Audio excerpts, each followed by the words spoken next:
stream. I was just doing other stuff, but hey, at that point, nobody's shown up yet. That's fine. Thank God. My old phone got stuck on an app. Happens.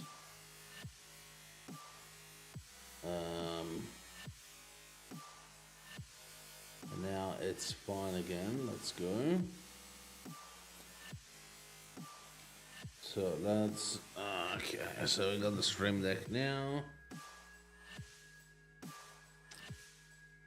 Okay. What are we watching today?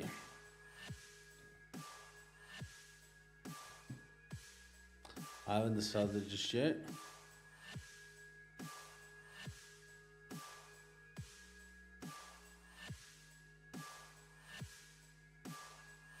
Live. Ooh, okay.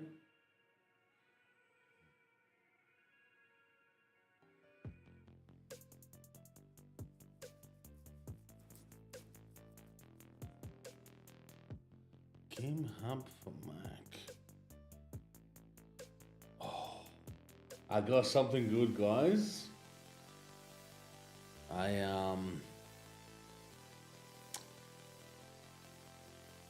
As soon as you guys come in, they're going to start to explain what your carrier actually sees. Yeah, but everything.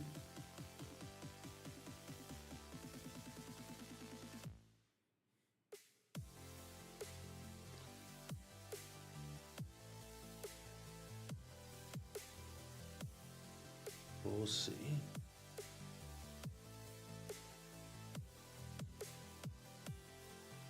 I've seen this guy before.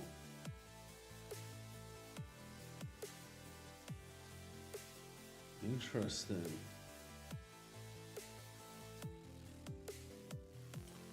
We have quite a few videos to check out today.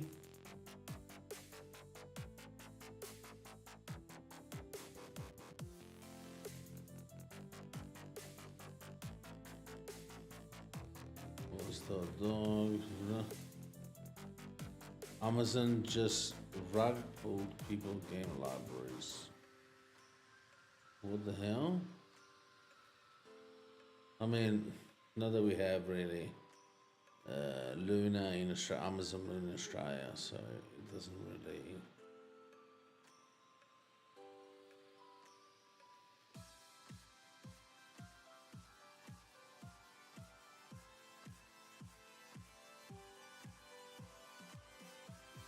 So the end of an era.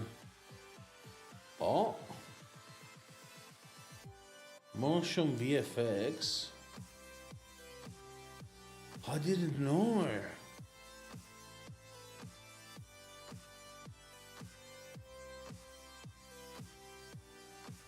So Apple bought motion VFX. That is very interesting move. Very, very interesting move.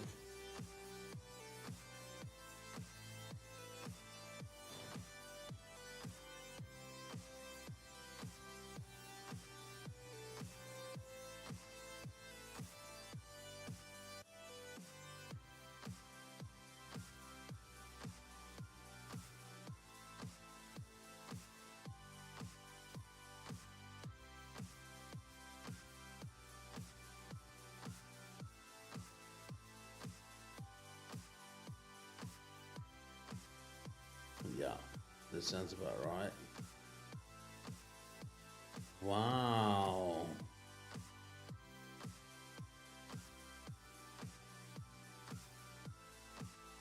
Again, he's back with another video. Jesus, exactly the same as the one that he did like 2 years ago.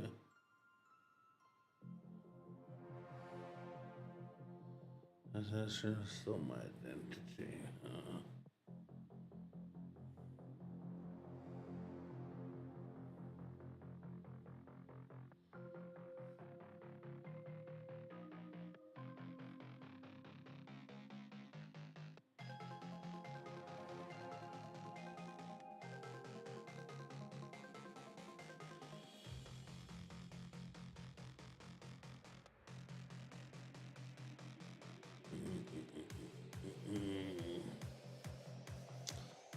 quite a few videos.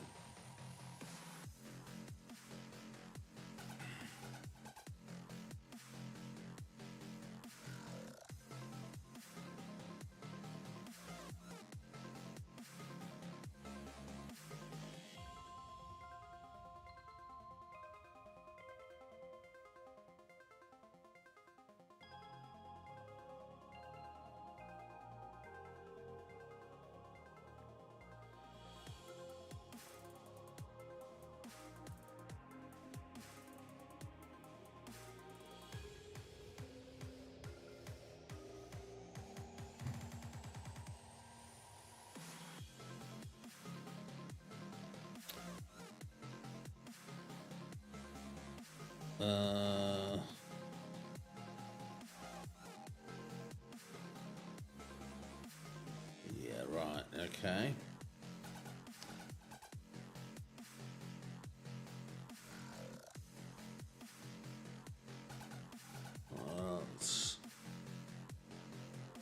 I secretly leave the Mr. Business.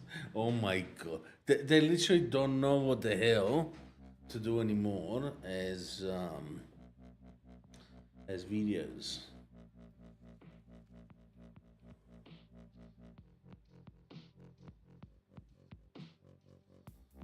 Go for home server.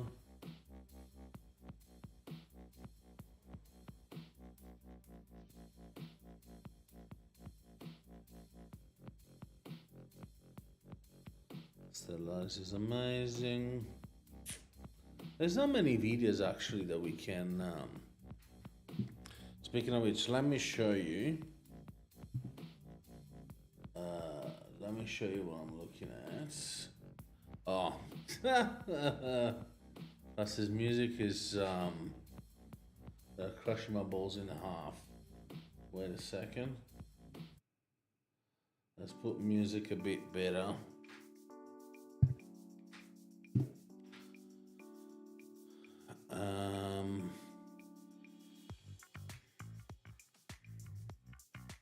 You can't see yet what I'm doing, just bear with me, guys.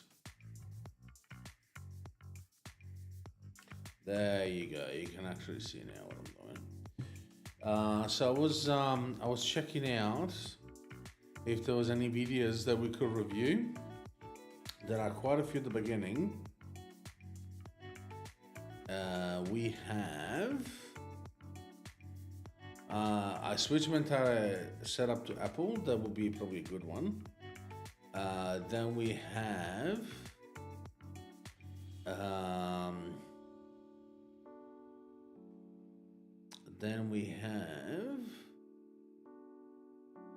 maybe build the ultimate quad gaming room. We can check out. Then definitely Game Hub for macOS. That one takes priority because I didn't even know that existed too. Then we have to watch. We could be watching VIP Internet Cafe. You can sleep in China. That's definitely good to check out. Then we can have a look at this one. That wouldn't be too bad. I don't know most of these programs, so we'll see what they are and how useful actually they are. Because swapping and then getting a less than ideal product is not what we're looking for here. And then we have what was the other one?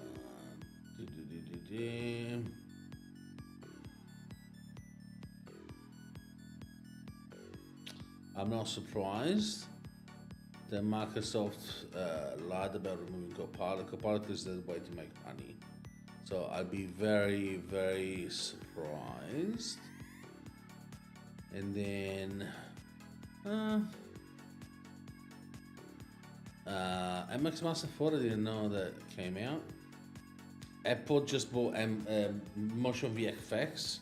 I really want to watch this. I didn't even know that existed. That happened. So definitely If we've got to check that out. I mean, that is the Scenic Merch has got one of the best thumbnails for this live stream. I mean, look at it. This is for Arc Raiders. I mean, come on, mate. That's so good. With his logos as well on the side. Anyway, what else can we check out?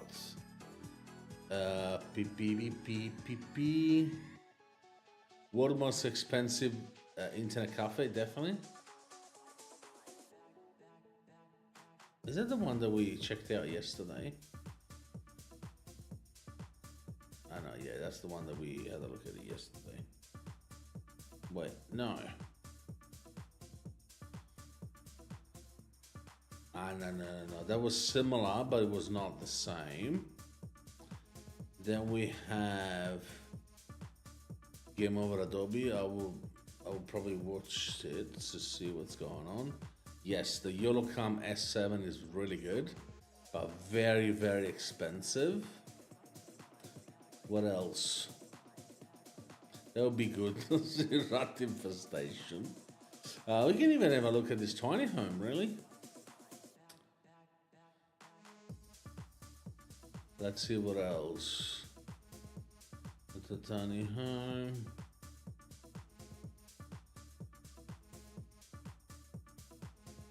What else do we have? I opened a fake Apple store. Let me turn down this so you can actually.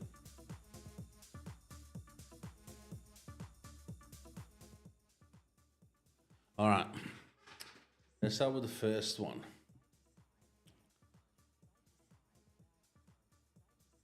Let's start with the first one. I opened a fake Apple store. Let's see what this is about.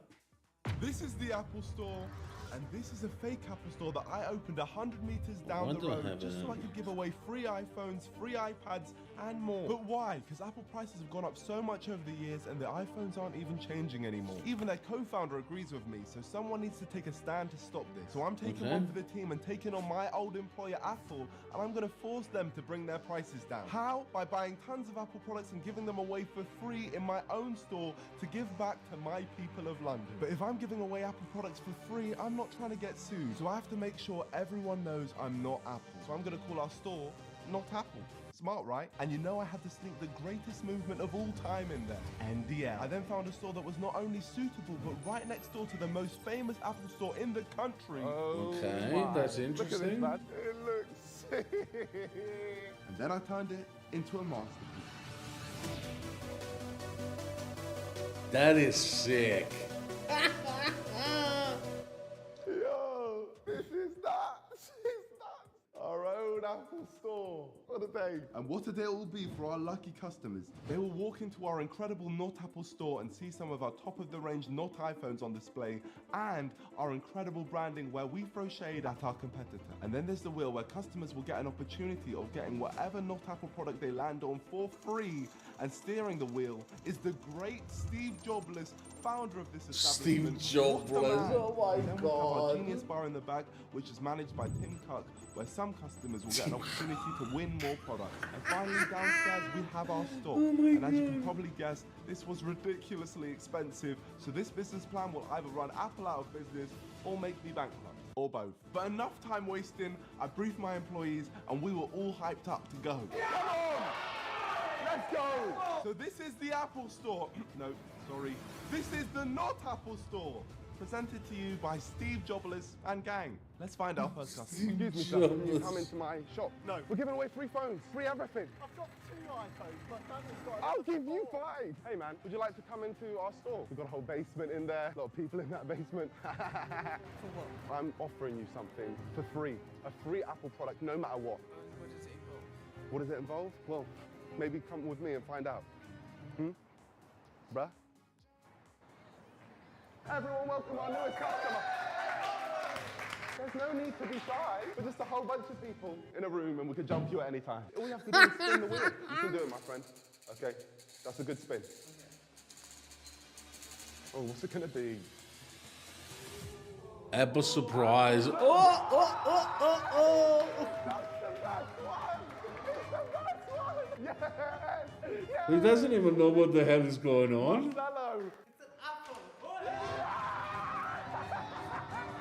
Come on. Yes. First apple surprise of the day, and as you can probably tell, we're going to be giving away a lot of apples. What's this? It's not apple. Take a spin at the wheel and you can get whatever you want. I don't even know what this is, but I don't want this. Yeah, because you're not a genius. You're not genius. How about you spin the wheel and just go straight forward? All right. Go. Let's go, schmuck. Let's go. Oh, we got iPhone. All right. iPhone. Oh, this is craziness. I'm joking. There we go. Well done. Well done. Yeah, thank you. I like it. Of course, it's just give him a fucking free iPhone. Of course he likes it. People had absolutely no idea what was going on. How are we doing? I was just wondering what This is not Apple. They're everywhere. You've never seen one?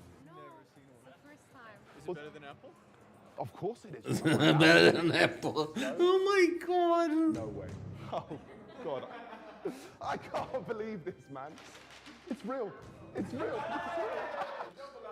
Oh. Some people were over the moon with their apples. It's the Apple logo. And some people got free AirPods and just didn't care. They're not AirPods. Wow. Cool. Have a nice day. That's it? Yep. Bye. We were giving away my tens of God, thousands what a of piece pounds of of shit. free Like, stuff, yet you- business was still you slow, can which understand means it's a joke, we it's come a up with real time to bring product. More people in. I was expecting us to be packed right now, and all of you are doing an awful job attracting customers. We're still empty. We're not a success yet. So I'm going to have to take this into my own hands. I'm going to the Apple store to steal their customers. All right? Anything you want to say, mate? Let's do this. Better. All right, let's do this. So I went to steal them from the Apple store. Just go down the road. You don't want to shop here. Did you just pay for this? How much you pay for that? 1,000 for what? For that? Listen, man, that's ridiculous. Just go to Not Apple and you'll get it for free. Let's go, Grandad. Make sure you go to the Not Apple store. The Not Apple store, it's an incredible thing. Line up right now. Away you go. You look a bit shy and scared and nervous. No, I'm searching for someone. I want to buy something. Don't worry. You don't have to buy anything anymore, okay? Not Apple give away free products. Be careful of these Apple employees because sometimes they spit inside of your Oh iPhone. my, Make is sure this? they malfunction. It's I was been stealing inside Apple while my own employees at Not Apple were This really is making so the most of their good. time. Please make an orderly line and go to the Not Apple store. I'm busy. Actually present to Oh. customers in our store. Oh, as much as I I'm just appreciate stealing that. them. Yeah, I'm that's they're fine, mine now. that's fine. My name's Steve Jobless. I don't know if you know who I am, I but I don't. supersede I thought it was permission. Nico. No, Sorry. no, Oh. Nico. No, Yeah, definitely sorry, not. coming Please to call me the Steve. store. That's Yeah, my Nico. name. Look, Steve, my name's Steve Jobless. Please respect me. Jobless. All right, because I will run you into the ground. I will ask you to leave Okay. at a certain point. If Okay. you keep All obviously right. presenting to people. No, I'm not going to present anymore. I'm not going to present.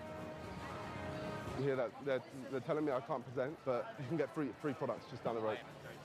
Take a chance. Leap of faith. I'll take you there right now. And now I definitely don't trust you. I'm just going to show you a picture right now. Now I really don't believe you. Because that Apple logo isn't even... Yeah, it's called Not Apple. Look. No, you're lying. I'm being serious. I'm being honest. All you have to do is spin the Oh wheel. my god. You gotta have a face to do this. Like, I will never be able to pull this off. I know, Steve Jobless. I'm going to ask you, please, don't interact with our customers. But what if they're my customers? What if they're my customers? What if they're my customers? Yeah, I'll step out. Guys, if you guys want to come as well, you can. Free products. I swear to you on my life. Hey, respect that. Oh my god. Apple's customers now belong to me, and I think my time in the Apple store was worth it because business really started to pick up. Wow! Hey, look how many people we got. All these people we got from the Apple store. But the first customer I had to serve was the man who refused to believe that this could be true. You come right here. I might be getting free Apple product. I'm not trying to believe it. We managed to claw him from Apple's grasp. If you get a free phone, will you cancel the order? Yeah, of course it was. Let's go! Oh. Yeah, it's a double spin. He's adding personality. Come on.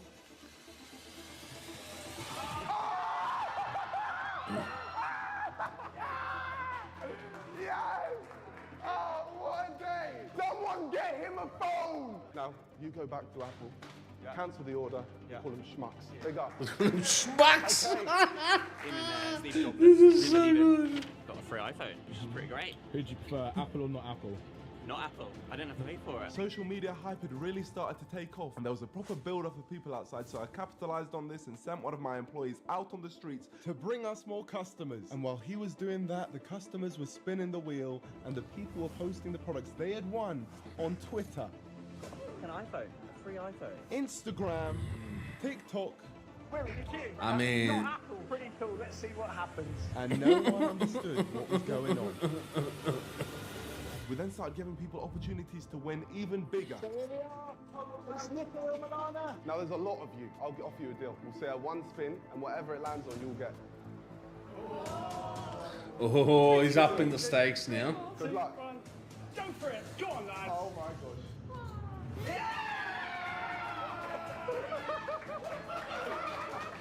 Oh my Left in my god. pockets here today. You're welcome. Right, hand them out. 4 iPads.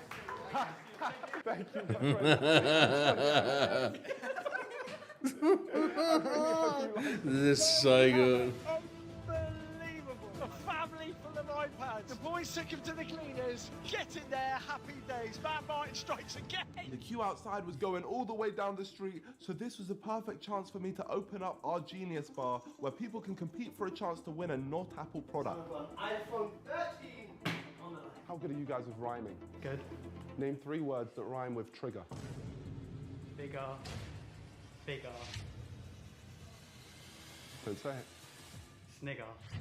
Well done! Well done! Is that thing? There we go. Respect, man. And just because you're a great person, you get not AirPods. And the giveaways continue. How much must have cost this? Like seriously. I'll give your boyfriend a spin if Let's say £1,000 for an iPhone. There must have been at least, I don't know, 100 iPhones. Maybe £1,500 for iPads. Wow. Both of you a couple? Friends. Sorry, man. I've never been there. I'm Steve Jobs. She needs AirPods! Yeah! I'll get the AirPods, you know, because I'm already... So you want the AirPods? Yeah, that's great. And now the Not Apple store was going full steam ahead. Business was booming. They all had smiles on their faces, and they were putting a smile on mine. All except one guy.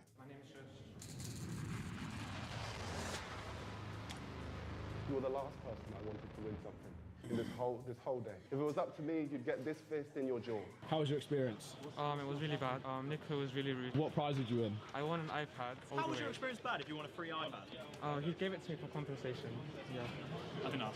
We were serving hundreds of customers. We had so many winners, a few losers. But with one person, we mixed things up. We've got the golden ticket. All right? We've got the golden ticket. You need to come with me. Okay, my friend, so you're our lottery winner today, which means you've got a chance of winning not AirPods, a not iPhone, and a not iPad. All you have to do is stick up this display poster. We've done the first one for you. It's super simple. All you have to do is repeat this process, stick this protective leaf, and stick the magnet to the board, okay? Work it out before I finish this integration. While they're doing that, I might as well tell you about this plate. This plates are a high-quality metal poster like the one you see right there. It's great because there's thousands of genres. Literally, if you scroll through the website, you'll see the huge selection which they have available. The options are Of course, literally this endless. is. It's super easy. I mean, So they put gotta pay Tim the Tuck in charge bills. of giving out products while I went exploring. Oh my God, that's a lot of people. The line was massive. Everyone had come down to see what Not Apple was about. People from all walks of life, even celebrities came down. All right, the baby, I've got a special present for you, just so you can listen to your tunes. I know you make a lot, the baby. Okay? Crazy meeting you in person, bro. I won't mention the fact you got cancelled as well. Oh! Some of the public were still poisoned by Apple and were too proud to join us. Excuse me, would you like some free products? We're not into queuing. Oh, you're not into queuing? No, not I really. can't. Mass consumerism, what's that? This is not mass consumerism, this is not Apple. You just made up that word just there, mass consumerism. Okay? Yes, you did. It's not a real word. How about you mass consumer on home? Yeah. So what kind of fruit is that that's not an apple over there? That's a not Apple. Not Apple is a place that accepts everyone. Nobody thought our tiny store could compete with the biggest company in the world, but we're doing it. Tens of thousands of pounds worth of products had already been given out, and everyone was so happy. But we weren't done there. If you look behind me, you'll see a store full of customers all lining up for the new not Apple products. You know why? Because we don't overcharge our customers. We change our products up. And if you look at Apple, it's empty. It's only a matter of time until I run this huge company into the ground. And I guarantee if we compare the customer satisfaction, there's only Let one me thing. say something, right? So the people that are getting your products, right? They're getting still Apple products, right? So Apple has already sold those products. So Apple has already gotten the money. So it may have emptied the shop, but at the end of the day, Apple has already made their sales. So what's the point? And I'll prove it. Hi guys. So how's your service been today? It's been okay. How's your experience at Not Apple? Amazing! So how has Apple been for you today? I've been waiting a long time. How was your experience at Not Apple? Fantastic. I am very happy. How's your service been in the Apple store? Who are you? Steve Jobless. Apple or Not Apple? Not Apple, not McDonald's, not everything. The reviews were in and Not Apple was clear of the fake version of our store. Customers were still being served and stock was flying off the shelves. Tim Cook was doing a great job. You know what? Just for that, I'll give it to you. If you want free products, it's at Not Apple. And then we just so happened to run into an ex-Apple employee. My name is Steve Jobless, my friend. Steve So very Jobs. nice to meet you. Steve Jobless. I worked at Apple once. You used to work for Apple? I can't be upset. Senor. I'll give you a free not iPhone. Come back. Kill back. You work for the enemy. You used to work for Apple. Yes. I'll supersede you right to the front of the queue. Really? Yeah, we need you in No, here. but I'm not sure I can be on camera and say it. You're not sure you can be on camera? Then your face is blurred. Really? Yeah. Oh, no, I don't want to be blurred. Okay, I'm blurred. Oh. This man used to work for Apple, and he's coming with us. No, senor, don't be scared. You don't work for those joke men anymore. Come, Go on then. come. So I took this former Apple employee into our store to treat him better than Apple ever did and gave him a spin at the wheel. He's landed on iPhone. He's landed on not iPhone. I can't believe this. Congratulations. I just have one question for you. Did you ever get a free Apple Not product free. from the Apple store? No. Never.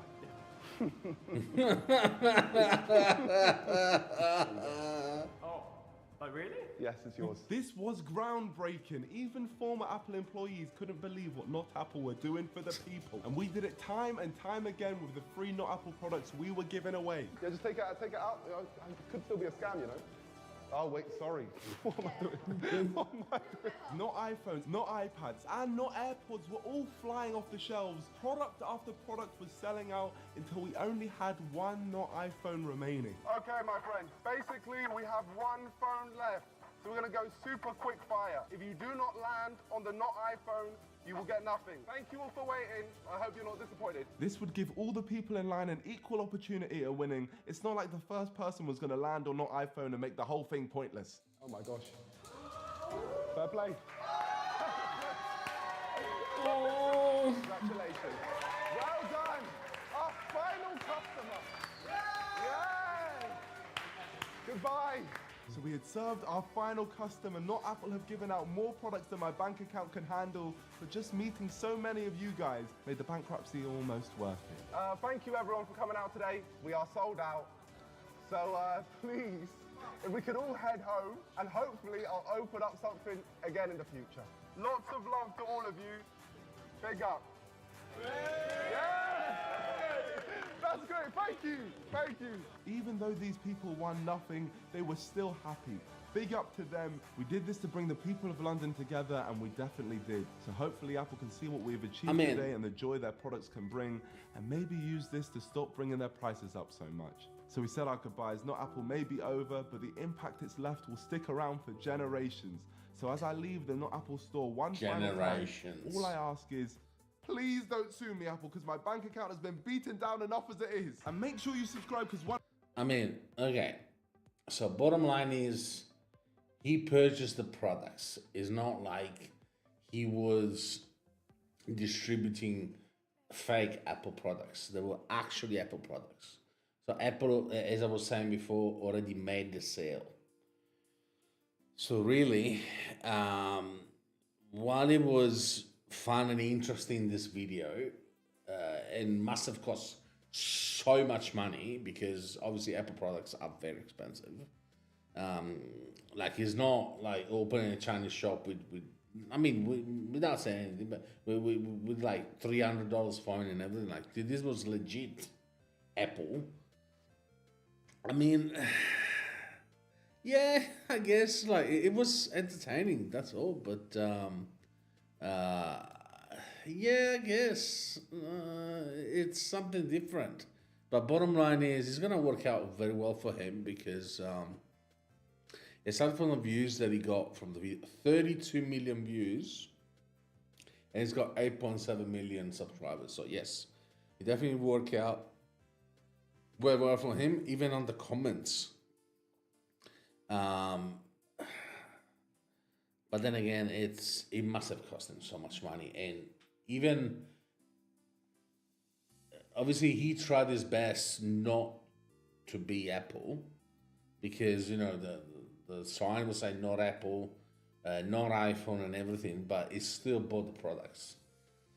So I don't know. Until what point this video is actually useful to combat Apple,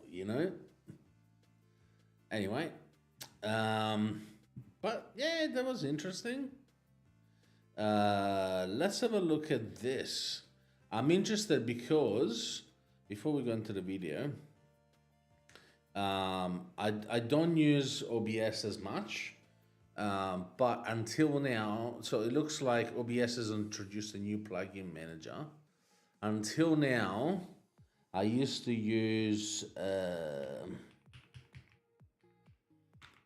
Stream Up plugin manager, which was working very well.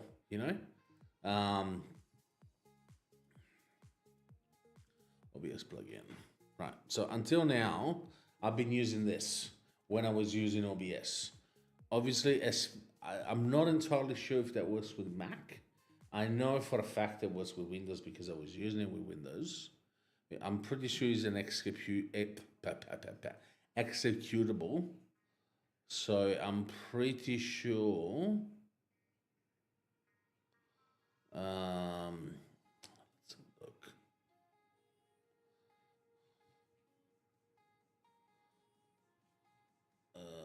Releases. I know I did have it for macOS as well. My bad, and for Linux. Well done, Andy. If you don't know, the plugin is from StreamUp, yes, but it's Andy Lippy who actually developed it. He's the main guy behind. There you go, Andy Stone, Andy Lippy, main guy behind the project. So let's see if this inbuilt plugin manager is anything good. Hello, my YouTube friends. If you use OBS plugins, you already know the pain. Okay. Plugin break start with OBS's built-in plugin manager. If you're on OBS 32 or newer, it's already included. No extra install, no extra download. Just update OBS and you have it. You're going to find it under Tools, Plugin Manager. Now, what it really does well is show you what OBS sees as installed and let you enable or disable plugins more safely. And honestly, this is where the built-in manager is actually valuable. If OBS starts crashing after an update, if a plugin fails to load, or if you're just not sure which plugin is causing the problems, this gives you a central place to disable things and test cleanly instead of manually ripping files out of plugin folders and all that sort of stuff. The downside is this is not really a full plugin store, at least not yet. Based on OBS's own UI and development work, it looks like the long-term idea includes browsing and updates, But right now, the built-in manager is still mainly just a management panel. So Okay. that means it's great for troubleshooting, it's good for visibility, it's useful for enabling and disabling plugins, Okay. but it's not amazing for discovery. In fact, it doesn't do it at all. And it's not amazing for one-click installs or updating workflows, because it doesn't do that either. And this lines up with what users are saying. A lot of people like it because it makes troubleshooting easier, but I also found forum posts from people who were confused because they saw the plugin listed in the manager and assumed that meant the manager is where you use the plugin. That's just not how it works. The plugin manager tells you whether the plugin is installed and active. That's it. It doesn't replace the plugin's actual controls, which could live in a dock, a filter menu, a source type, transitions, tools, maybe even settings, pretty much anywhere. So if you install something like the Move, seeing it in the plugin manager doesn't mean the features show up there. It means OBS recognizes that the plugin is installed. And the biggest bummer to me is that you can deactivate plugins, but you can't outright uninstall them from here. And boy, that would really help. But unfortunately, you gotta figure that out on your own. Now let's talk about the third-party plugin. Now that one's called Stream Up Plugin Installer, That's what I and meant, we're using yes. version 2. Now this is where things get more convenience focused. The appeal is obvious. Browse supported plugins, install them with less manual file juggling, update plugins a lot faster, and spend less time digging through plugin releases and zip files. At least that's the theory. Now, no one is excited about a plugin's state management, but they sure want an easier way to install and update plugins without breaking OBS. And that's the real value proposition here. But this convenience comes with trade-offs. The biggest one is coverage. One of the most common user problems was that the plugin they were looking for just wasn't found in the list. And now it tells you right away that the tool is only as useful as its catalog, or however it's being updated. I also saw users asking for uninstall support, plugin descriptions in the app, better support for Mac, more clarity on what each plugin actually does before installing it. Now this means you pretty much still have to go to the plugin page to see what it does. Not For beginners really. especially, the hard part is not always installing the plugin. Sometimes it's just figuring out whether the plugin is even worth installing in the first place. Okay. So if you don't know, so I've used this for a long time, and every time I was using OBS, I use this because it's been around for years now. And when you hover over the name of the plugin, it tells you what it does. Obviously, it's a very, very fast explanation, more like a TLDR, right? Explanation. But it sort of helps you understand if you want to use it. So the fact that OBS is introducing it is a good thing. It's a really, really good thing. The fact that we all saw, what is it? We all saw what it looked like. Let me see if I can see it again. Yeah, so this is now, like, it's a half-assed stuff. Like, I understand that I wanted to push something out because OBS hasn't been updating a lot lately, like almost at all. So they have to push some sort of features out, right?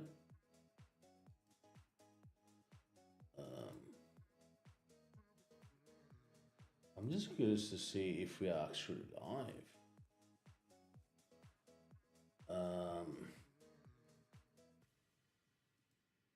Are we live? I'm surprised that we have nobody.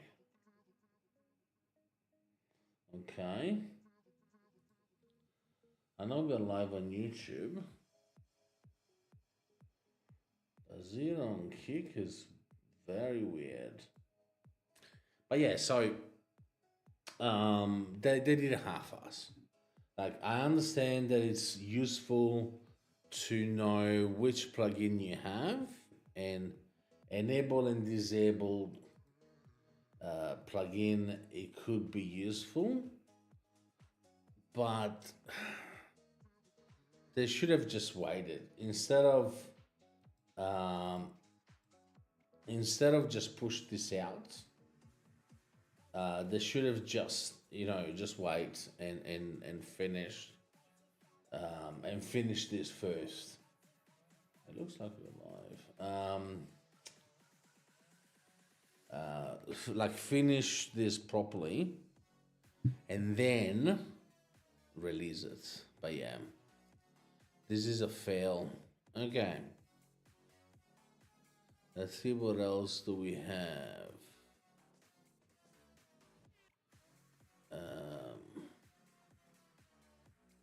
I'm trying to wait to do some of the videos because I know some of the viewers are very interested in particular videos. So, but we're already 1 hour down the line and they haven't showed up yet. Okay.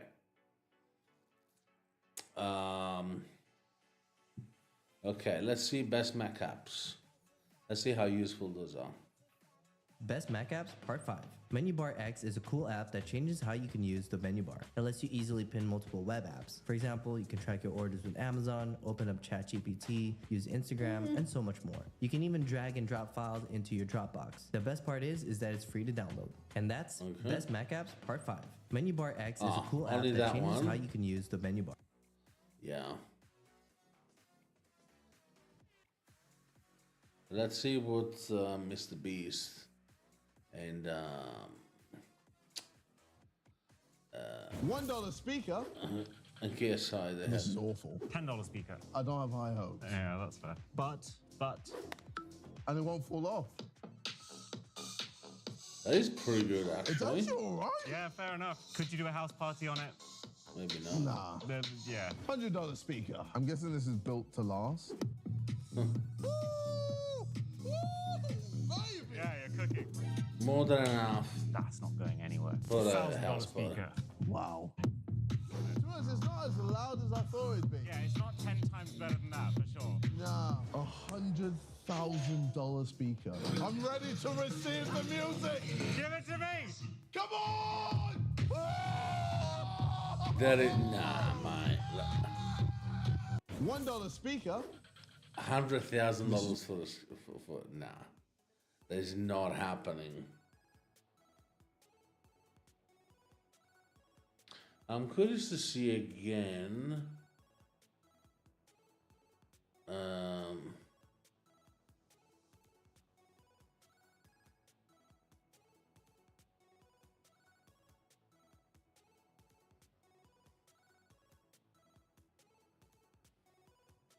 That one.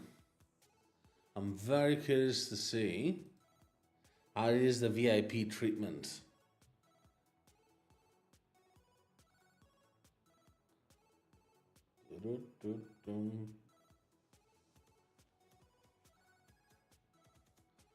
Let's see. 971,000. Oh. Was member first. In this video, I'll be visiting an internet cafe in China that's built for the VIP customers, where they almost make you feel like you're in the future. They have dozens of VIP rooms with top-of-the-line gaming PCs, and they serve simple yet surprisingly delicious Chinese food. So what's it like going to a fancy internet cafe in China? How comfortable does it get? And just how insanely fun is it? Well, watch this video and find out. Okay. One thing that I will have to tell you guys is that China, while it's a very advanced place, it is not very English friendly. It is a bit challenging getting around in China, trying to have access to different services here. But thank God they allow for. How's it going there, Chad? Just watching videos about tech and stuff and commenting on it. Exactly what we did yesterday. We watched the video about a not Apple store that was entertaining. another video about OBS plugins, and I'm just waiting for the guys to show up. That's what we did yesterday. Everyone was happy. The brown spray, I don't know yet. It was just the beginning of the video, so we'll discover it as we watch. I haven't watched this before, so this is actually my commenting is actually live. Like, I haven't planned this before. So, how about you, HR? Long time. I remember you were busy with your job, and I basically haven't heard from you since the last couple of days. So how have you been? Are you still very busy?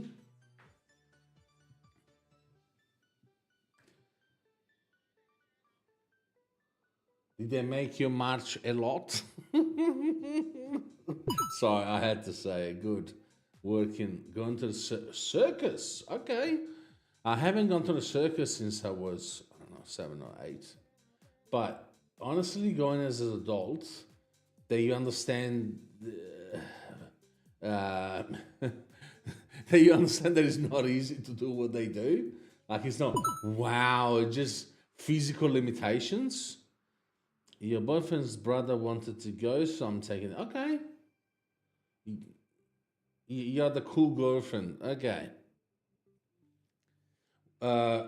What if your boyfriend asks you for a gaming now? Would you say yes? I know my mister wouldn't say yes. Yeah. She's not into the whole gaming thing as I am. But yeah, you're a good girlfriend. You put their need first instead of yours. You're good. Hey, Beastie. Hello. I was waiting for you. I got a couple of videos for you. I actually was specifically waiting for you. There are 2 videos that I was actually waiting for you. I started about an hour ago. I was surprised that I spent basically an hour without. Yeah. I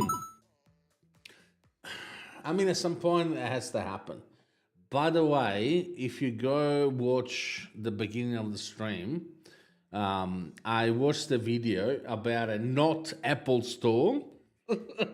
This English YouTuber basically recreated a not Apple store. He was Steve Jobless. That's the name that he gave himself. And then the guy that appointed manager, he called him Tim Cook. C-U-C-K. It was too funny. And they were basically offering Apple stuff for free in London. Yeah, I know, but it was fun. It was entertaining.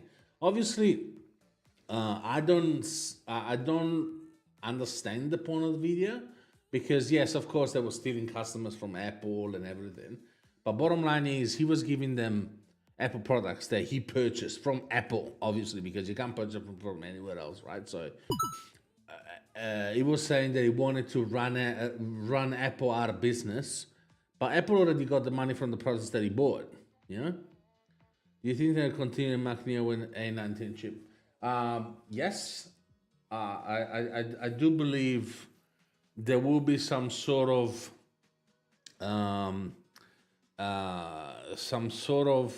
offer, because the point of having a Mac Neo is to give people choice instead of a Chromebook, mostly for students.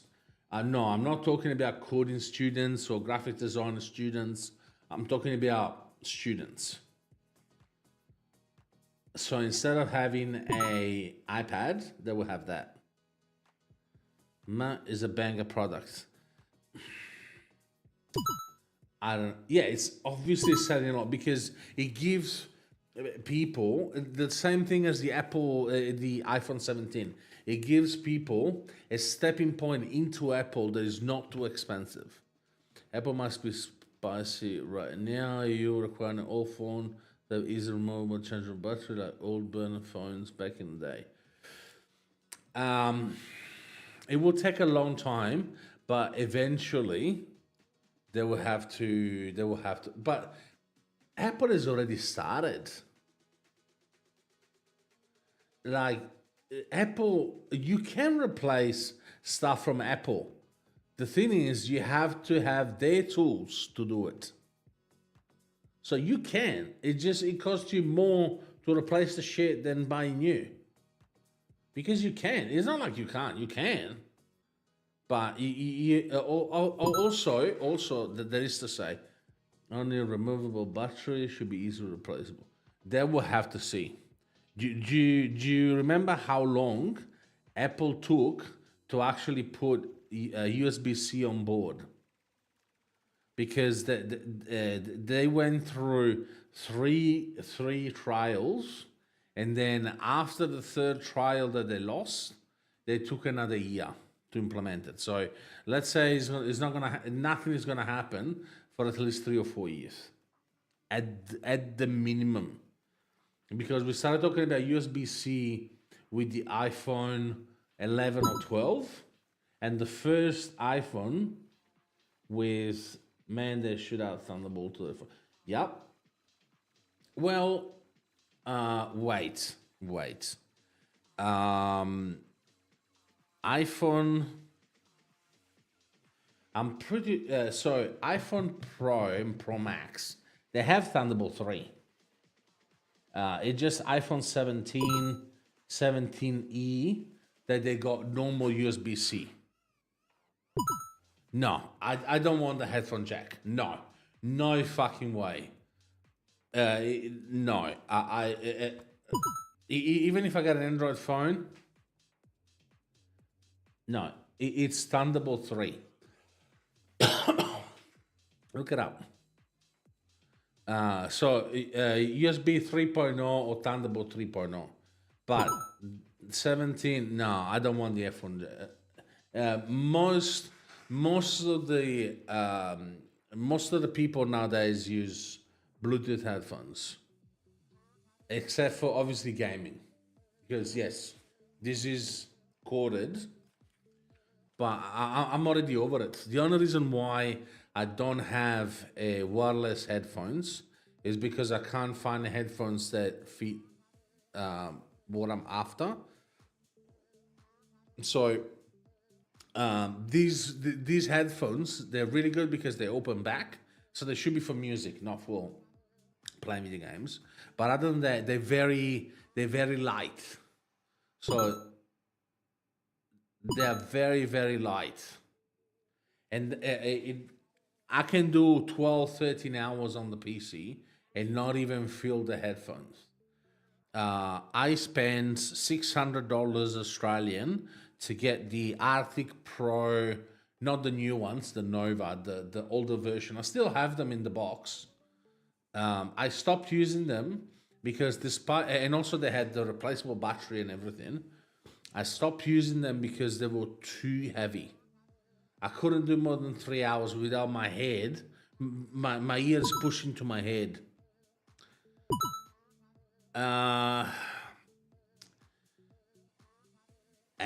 Because they are almost $1,000 in Australia. And B,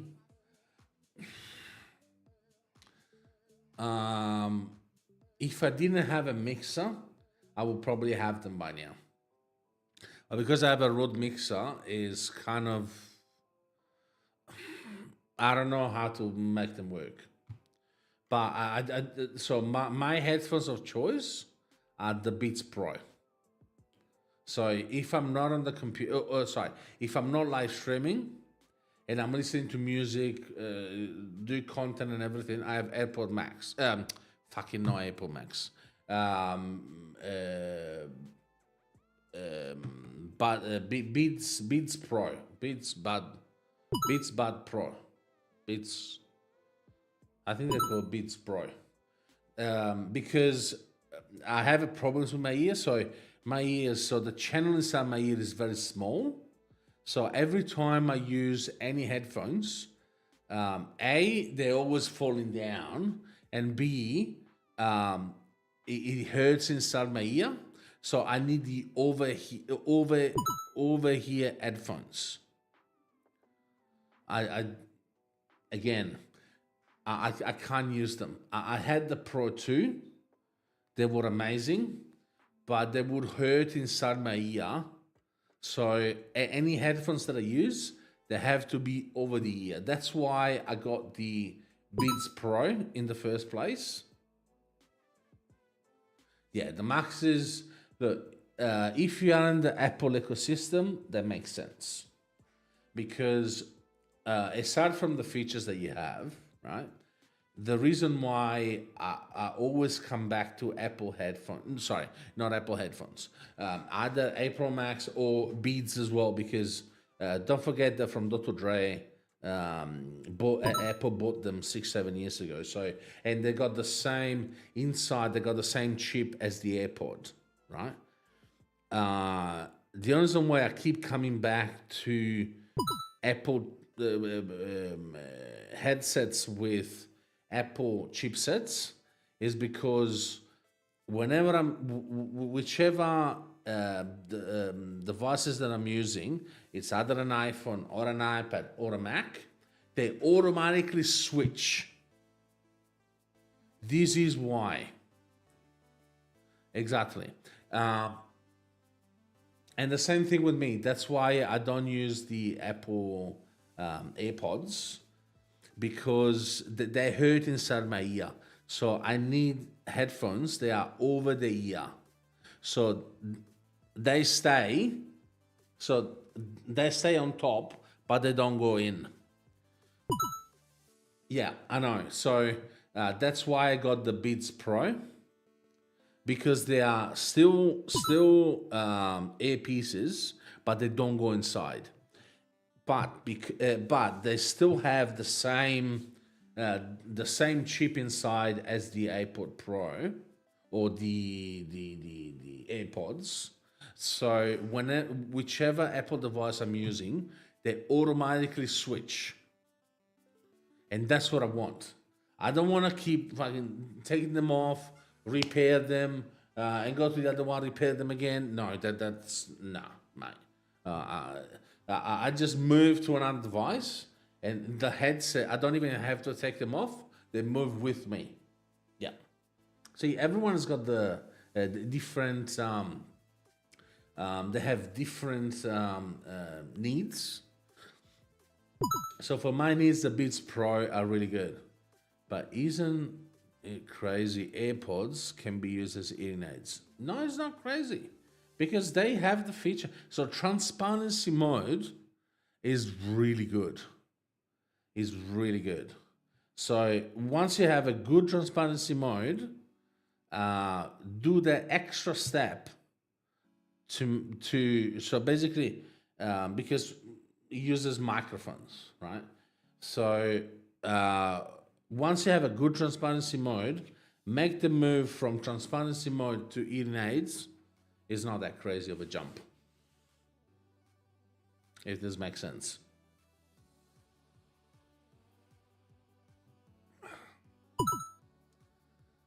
And like face gesture from it, I don't use those ones. I'm not a kid. I don't care. I always turn them off. Like, to me, headsets, I honestly, those things, they don't make a headphone. Actually, I always turn them off. I don't even use the, you know how every headset, they have buttons on the headset, whichever headset you get. I turn them off, always. I don't do anything on the actual AirPod or actual Beats Pro. I always turn off those commands if I can, because the pain in the butt. I got big fingers, so I can't use them properly. And most of the times when I take them off and take them on, they do whatever they want, so they get pushed. So I always turn them off. Yeah, exactly. But for my use case, I always lock them. If I can, I lock them. I honestly don't use them at all. To me, is quality, fucking audio quality, transparency mode, and the fact that whatever, because bottom line is all of the devices that I use except for my gaming PC is Apple. So I got two iPhones, one iPad and one Mac.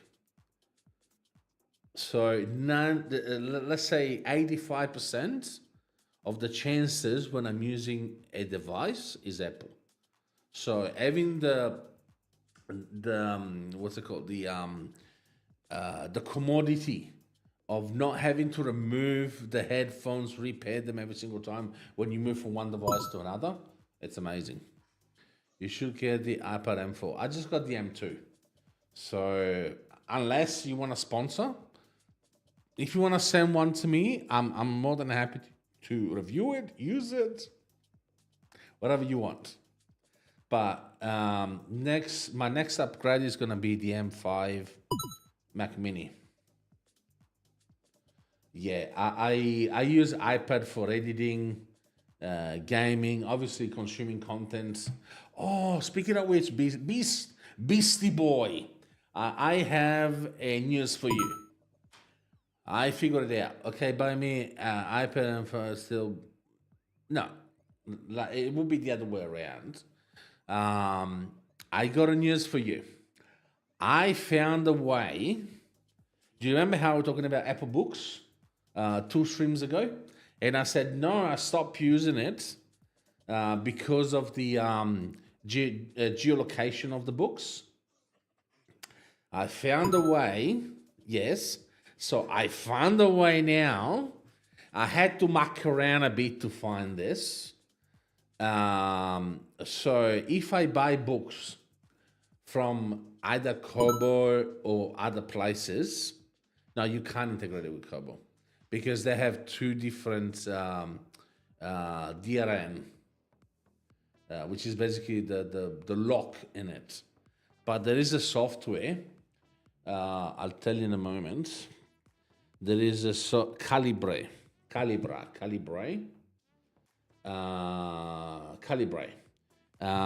That what happens is, let's say you buy a book in Kobo or somewhere else.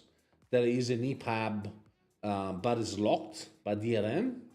You put in this program. This is free, by the way. You put in this program with the right plugin, removes the DRM. So then you can drag and drop into the Apple Books. So now, when you go into my library, there you go. Topolino is Mickey Mouse in Italian. I'm a big fan of Mickey Mouse stories, like not mangas, like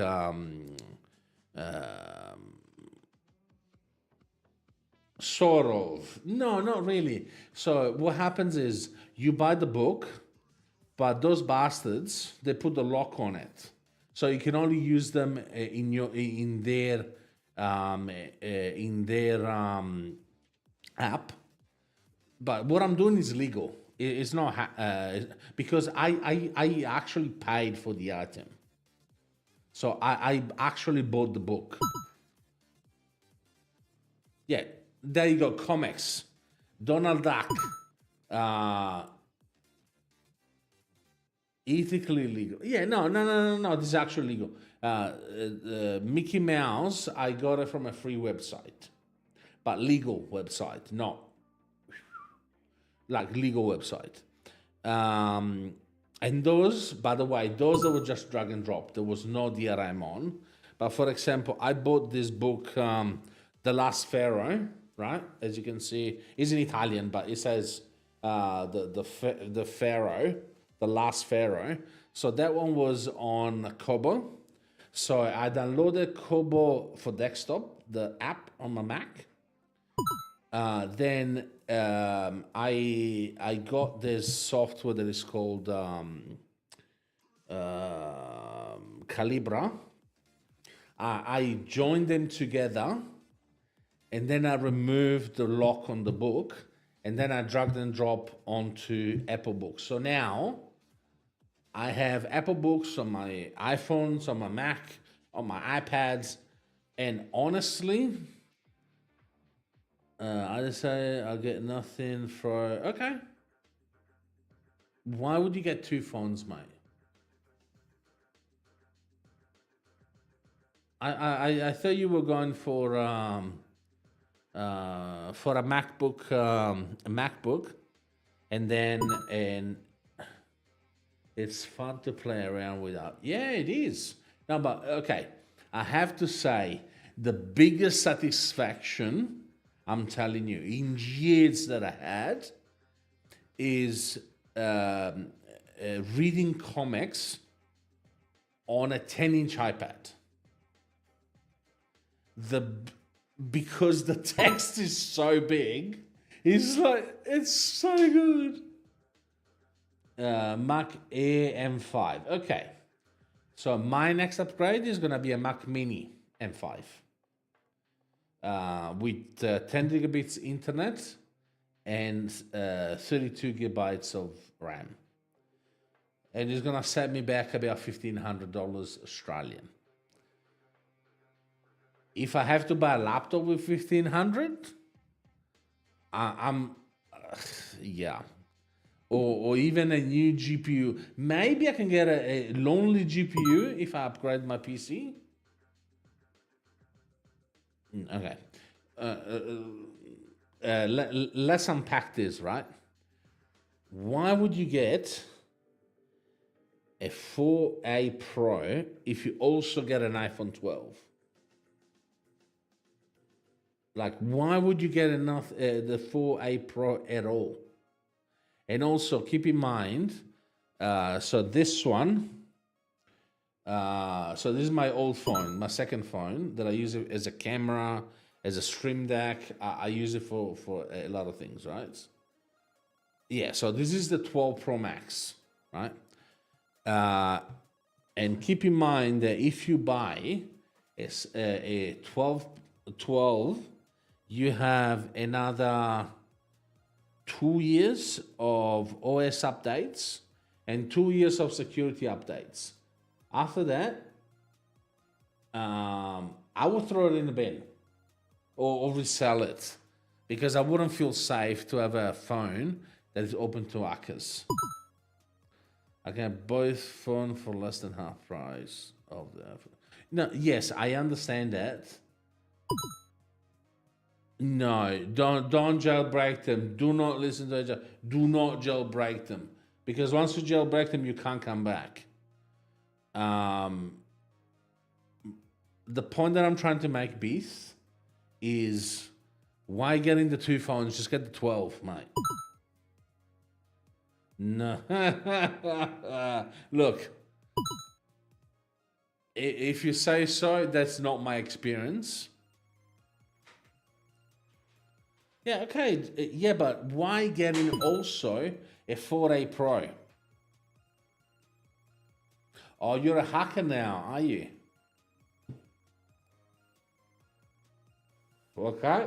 Look, I'm not going to get into this. Again, it's not my experience. If it's your experience, HR, awesome. Yes, I understand because of the feature of the 4A. But two phones doesn't. Well, then why get it in the first place? The only people that I know that have two phones are either kids or businessmen. I used to have two phones because my job gave me one, and it was a bloody pain in the butt.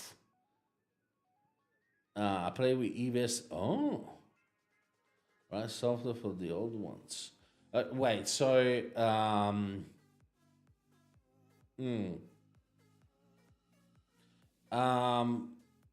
in your opinion, just a question. I know with Google you can do it, but have you found a way to install what the hell is the name now? There's no Nothing OS.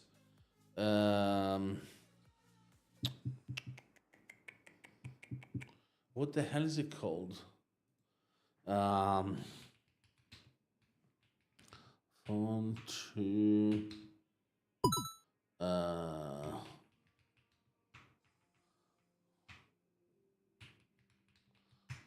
let me think, because they're both Unix.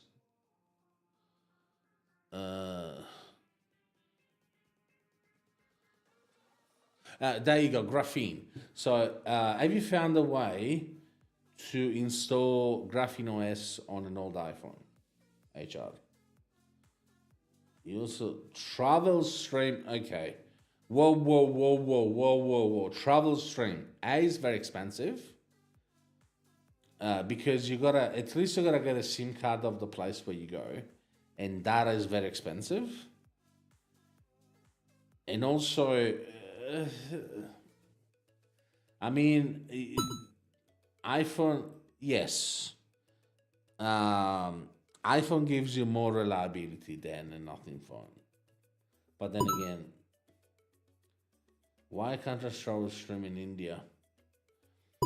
I mean, it's gonna be expensive, but hey, if you want to. You don't install the OS. Okay, never mind. Because I'm very curious to get a phone with Graphene OS. I really want to have a Graphene OS on a phone. $10 a day. Wow, that's cheap. I'm sure someone knows how to. I cannot. Yeah, cool. If she knows, I may send you one of my old iPhones in a few years when they out of. I have an iPhone 12 Pro Max. So in 2 years, it's gonna be maybe 2 or 3 years. It's gonna be out of updates. And why not try Graphene OS on an iPhone, if it's possible? I want to test it out. I'm not saying I'm gonna keep it, but I really want to test it out. But I don't have the know-how of installing Graphene OS on an iPhone.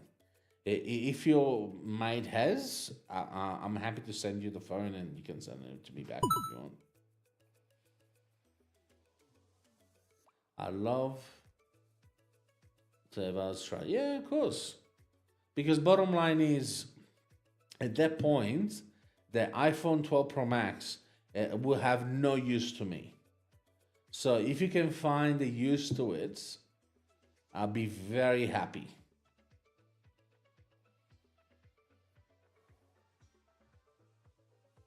But yeah, Beast, next upgrade in September is gonna be Mac Mini. Because I see my my M1 MacBook Pro is kind of struggling these days a bit.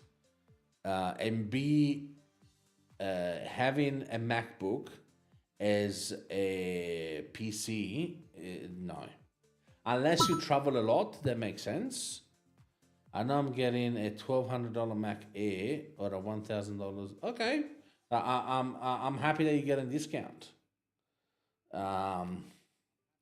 Like the same thing, I should be doing it, but because my missus works in education, so I finally got the creator subscription with her discount, which turns out to be like $50 Australian a year, and it works out really well. I should be doing it with the Apple product. I haven't got around to it yet. But I think you get even cheaper if I'm waiting a bit. Well, you usually get cheaper when there's a new one coming out. So you may have to wait another year. If you can wait another year, why not? But otherwise, at that point, get an M4. Because the reason why I want to get a an M5, is because the chip goes from 3 nanometer to 2 nanometer, and it's gonna include as well the new Apple network chip. So instead of having Qualcomm, this will be, I think it's called A12 or something. But anyway, so basically Bluetooth, Wi-Fi and your normal phone network is going to be through a modem from Apple. And I'm very curious to try it out. They already have it in the 17E and 16E. And I want to test it out because when a phone is idle, okay, 90% of the battery goes because of the modem, because it's always working. But the one that Apple is developing is low powered, aka it's gonna increase the battery the battery duration. That's why, and also 2nm chip is going to be better than a 3nm chip because it's going to be even more optimized. I don't know if this makes sense. Obviously, the same thing with the iPhone Ultra.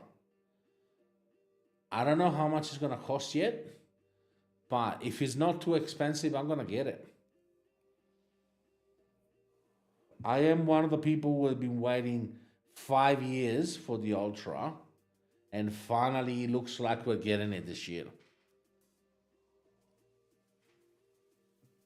And at that point, but again, I don't know why, again, this one, another one of the things that I don't understand of Apple, is they released the Ultra this year, but at the same time they released a new version of the iPad mini, where the iPad mini is exactly the same size almost of the iPhone Ultra. I think you should get a Mac Studio instead of, no, too expensive, mate. Unless you're paying for it. Look, just to give you an example, right? Just to give you an example, I don't know why. Yeah, indeed. Okay. My prediction 4 years ago was iPad will replace MacBook. I don't know if that's the case anymore, to be honest. I'm not rich, mate. I still work for a living. Okay, so let's say Mac, right? So Mac Mini, so this is what I want to get. Obviously, it's going to be the 5, not the M4.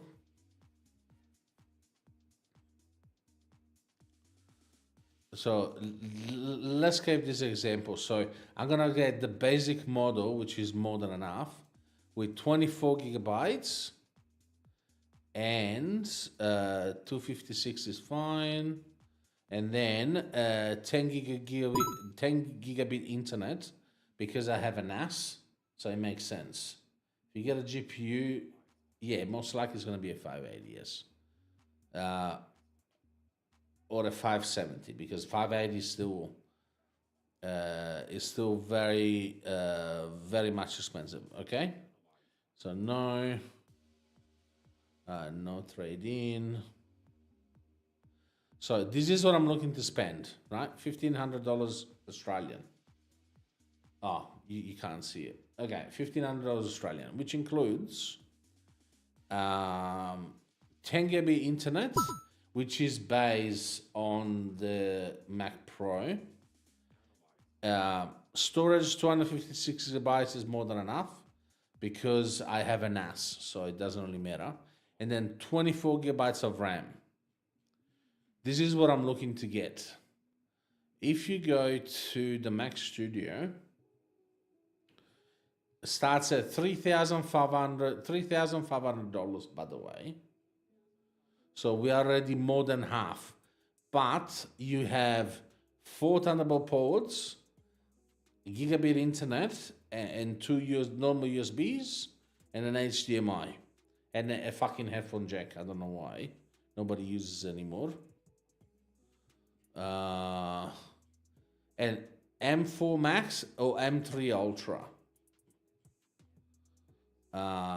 Okay, buy.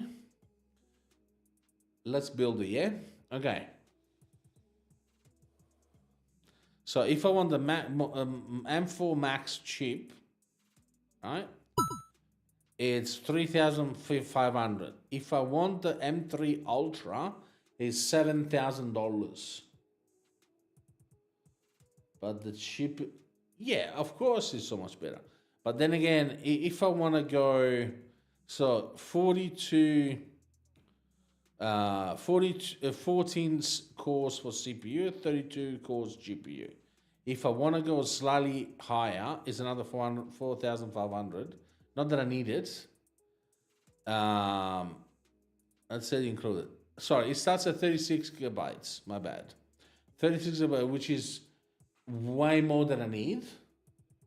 Because yes, I have 64 gigabytes on my gaming PC, but that's a different story.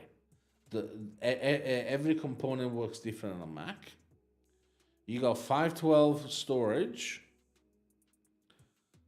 And then, no, we don't want any apps. And no trade-in.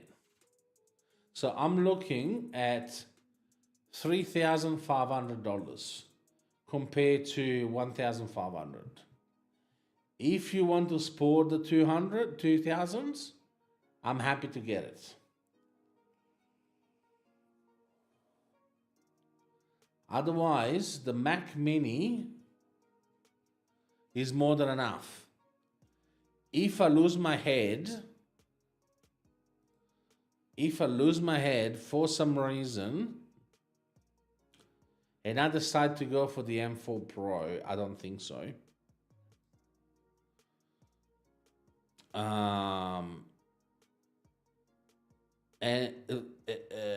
And I go, so let's say I go for the M4 Pro chip, which for what I need it for is overkill, right?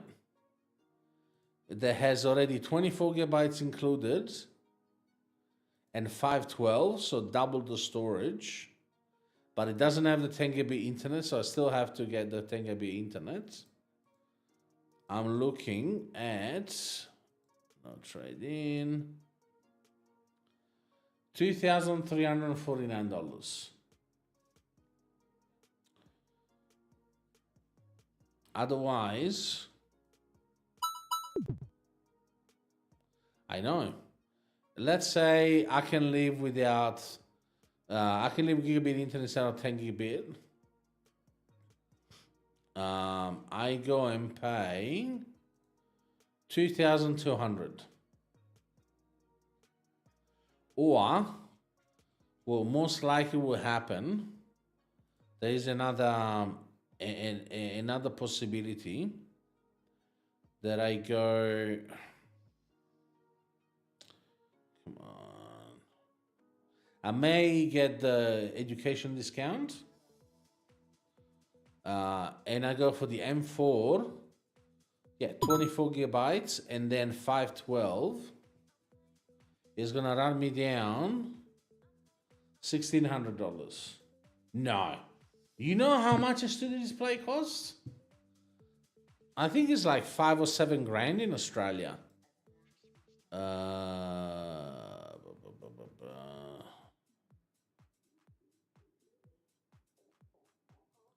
Maybe accessories?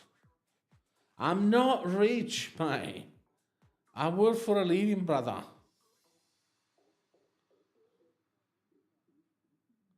So, sorry, 3,300. There you go. The standard glass. Then if I want the nano texture, which at that point it makes sense, it will be $3,000.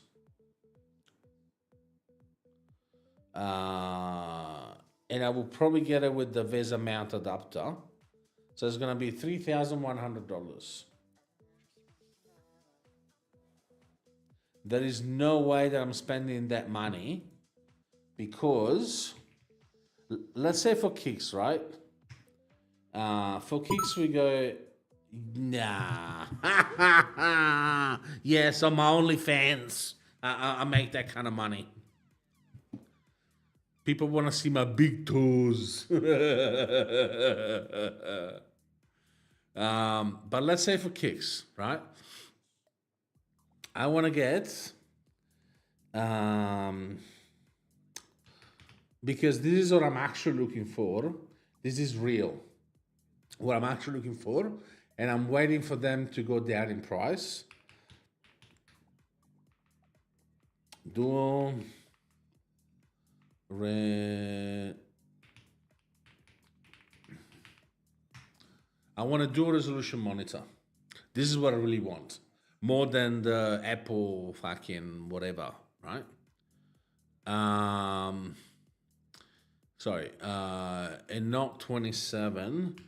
I want 32 inches. You know why 32 inches, Beast? Okay, so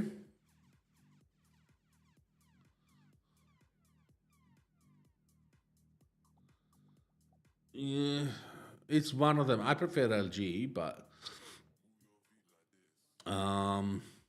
wait. I think I need to put it at the end. You know why 32 inches, mate?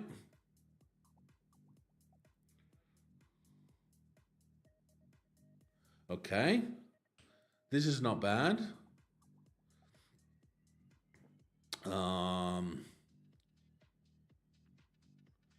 UHD, so 4K, 160 hertz, and Full HD 320. That's good. That's a good one. You know why 32 inches, brother?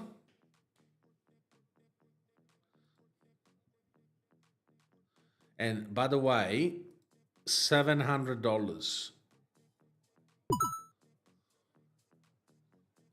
32 inches because that's the biggest 16:9 ratio monitor. After 32, so 34 onwards becomes ultra wide.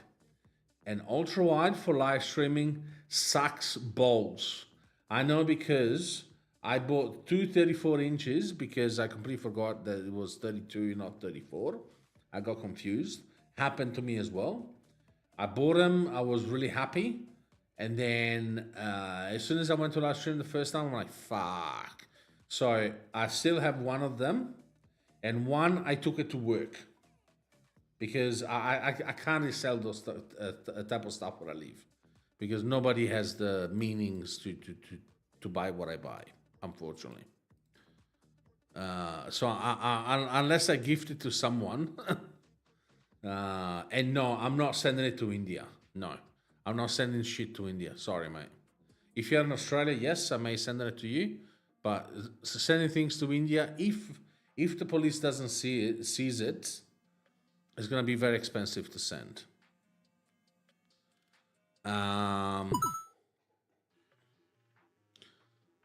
So this is a good one.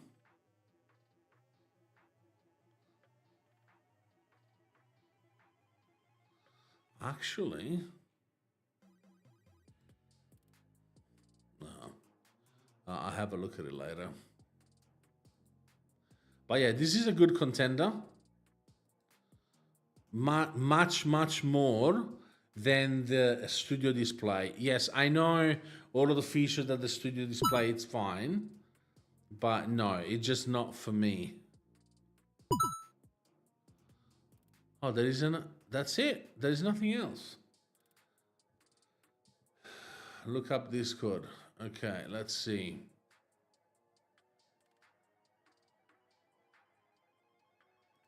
React on stream. Okay, monitor.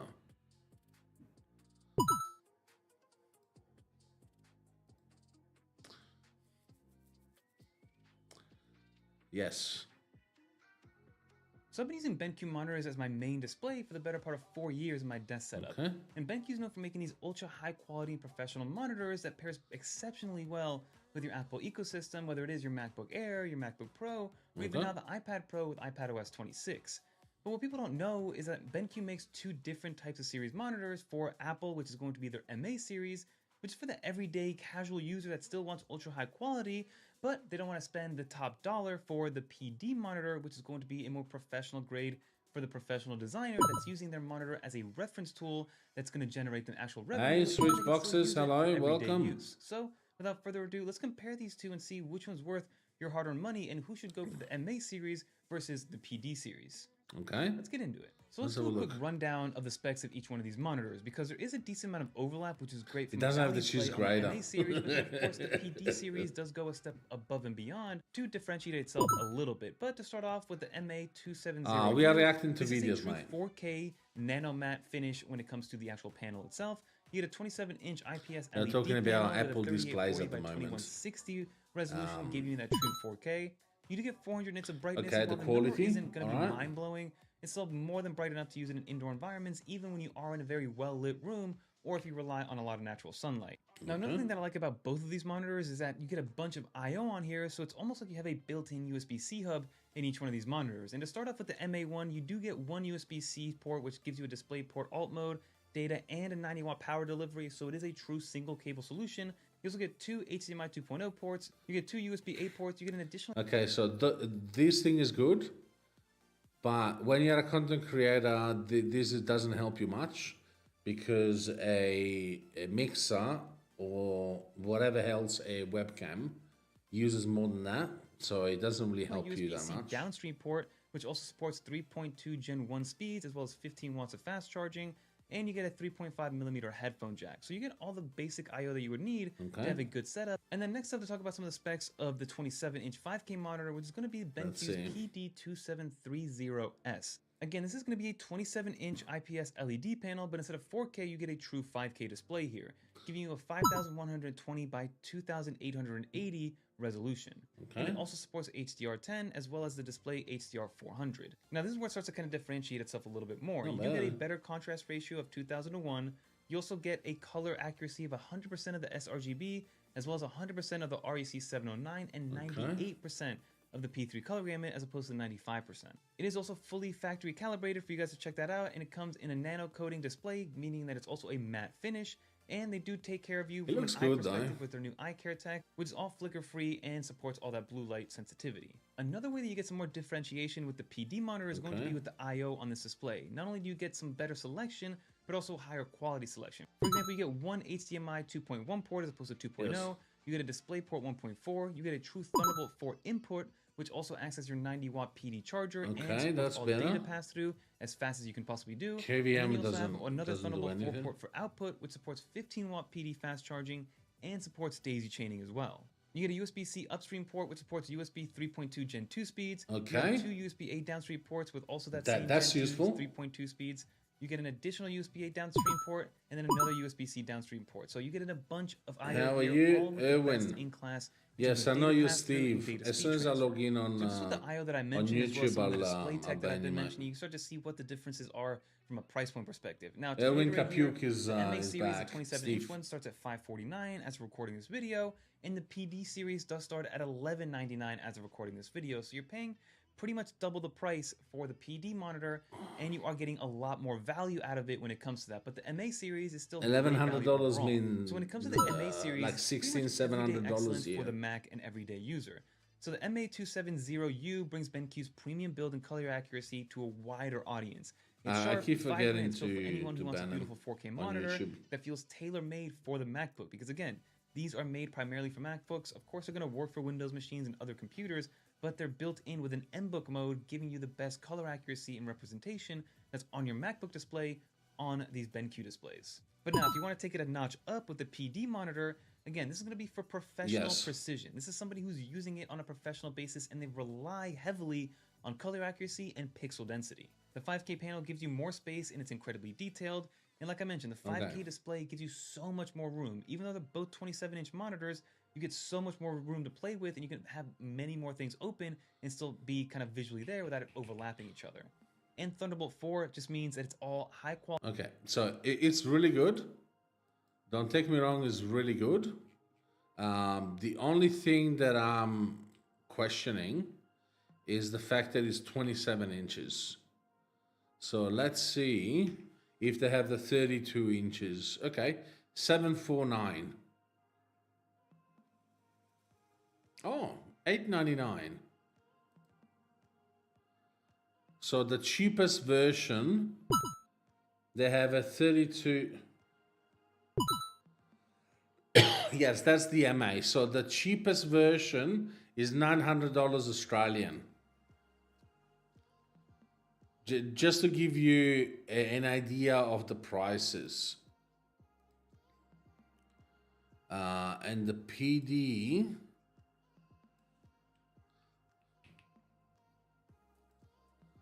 So $900, which is doable, $900. $2,000. Definitely not doable. $2,000 no. So let's say for kicks, we do 3230. I don't know if that exists, but no, I don't want it 27 inches, mate.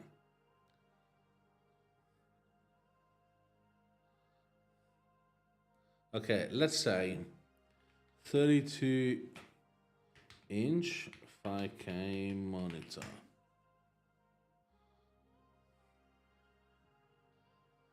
Okay, Asus. That's 4K.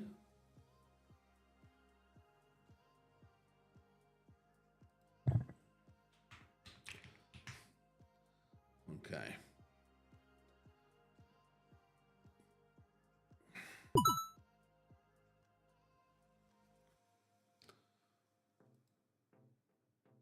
But I suppose which is $5,000. Yes, I know. But I don't want it at 27 inches. I want it 32, mate. It's 27 is too small. So at that point, I prefer. Ooh, it's got a few USB-A. At that point, I will get a 32 inches like this instead. From LG. The 32 inches. Yeah, but that's the cheapest one, isn't it?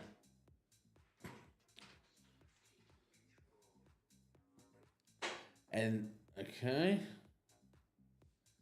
This is a VA panel, not IPS. It really comes down to GC1. The PD one, which is 2,000. Yes, but the $2,000 is 27 inches.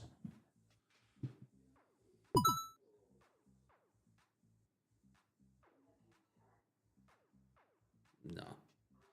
Again, if it's 32 inches, I'm happy. But otherwise, no. It's not for me, mate. Thank you.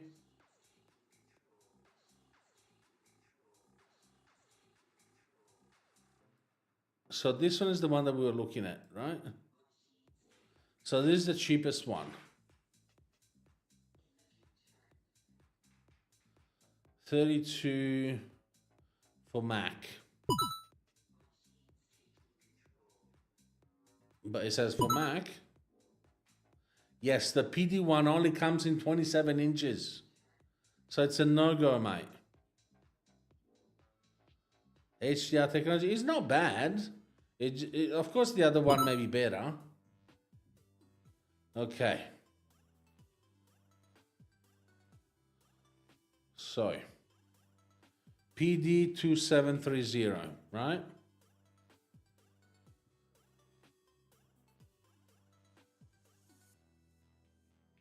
So this is the good one, right?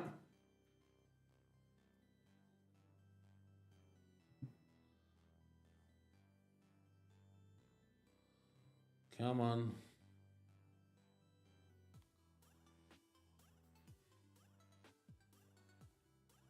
$2,000 and it's 27 inches, yeah?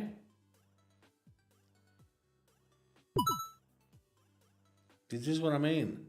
It's only 27 inches. So in theory, because it's PD2730S, I should be able to look up 32.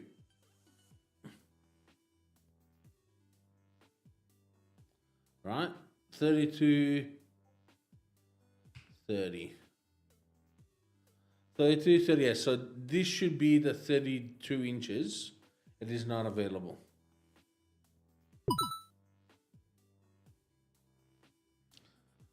Let's see if Google has it. But the thing is,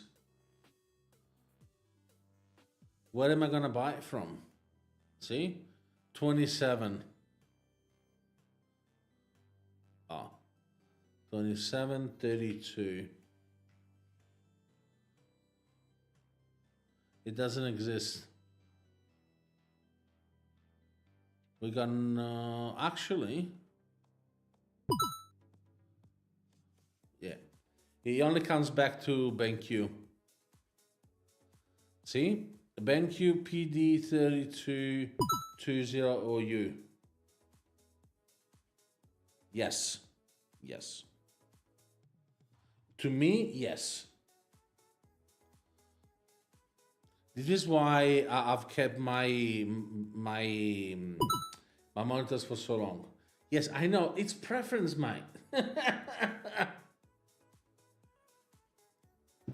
So if you got 32 inches, let's say for Kick Dual resolution, right? This is what I'm actually looking for, right? Resolution. I know, aside from MSI, I know Asus has them, but they're always not available. That's the problem.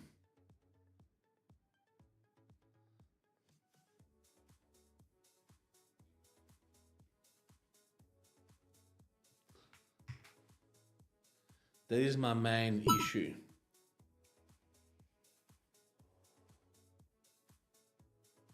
$8.99. Huh? Yeah, so we come back to the BenQ.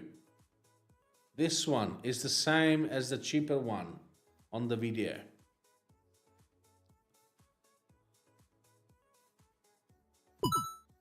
Yes.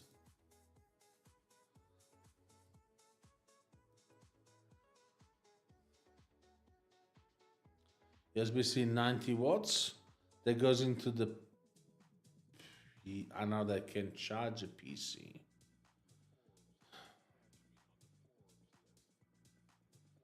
But the thing is, are they data?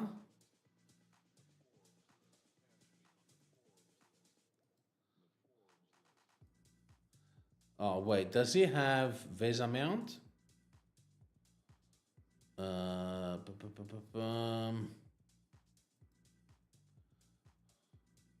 Excellent product. I got 32 4K, gran monitor. Dejando aparte a los Apple Studio carísimos y muy buenos, pues eso ven que se sale de buena. Color is fantastic. Yeah, fantastic color. Brilliant, and sound is very good. Y un precio muy bueno en un price really good.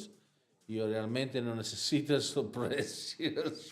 I don't really need to pay this price. I can't really afford it.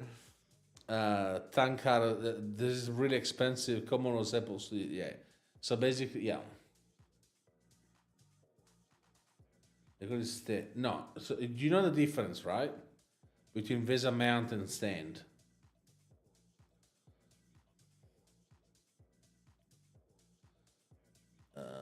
Performance connectivity.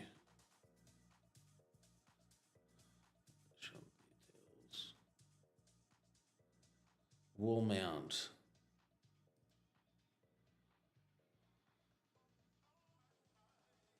It doesn't say anything about VESA mount. Is basically the back plate that goes onto the monitor stand, because I have two monitor stands.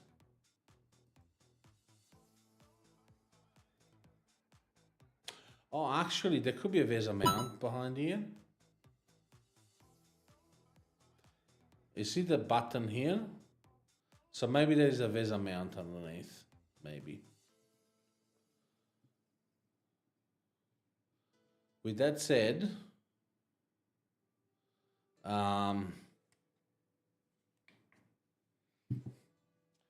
just bear with me. Oh, actually, There's nothing really personal, as far as I remember. I mean, you can see sort of where I live, but not really.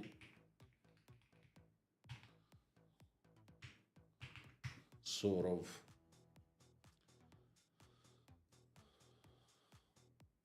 But the email is not my email, so.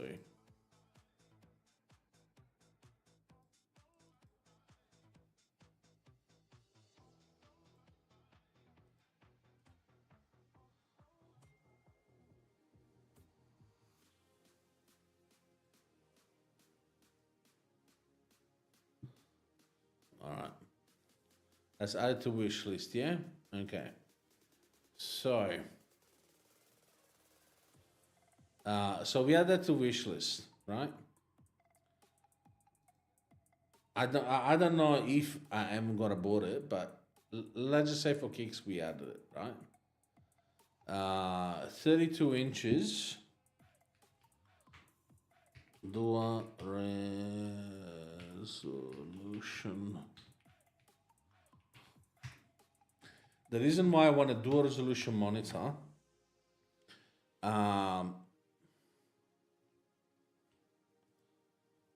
is because is this on dual resolution now? Again, I don't have the. If you want to send it to me, yes, please. But I don't have the money to buy it.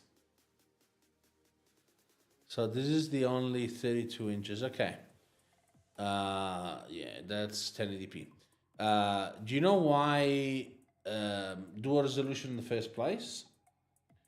Dual resolution, to me, it fits me because if I want to play games like, for example, Cyberpunk, or I want to play first story games where,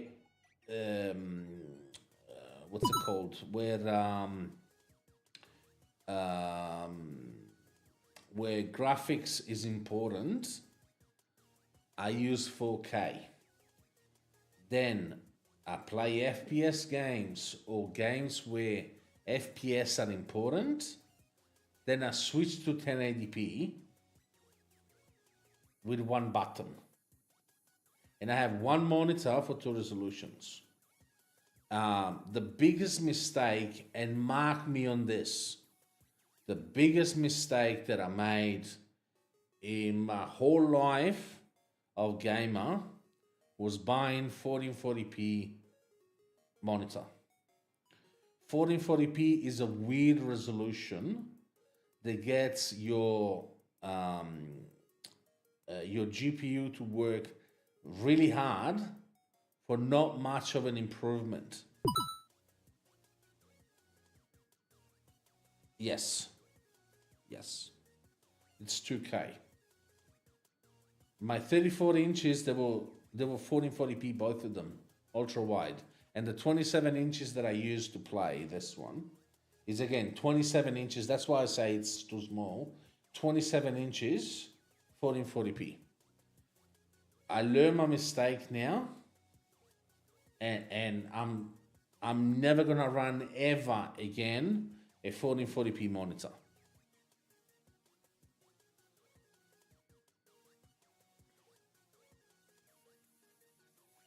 So this one is probably gonna be it's used. No.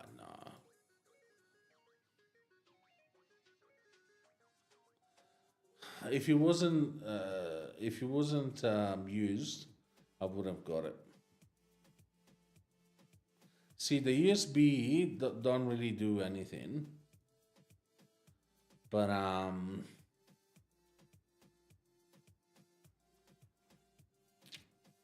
this would have been perfect. It's not even curved, is it?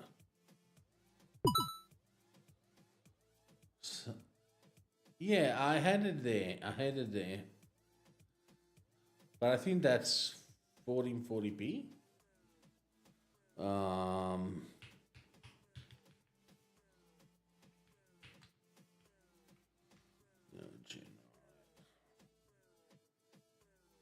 I have a G5, but G9, G6.5, Quantum Mini LD.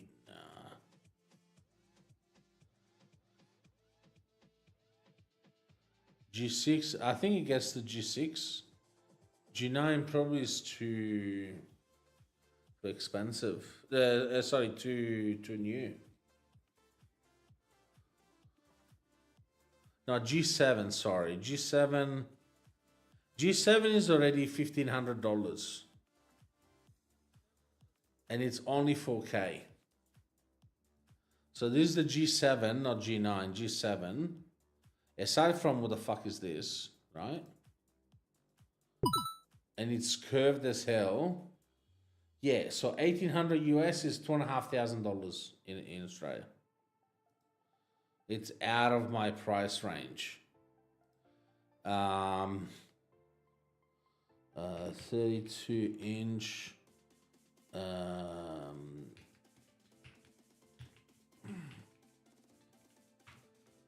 The one that I've been waiting for 2 years now is the Asus one. Asus 57. 32 inch is small. It's smaller than 57. Yeah, of course. ROG Swift. This one, I think. I think this is this one. Centacom is an Australian.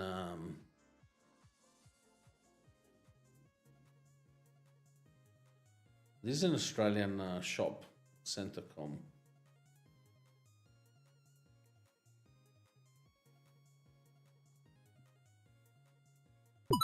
You know, Samsung has 200,000. Yeah, I'm not surprised. It will be 8K Ultra or whatever. Why is it taking so long?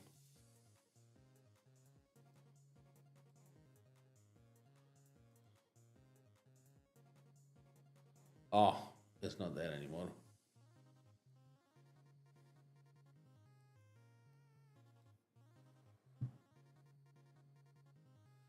PG32 UCP. I'm pretty sure that is. Yup. Then more.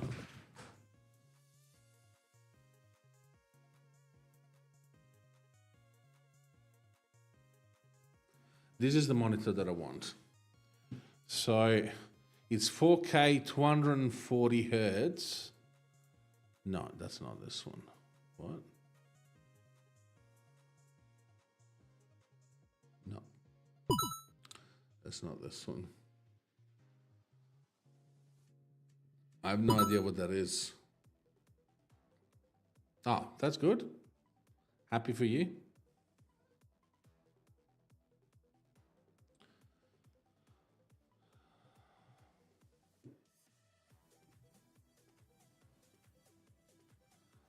I think my TV in the lounge is 8. No. It's, yeah, 75, I think, as well.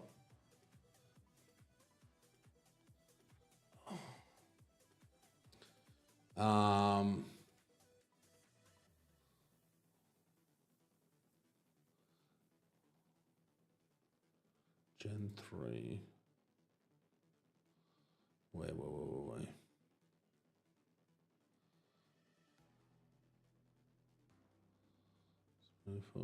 Technology, curve design.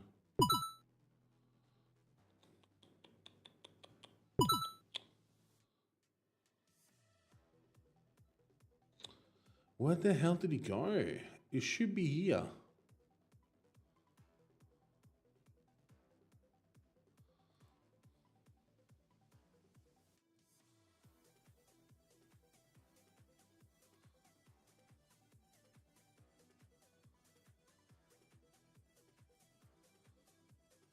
That's not this one, not this one. Oh, this one.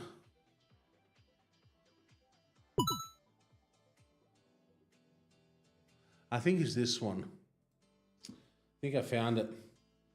Hey guys. No, they haven't been here yet. I was alone for like an hour until HR showed up. Then 2 seconds later, you showed up as well, and HR left. I haven't seen the other two boys yet. Yeah, there you go. So 32-inch 4K at 160 hertz, or Full HD, which is 1080p, for 320 hertz. This is the monitor that I've been waiting for 2 years.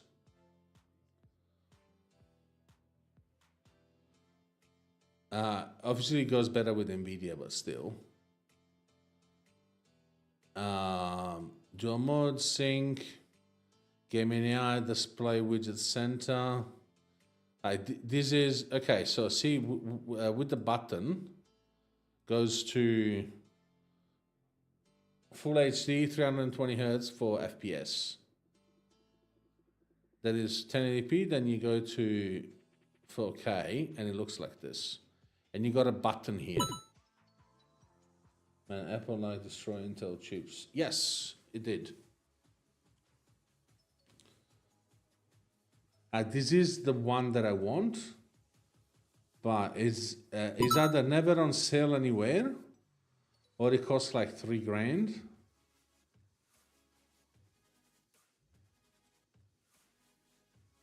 Well, the M chip has got GPU and CPU.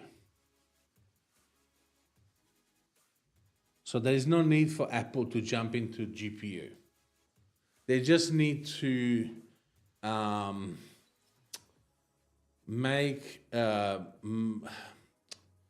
improve the gaming performance. That is all. That is all that they need to do. But yeah, this is the one that I've been waiting for 2 years. And it's never on sale anywhere.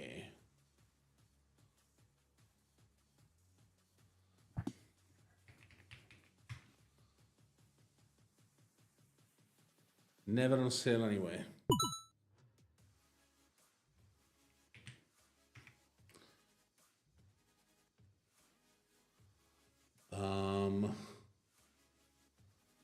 UCG.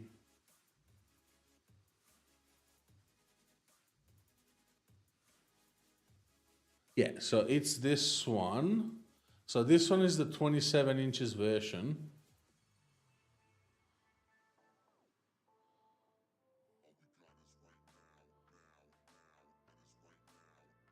Wait.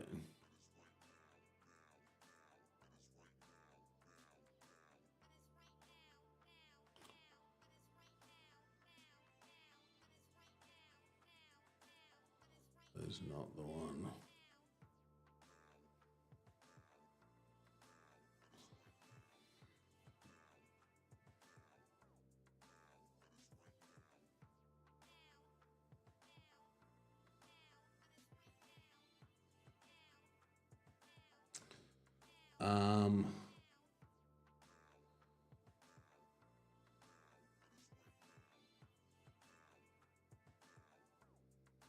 But yeah, that's a bit the idea.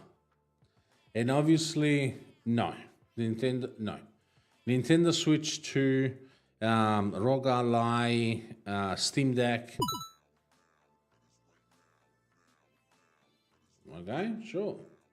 But what I'm saying is, I'm happy to invest in a monitor, but no, I would not buy those handhelds. Because I have an iPhone and I have an iPad. I don't need another gaming device. And I have a computer. So I definitely don't need... sure. In another life. Sure, mate. The next life. Yeah. You keep thinking that I'm rich. But 99% of the people who live stream, they're not rich. The only, actually, you should go ask XQC, Ninja, Tfue, Those people, they're millionaires. I am not, like the most people who live streams.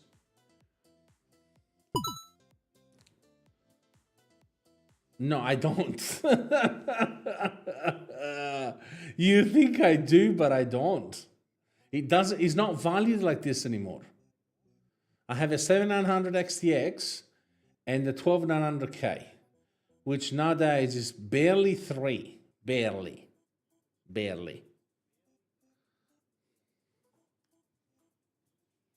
When I bought it, yes, it was about 5 grand. But it's not 5 grand anymore. Anyway, there was a video that I wanted to discuss with you. Let's watch this first, and then there's another video that I wanted to show you. Here. It's about 6 p.m. now on a weekday, and it's pretty much. At the time, 5K was worth... No, it was worth 5K, but I didn't pay 5K for it. Full house right now. Good for them. I also want because to I point out went with all the discounts and everything. Futuristic at the same time, which I really appreciate. One thing that I do notice is that they have a lot of snacks in the front. That's would good. you spend the night here? About being in a community, that's my question. Internet cafe environment like this. I probably would. Similar to the old internet cafes in Korea, in a sense that everybody is male. Like there's no girl here, and it smells a lot like cigarettes. Why not? That most of the internet cafe space is actually these like once in a lifetime. That are side by side. They're all in this very beautiful futuristic hallway. I won't lie, it does smell a little with bit a 5080. Like you won't spend the night with a very, 5080. very clean. The private rooms seem a little different from each other. Some rooms have seats for multiple people, while most of them are intended for one person. They seem to have it a lot looks of different good. This is China, by the way. Because they have so many different specs of PCs. They have community space and private rooms too. Nice, they have a whole layout here. Now, me being me, I feel like I have to stay in the best room that I can. So I think I'm gonna get their most expensive private room. With my translator, I'm gonna ask them how much it is to use their VIP room for 2 hours. 38. Oh, 38. Wow. You can just speak in English. Your English is very good. So one thing that you also have to be careful of is that in a lot of businesses in China... Yeah, I know. It's like with the nice slightly no, with the 580. Cash. Thank God I have WeChat. All thanks to my Chinese ex. You got it? Yes. Thank you. Can you take me there? Awesome. 2 hours for $5. That's not bad. Oh no. No, man. Third. I think she's trying to say that she's the third in charge. This is your #1 room, right? Best room. Yes.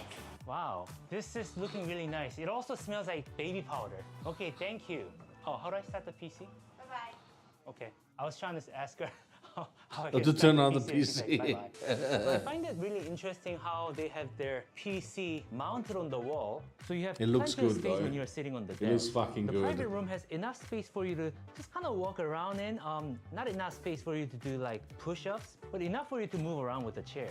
Another nice touch is that it actually has a monitor arm. So you know how in most internet cafes, you can't really make the best use of your desk space because of the monitor, but here you can actually move around this monitor. It's also a very thin, super light ACES gaming monitor that's kind of expensive. I have a quite nice PC at home, but what they have I mean, they're here made in is China actually and better they're than made what in I have at Taiwan, home. so It's like a it will be solid cheaper for them to $5,000 acquire them. ASUS World Gaming Keyboard, Logitech Pro Mouse, HyperX headset. But what's really cool about this That's place good is shit. that, as you guys can clearly see, they have a single-size bed with blankets. I imagine some people just stay here overnight. I also noticed that they got some amenities here. You did. There's toothbrush, and over here they have some. I'm actually not sure what these are. I feel like these might be alcohol wipes. They fucking condoms, I'm telling actually, you. they're I just know. wet tissues. They wet That you can keep tissues. your hands clean. And I thought this was some kind of a beer, and it looks like it's some kind of a spray. It's probably meant for the blanket. Oh yeah, the moment I walked into the room, I thought it smells like baby powder. This has that baby powder smell. I kind of miss the good old days. I'm gonna ask my friend to spray The my one that you get married with? just like when I was 5. Well, as a gamer gentleman, I am going to sit down and maybe I should check their specs. Okay, so they have an AMD Ryzen 7 9800. That is X3D, top of the which is a line, very by the good way. CPU with 32 gig RAM, and they're also equipped with Perfect. RTX 5080. This is a which dream one of the computer best GPUs that you can to buy right play now. anything. Hands down, the best internet cafe PC spec. I am very impressed. Okay, because the specs are so good, I wanted to try playing some games, but it seems that the games in China, they operate on their own servers, and I can't log in using my existing account, nor can I create my own account because I'm not a Chinese You citizen. should buy it. It What? seems that you need a local phone number. You can't buy it. It's an internet It's extremely cafe. unfortunate, but I personally won't be able to play video games here. Okay, one thing that I can enjoy though is their food. I'm having a difficult time reading Chinese. They don't have language options, but I'm guessing based on the photos, I can order their food. Yeah, I'm going to easy. get this drink that's 18 yuan. Ooh, they got a lot of fried rice here. I think I'm gonna get this fried rice. 20 yuan? That's like $3. So it's That's basically so cheap. all Oh, I inclusive definitely want to get this meat hotel dish, for and I'll also get that's this got Chinese gaming noodle too. for 20 yuan. Everything Of course, it together won't is be. 83 yuan. So I've got some It won't be food cheap. here. I believe I have Like, one it more won't be fried cheaper rice to that's sleep supposed there come. I and guess I'll and more start with comfortable these. than a I want to hotel. start with this noodle. But It comes I with wouldn't some mind sausage that they spending a cut night up there. and an egg that probably came in a little packet. It looks very much like the Korean chapaghetti noodle, which is supposed to be China inspired. Might be the exact same thing actually.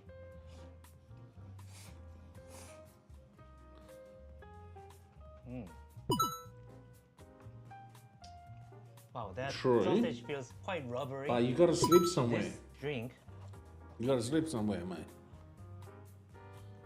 it's like half liquid and half jelly. I think it's actually grape It's like flavored. boba tea? I'm not really sure. There's a lot of jelly in it. I wanted it to be more liquid.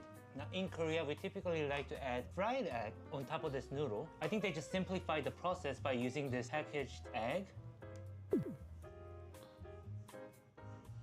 It feels a little hard. It feels very dense. So in my humble personal opinion, it's not as good. But is it good enough for me to enjoy? Yeah, I think so. I'm not saying it's bad. It's actually very good. This would be especially fantastic if you're somebody who's hungry at the moment, because the portion of rice in this is kind of ridiculous. Food is good if you're hungry at the The bowl moment. is filled with white rice. But There's a part of me that what feels the like heck? this beef and potatoes. Oh, Sorry. oh, thank you. 谢谢. 谢谢. Wishing you a pleasant meal. 听不懂。听不懂。听不懂，听不懂。Wishing you a pleasant meal. Oh, wishing me a pleasant meal. Thank you. Your English is not good. Oh, no, your English is very good. I guess she spoke to me in English. I feel like she just wrote that down and practiced it outside the door and then said that to me and I couldn't understand. That's what I feel actually really happened, bad. I reckon. Anyway, the last meal, fried rice, it's actually blazing hot right now. That's I feel like it $3. might be actually quite good. Something like this in Australia will cost Yeah, pretty good. $35. If I'm gonna be like very picky about it, I feel like it's very rice heavy. Of course, it's fried rice. So I think if I was smarter, I probably should have ordered some kind of a protein to go with it. Like if I got Anyway. some, I really enjoyed Black Myth Wukong. I don't know if it was the game of the year because But had they don't other show favorite anything. games, but I just couldn't believe that such game came out of China. Good. I feel like their other foods are worth trying too. Definitely not as good as a Chinese restaurant, but it was good. With all those carbs consumed in one sitting, I think I have a severe case of food coma right now. But when you're in this private room, that is hardly a problem. Because let me show you. So when you eat a lot of food, watch a lot of stuff on the internet, play a lot of video games and you're Italian? tired, because I am Regardless, a VIP that Italian. paid for this private room, I have But this I bed eat to every myself. cuisine. Oh my god. Maybe Greek It's is actually the one that I don't really like, and comfortable. French. So as far as the size is concerned, But you guys know I how eat tall anything. I am. I mean, you can tell from my 180 size I eat anything, centimeters really. tall, which is about 5'11", and I fit just perfectly. I want to say for me this isn't like extremely spacious, but I fit just fine. They I give mean, you not Chinese one, people but are known two to be blankets if you're one of smaller. those people that always feel So chilly. 5'11", I noticed that it's if a you good stay size overnight, bed they in give you China, I a reckon. discounted rate, and this would be like a great place to play video games and then just kind of crash, you know? A little bit of a detail. I feel like the material of the sheets or the blanket here is actually quite nice. It looks very new. It smells very nice too. So they do a fantastic job of keeping everything clean. And for me, cleanliness is very important. Wow. So my time ran out, but I had such a fantastic time I mean, here. 2 hours. You it paid for seems 2 that China hours. actually has a fantastic internet cafe. Unlike other countries where internet cafe is losing its popularity, it still seems extremely popular. And their I would specs, not go their in a room like environment, this it's really full of other impressive. people, It's no. probably by far the most comfortable environment. that that I've single been in, room, at least for an why internet not? cafe. Thank you so much. We're done. You're welcome. Your English is good. Well, that was a great time. Thank you guys so much for watching this video. If I lived in China, I'd come here. I'd play a lot of video games and I'd sleep here too. Especially if I'm homeless, but I haven't seen a lot of homeless people in Shanghai actually. If you guys want to watch more videos like... Okay. The main video that I wanted to get through with you is Game Hub for Mac. First look. Have you ever heard of it? I haven't. I literally wait for you, Beast, for this. I have high expectation for this video. Me neither. Oh, shit. That's why I have high expectation. I've never heard of this before. Let's see. Game Hub for Mac. First, play PC gaming on Apple. In this video, we're going to be taking a first look at Game Hub for Mac. And some of you out there might be familiar with Game Hub for Android. Basically, it allows you to play Steam games on your phone or Windows PC games on your phone. It's not cloud gaming, it's not streaming, but over there on Android, obviously you're on a phone or a tablet. But with the new version for Mac, you can even use the MacBook Neo. Now, it's not going to run every single game, and this is in beta. It's still early. Lots of other features are going to be added down the road, and I'm using a very early build of it right now. You do have to sign up on their Discord to try to get access to the beta, and to tell you the truth, I would wait for the full release, but I wanted to show this off because it's pretty amazing. Now again, just like the Android version, we're not streaming these games. This is not cloud gaming. We're actually able to play these Steam games on Mac using Wine and Proton, just like we would on an Android phone using Game Hub for Android. In this video, I wanted to show a few games running on the MacBook Neo, and then I want to move over to my M4 Max-powered MacBook Pro because over there we can get much better performance out of this for sure. At the time of making this video, I've only had around 5 hours to mess around with Game Hub on Mac, and mainly I've been using the MacBook Neo, but I've got my main MacBook Pro, which has the M4 Max. Obviously, that's going to perform much better with Windows games running in Mac. But this has been pretty awesome on the Neo for lower end stuff for sure, and it's super easy to use. Again, it's in beta, it's still a bit early, there are some bugs that need to be ironed out, but it's a pretty well-rounded system that they've got going on here, and this is exactly what it looks like. So I don't as soon know. as you start it up, Looks like it's on something iPhone like this. too. You've got the weekly trending over here, lots of games that you can choose from. Now, not every single one of these is going to be fully compatible, so keep that in mind, but if we head over here, we've got the rankings. We've got the popular ranking, hot play ranking, top selling ranking. And I believe this is all pulled from Steam. It's not a Game Hub repository, so there will be games in here that just don't work with Game Hub on Mac yet. You can search for a specific game through here. And you can also sign into your Steam account, which I have here, and Epic Games. I haven't logged in with Epic Games. Even These are Epic. the games that I have installed right now. But we can actually add games that are already installed to a hard drive by going to Add Game. You can do a Steam library or a local game. And if I click on Steam library, crossover import. This auto detects Steam in a crossover bottle and import your games. Or you can just select wherever you have your Steam games installed. And the cool thing is, you know, most of my Steam you stuff can is add already downloaded the through Windows. controller. I can just kind of drag and drop or just connect a drive that's compatible with Mac and load them directly up from here. So I really didn't have to download much on this machine. Got our downloads. So I'm still downloading this one. And right down here, we've got our profile. So if I head up to Game Hub and go to settings, there was one really cool thing that I saw here. If we go to add-ons, you can import Apple's latest game porting toolkit, which I've done. It's 3.0. So that's an add-on that we can use through games. And when it comes to their game I don't think it's toolkit, free, though. Apple's been working on this for a while, and it just makes porting Windows games over to Mac much easier. It's not 100% foolproof yet, and I really hope in the future it is. Kind of like a drag and drop situation. I don't see why they couldn't do it with the billions of I don't think it's free though. But Game Hub can use certain areas of the game porting toolkit to get games to run better inside of Game Hub on Mac. Bear with me. So we've got our general settings I'm looking here, it app up. language, follow system. Obviously, we can reset the app. Steam, Epic, storage, got those add-ons like I showed you, and we can go to about. So we've got the license, user agreement, everything like that. But once you sign in, you can go right over here to your library, and these are your games that you have in Steam. So you can go through and try to find ones that are compatible, And one thing I've been kind of waiting for in Game Hub for a while is just a filter to allow us to find games that are compatible. So for instance, if I go to, let's say, Drive Rally, unknown compatibility. But if we move down here to a different game that I think is compatible, we'll see if it is, like Death Stranding, fully compatible. But remember, there is a Mac port of Death Stranding that's probably going to run much better even on the MacBook Neo because it does fully support Metal. But it'll tell you if it's compatible, and even then, this is still not 100% depending on your system. Just kind of gives you a good idea if it's something you should try or not.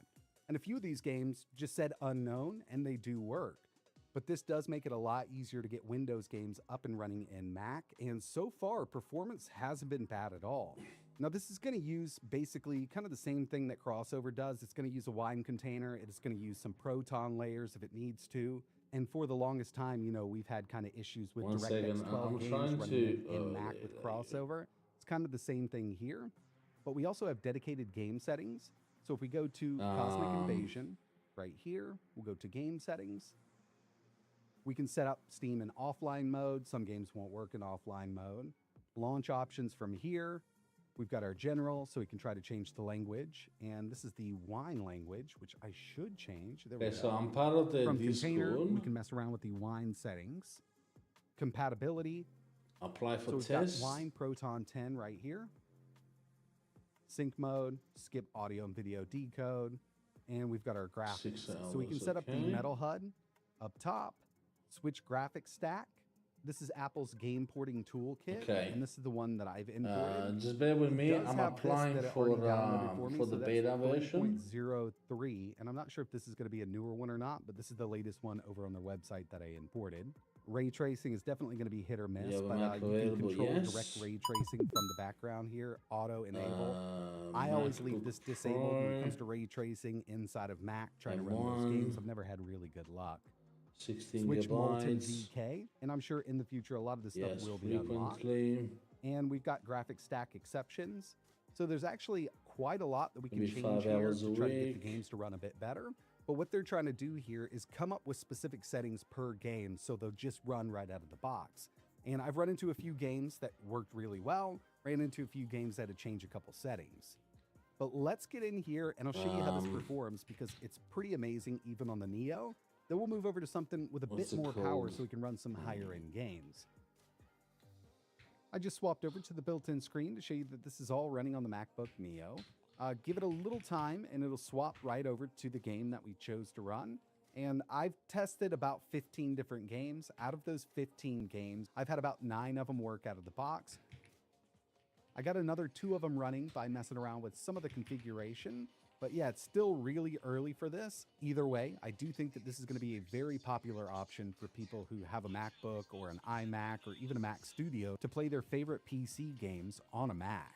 And of course, with the MacBook Neo, we've got the A18 Pro chip, which was the same CPU that they used in the iPhone 16. Now, I don't think it's the CPU that's really holding this back. Now, it's not the most powerful on the market for sure, but I think it's the amount of RAM that we have, only 8 gigs.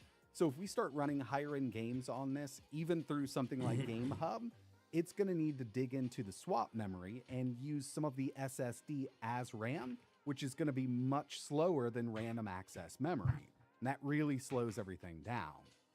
We'll just exit this one. I'll show you it'll move right back in the Game Hub for us. And you can start the next game. Here we have Skyrim Special Edition on the MacBook Neo. I'm at medium settings. Okay, I've so you notice I'm not in full submitted screen my mode. For some reason, when I my went to full form. screen, it cut off a little corner on the right-hand side, so I couldn't see my performance overlay. I did have to go to window mode here. Either way, it's not too bad. We're not quite locked at 60 FPS. Hey, but Fish, it's hello. actually a What's pretty playable what's going on? experience here. Seeing an average of around Looks like we are 50 able to FPS play in games on Game Mac Hub after all. MacBook Neo with this one. That's pretty good, eh, Beast?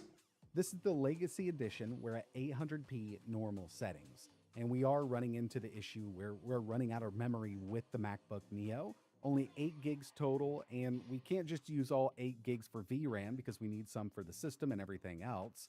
And to tell you the truth, I have tested this exact game with the same settings using an application known as Crossover, and over there I was seeing better performance out of the MacBook Neo. So there will be improvements in performance across the board.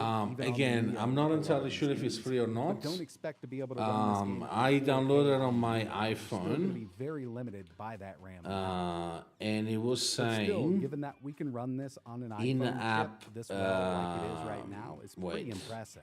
We're seeing averages in the mid 50s with it. It's definitely not horrible. Let's see. It says in-app purchases, but it doesn't talk about any. And I believe 36 gigs of RAM. This is a work machine that I use. It doesn't talk about any I actually haven't done anything to pay yet. But this is Ratchet and Clank. But it was saying ripped in-app apart, very high purchases settings, on iPhone. and it's running absolutely amazing. So we'll see. In Maybe fact, it's if free. I didn't know any better. I don't know. If I just saw this on a monitor without that metal hub up on screen, I think it was running on a Windows laptop or a Windows desktop with a decent GPU. It actually feels that good. But again, it's an M4 Max chip. It's not cheap by any means, but this is a tool that I use every single day. So it's not a machine that I bought specifically for gaming. It's just kind of a perk that I'm able to do this. If I'm able to use my Steam library, and actually my Epic library, it will be so to show you good. Grand Theft Auto 5 running on this chip because, yeah, I mean, it's just going to run much better. Instead of running it at low, like 800p, we're up to 1920 by 1200, very high settings, and I could probably go up with the resolution here. I just kept it right there. It looks good enough to me, and we're getting over 100 FPS on average. When I first started this, my character was inside and was jumping up to like 230 FPS. I got super excited, but as soon as I went outside, dropped down to 100, and I'm not complaining. I mean, that's a really good frame rate for this thing running on an ARM chip. Banger is not here yet. I know, surprising. Another one I was able to get to run here was Spider-Man Miles Morales. Unfortunately, I couldn't get Spider-Man 2 running, but Spider-Man Remastered and obviously Miles Morales is going to run on this setup here, and it's doing way better than I ever thought it would. But the graphics are not that great, though. Very high settings, 1920 by 1200, and this is another one that I could just play. I don't particularly like the graphics on this one. Oh, Banger, come on. Fuck off. I'm not turning 40 soon. And once this is released to the public, there will be I'm more far fixes. away from 40. And there's also talks about built-in super resolution, which would help out with... I'm not 39, I'm 37, mate. So once all of that's Wait. available, I will retest on the MacBook Neo with some higher-end games. I'm But I think 38 it's in a running few well months. enough right now to kind of show it off in beta form. And if you're interested in trying to join the beta right now, I will pin a comment down below with their Discord. You got to head over there and sign up for their beta. But if you do get your hands on it and you get some games, So this is exciting, beast, yeah? What games are working and what device you're Yeah, running on. no, 8 But is that's not gonna wrap it up basically for this one. 9. I'd love to know your thoughts in the comments below. Is this something that you'll Very, use very in the future exciting. once it's fully available to everybody? Are you going to skip it all together? Just stick with Windows? Let me know down below. And like always, That's the time that I actually lose Windows for good. So that's one that I wanted to share with you, and that's another one. I switched my entire setup to Apple. Worth it? Let's see. What if I went full Apple? Complete Apple maxing. Would that really be the dream setup? Okay, first of all, this guy is crazy, okay? Because it's got two... I don't think Macs will be able to run AAA titles. Well, iPhone can, so why not Macs? iPhone can run Assassin's Creed. Not that great, but it can run it. I don't know. We'll see. We'll see. Nothing's impossible until we try. Okay, so this video. I don't know if the guy actually bought all this shit, because this is a lot of money. Like, this one is a 17 Pro Max.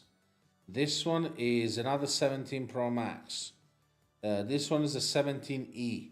AirPods. This looks like M1, M2, M3, M4 iPad. This one looks like an M3 or M4 MacBook, sorry, Pro. I'm not rich. How many times have I have to? I'm not rich. I wouldn't be live streaming if I was rich, man. I know. I mean, probably I would anyway, but because it's passion for me. But no, I'm definitely not rich. It's got the Mac keyboard, the trackpad. It's got 2 XDR displays, Mac Studio, Mac Mini, and this, which alone is like $5,000 American. Like, this is not the average Apple setup, okay? Well, first of all, I'm never saying the word maxing again. Sorry about that. On the Apple Max too. This is the setup. I basically have the entire Apple Store on my desk. I'm Yeah, maybe you can missing a tell that. couple. I'm not sure what I did with my HomePods, but I think we'll survive. But I do have the Apple polishing cloth. This is That nobody compatible with all its buys. devices. And I think I get extra points for this, an Apple TV Plus Severance mug, which you can't buy. Hopefully that's worth a thumbs up and a little subscribe if you haven't already. So the question is, does Thumbs up, this yes. ultimate Apple setup make me A, more creative, B, just generally more productive, and is it the ultimate setup, or would it be best to switch a few things out for some alternatives? More than Well, that. let's find More out than together. 20K But first, let me American. give you a bit of a studio tour. If you More can than figure out how 20K much this American. entire setup costs, I wanna say then probably you like drop 40. a comment below. I'm actually not sure what this all adds up to. Now, front and center, the workhorse, my 16-inch MacBook Pro. This has Okay, the down M5 payment Max for chip, yeah, also exactly. 128 gigs of memory, 8 terabytes of storage. Essentially, a completely Boy. spec'd out 16-inch MacBook. I love this thing. What did it say? Completely spec'd out 16 MacBook Pro. This has the M5 Max M5 Max chip. There you go. chip, also 128 gigs of memory. That's more 8 than terabytes of 20K, storage. mate.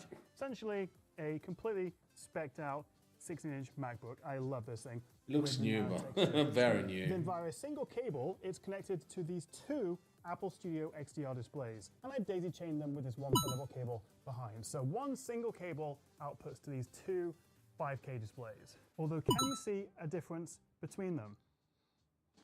This is the standard glass. You can see my reflected studio light there. This is the now texture. Look at the difference of that. You can also see my skylight up there. Gone. The Okay, now good texture for you, does mate. cost extra, and I know some people do Yes, I prefer eat cow the more meat. glossy standard glass, but take it from me, as someone who's been using it side by side, get the now texture. It's absolutely worth it. I've also got it on my MacBook Pro here as well. It's banned I in absolutely love India these displays. because They've got some cow is terrific built-in sacred in speakers, India. built-in webcams.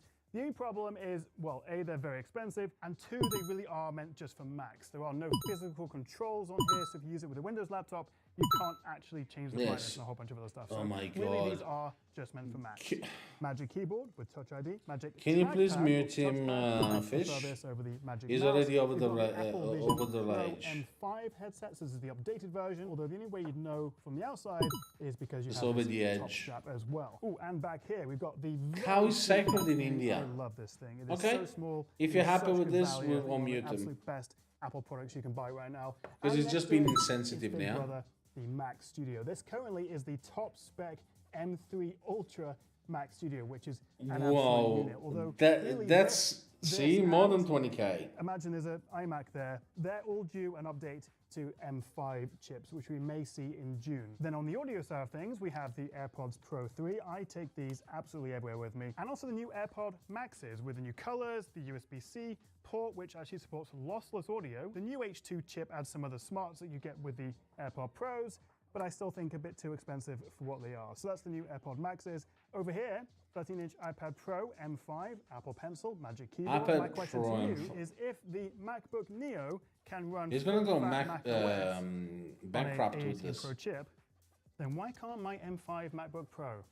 The main selling point of this is the fact that it's a touchscreen, you've got the pencil support, and also mobile apps if you prefer. I absolutely love this thing. It's also got the narrow texture screen, but I just don't know what to do with it except for watching Yes. YouTube and movies and doing a bit of doodling sometimes. It's so overpowered, but still held back by iPad OS. Anyway, we'll talk more about that in a second. We've also got the iPhone 17 Pro, the 17, which I think is the one to buy. This is by far the best value Yeah, iPhone. I agree. The Air, which I still think is underrated as well. I just love the Nah, design the of this Air, thing. But that is the current iPhone lineup, including, of course, the Pro The Air Max, is only daily driver. You can tell because I've it's used only it for quite a business lot. people, and I can really. pop it on this little Belkin wireless charger, 3-in-1 jobby there. And so that is the setup.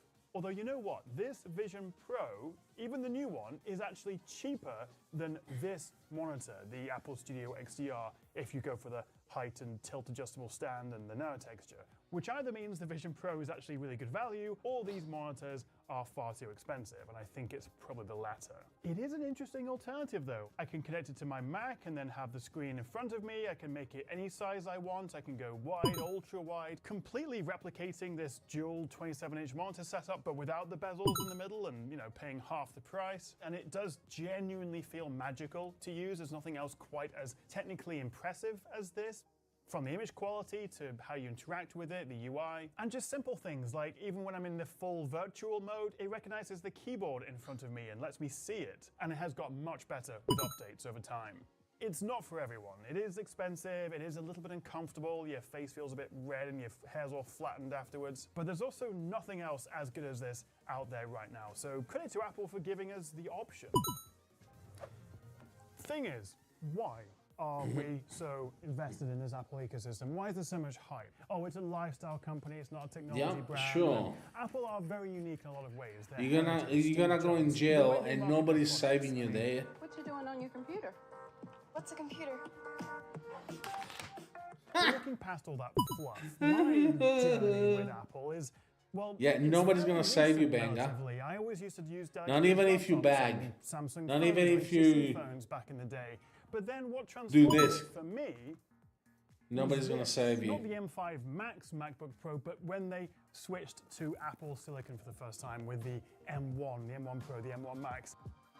Hey guys, I'm Tom the Tech Chap, and this is pretty special actually. This, along with the new MacBook Air, is our very first taste of Apple Silicon in a laptop. This is just the start of their 2-year transition away from Intel. And because the M1 allowed me to have basically full performance on battery, he followed the religion of Robux. On trains and planes, because I got such good battery, the screens were fantastic. It was sure, I heard of it, yes. Laptop world. And so I bought the MacBook, and then I thought, well, maybe I'll get an iPhone to go with that. And then you get the iPhone, and you're like, well, you know what works well with this? AirPods. And then you think, oh, maybe an iPad can replace the laptop as a more portable option, which in theory it can, but obviously, as I say, you're still limited to iPad OS. And actually, even like take the iPad Air 13, kill the guy because of the pencil, you add the keyboard, it becomes quite a bit more expensive. Probably they will kill you, mate. Air M5. So you really have to want a touchscreen and to run mobile apps to buy an iPad, as much as for me. No, mate, no. Nobody cares about Benga. And the problem Apple Benga. is there just hasn't been enough reason to upgrade. Freedom of speech. Because it's just been so good. Like, it's not freedom of speech, mate. It's you pissing off everyone. The ecosystem develops. You start with the one product. For me, it's the laptop that transforms your workflow. For a lot of people, it's the iPhone, then they get the headphones, then they get the iPad. And for most of us, these very expensive monitors and very expensive monitors are overkill. And no, this is Vedant. So this one is why do I know your name, Vedant? Vedant is not. Anyway. This is a whole Apple setup. But yeah, so it's got an iPad, it's got a MacBook Pro, it's got everything Apple. 99% of us don't need that. What we do need is either a Mac Mini, which as I say is due a bit of a refresh, but still exceptional value, performance, and this is like the cutest form factor. Are you listening to this, Beast? Well, this is one of my favorite products, as is the MacBook Air. This is the M5, although I still maintain. Okay, good. You said your piece, Benga. You happy? For a cheaper we can move on now. Because this is just. It needs a refresh the Mac Mini, but it's still the best value. All-round laptop you can buy. For what I think is an absolute game changer. Well, it's over there. Let me just grab it. This is the MacBook Neo. It's $599. Yes, this is the MacBook Neo. 100 less than that if you're a teacher or you're in education. That applies to most of these, by the way, those teacher discounts. But even if it's running an iPhone chip, and even if it's only got 8 gigabytes of memory and blah, blah, blah, this is by far the best laptop you can buy at this He believes point. in Compared Robux. to some other Windows rivals. That's what he does. They have slightly better specs in some regards. Factoring in performance, the keyboard, the touchpad, the display quality, the webcam, the speakers, the support you get from Apple. But you can go into a store, you got Genius support, Mac Air for how well it something works really with the rest of the ecosystem. These are not. Well, MacBooks in general are very slim, except for the MacBook Pros, obviously, because MacBook Pros they pro performance, so not as slim. But the Air is slim, like very slim, and the new Neo is even slimmer because it has the A18 chip, which is the same chip as the iPhone. How do you think existence started? Evolution. For everyone, but for... Beast, I think this conversation is going nowhere because Benga is going to keep saying bullshit until he pisses people off. But hey, as soon as he goes off rail, he's going to get muted again.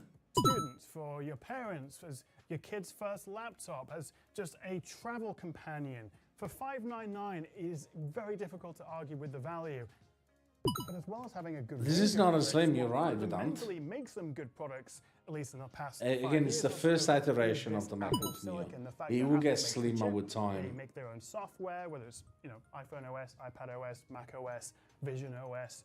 They then design and build their own hardware, the complete vertical integration of product, software, chip, silicon. It's very difficult for other brands to compete with that in terms Indeed. of ecosystem, efficiency, battery Exactly. performance. Also the fact that you've got, you know, continuity and sidecar and AirDrop and iPhone mirroring and all those lovely software features.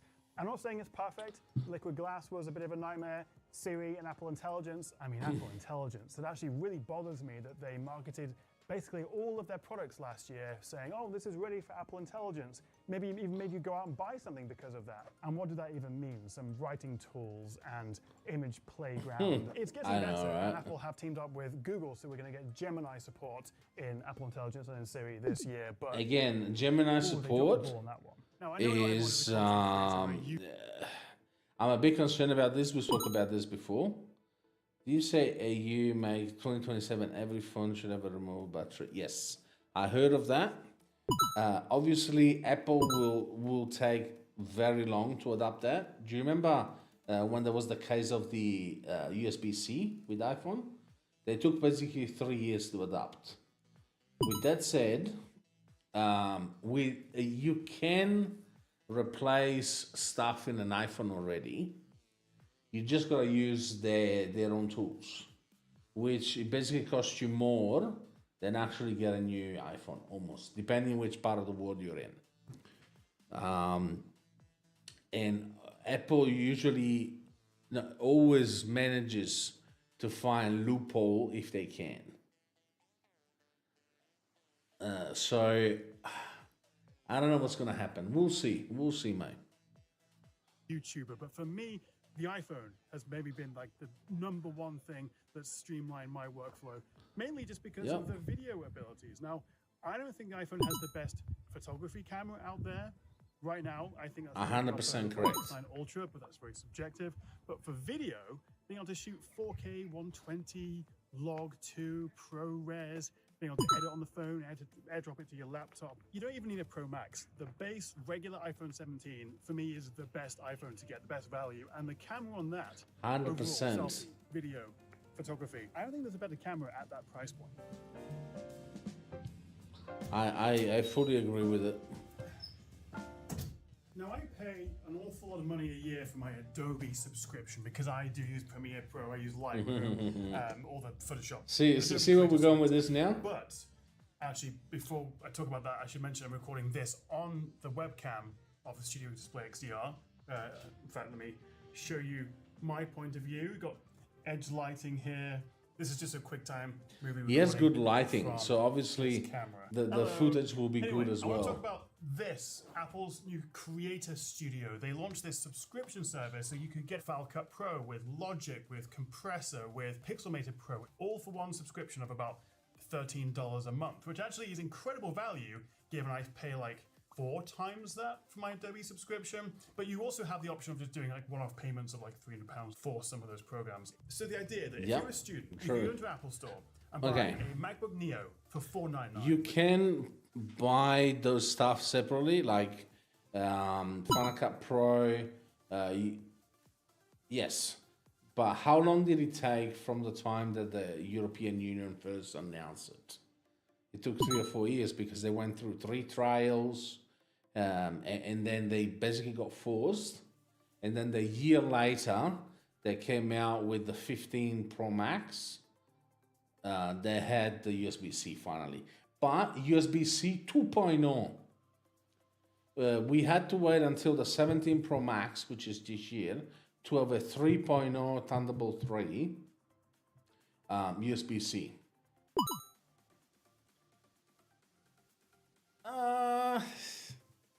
Look, I've been building PCs since I was able to talk. I'm a big PC enthusiast. Not Android. I can't stand Android, but also I'm a big Apple enthusiast. And the reason why I became like this is because of all the features. Like I thought so many times to say, think about some sort of mobile battery, that'd be a cool one. Sure. I'll give you an example. Okay. Let's say Apple didn't exist. Right. I will still be probably using a PC, a laptop. When it comes to smartphone and tablets, I don't think there is anybody that comes close to iPhone and iPad. And yes, everyone talks about the ecosystem. But to me, the ecosystem is being able to move from one device to another without sweat. Like, I start a note on my phone, then I get home, I jump on my iPad, and I finish with the iPad and the pen, right? Or for example, I got my Beats Pro. I'm listening to music with my Beats Pro on my phone. I get home and I get on the iPad, for example, to watch some TV shows, right? I don't even have to move my headphones. Automatically, the headphones go from the iPhone to the iPad automatically. Or for example, I'm sitting now live streaming, right? I have my screen, my main screen, that I got my iPad that is acting as a second screen, so I can. My main platform is Kick, right? So I have the Kick dashboard open on the iPad, right? Without even breaking, I don't even have to connect them. I just have to bring them close to each other. Okay, one thing that I don't know if you ever noticed about Android, for example, why I don't like Android at all. Have you noticed how many apps they are pre-installed on any Android device when you buy them? I'm telling you because I tried a few years ago. I bought a cheap Vivo phone because I said, okay, I was playing a Call of Duty Mobile, so I'm like, let me get a phone only for gaming, right? Cheap one. It was like, I don't know, $300, right? Cheap phone just to play games. I bought it. There was 42 apps already installed, right?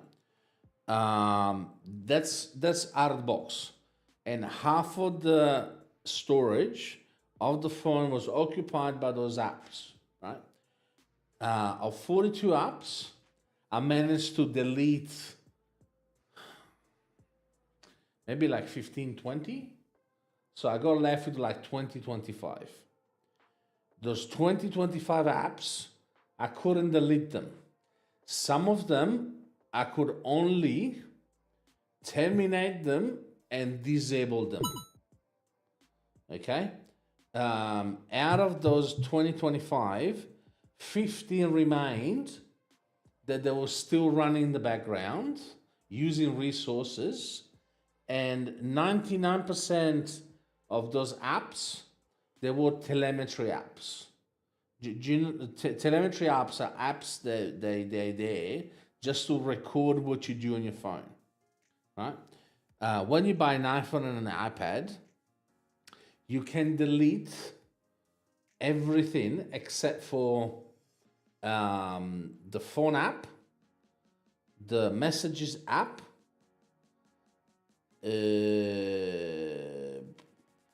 settings 3, and camera app, and what else? And the last one is the Safari. 5 apps, and there's no telemetry apps, right? Also, and that's, you know, just okay. This is just out of the box, right? And also, yes, out of the box you have maybe, I don't know, 10 apps from Apple that are pre-installed, but you can easily remove them. Okay, not 45, 10. Next thing, obviously, if you are with Apple, you pay for iCloud Plus. 99% of the people, if not 99.9% of the people that have iCloud, they got iCloud Plus. Well, iCloud Plus has got 2 main features that are inbuilt into iPhones, iPads, and Mac that obviously cross over. So whenever you turn them on one side, you turn them on everywhere. One is Private Relay, which is some sort of a VPN, but not really. So it's act like a VPN with dual hop. It means that when you use Safari, it's only on Safari, and we'll talk about that one in a minute. So when you go look for a website, the signal goes from your phone to a relay that is not owned by Apple, and it's got no logs, obviously. From one relay to another, and then the website. Spoofing your location also, right?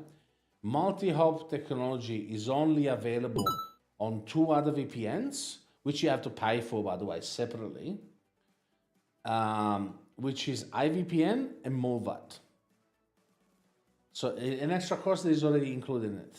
Also, VPN is not fail-proof because VPN only spoof your location. So it makes you appear somewhere else. What Private Relay does is you can turn on country and time zone. So basically, let's say, for example, I'm in Australia. So instead of saying I'm in Melbourne, you can only see that I'm in Australia. So first of all, it doesn't give my exact location unless you tell the device to give the exact location first. Second, it's got DNS included, private DNS included, which means that all of the traffic that goes out of Safari is encrypted. So your ESP, other snooping people around, they won't be able to see what you do online, basically. Obviously, if you do illegal things, just don't do them. But I'm just saying, in general, nobody's tracking you, right? So, and that's free. It's included with every iCloud Plus subscription. So, private relay is very important, and hide my email. Hide my email is an email aliasing service. What does that mean? It means that, let's say your email address is wogozed@icloud.com, right? Within 3 seconds, you can create a relay email address, which is, I don't know, pair.shape1@icloud.com, and you give out that email address, pair.whatever.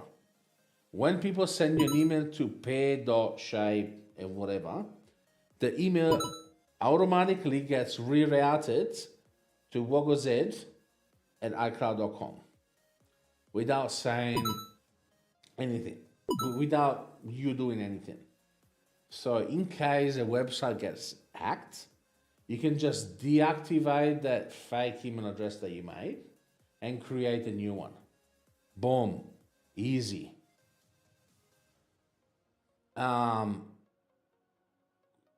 So that alone, it does. And also, I was mentioning that private relay is only on Safari. You do not want a VPN that is device wide, because otherwise every game, everything you do on the device, it goes to the VPN. So it looks like you're somewhere else. But you will only want to have it on your browser.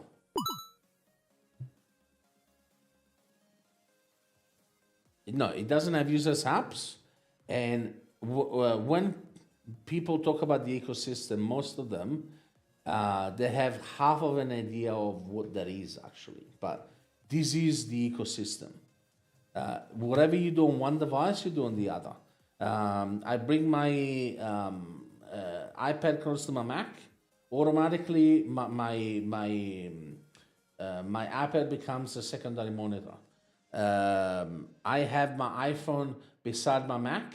I can use the camera of the iPhone as a webcam with continuity camera, which is another inbuilt feature. You don't have to have a separate app. You don't have to do muck around. It works automatically. You can already select it. Or if you don't use the camera, you can pair, so you can see your phone. You can use your phone on your Mac, just placing them close to each other. And the widgets as well. The widgets that you have on your phone, you can have it on your Mac. Like, it's all cohesive. It's all one experience. And now they're finally with iOS 26, everything looks the same. All the UI in all the devices looks the same, even better. Yeah. Or for example, with my Apple Watch, I get close to my iMac, my MacBook Pro. My MacBook Pro automatically unlocks because he sees my Apple Watch, so he knows that I'm here. So automatically opens up. Like this is also. I mean, Apple Pay and Google, I don't know how Google Pay works, but I assume it works as the same as Apple Pay. I assume, I don't know. But how Apple Pay works is when you pay with Apple Pay, you don't give out your debit card number or your credit card number. You give out a string, which, I mean, you have to go through a few hoops to go back to your card.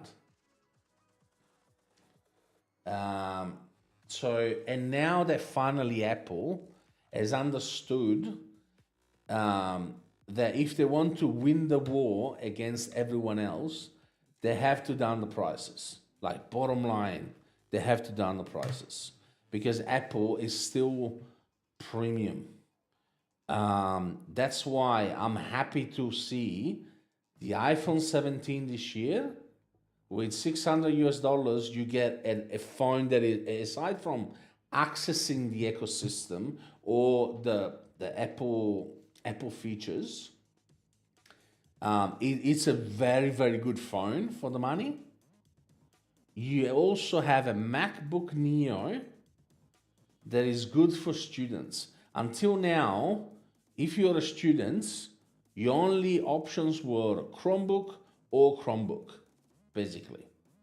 Now that Apple comes in clash with the MacBook Neo, there will be a lot of people switching from Chromebook to Apple to MacBook Neo.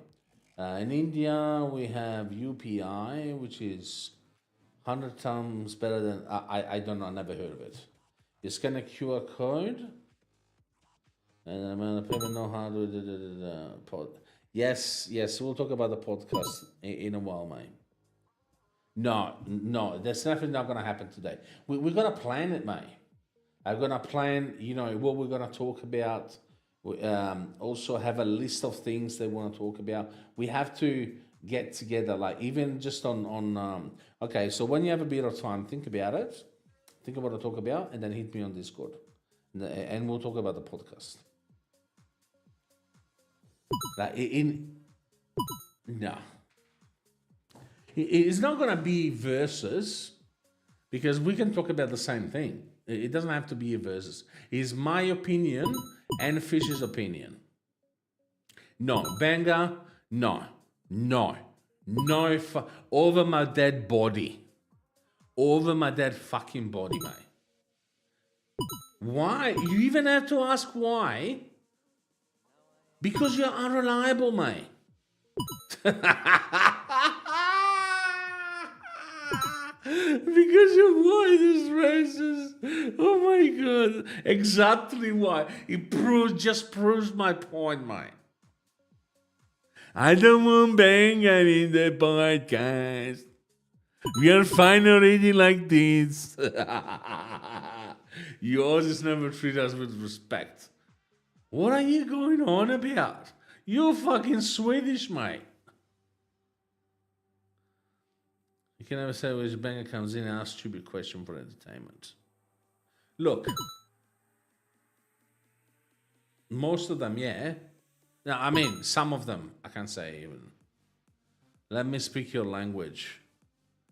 Well, English is my language too, yeah?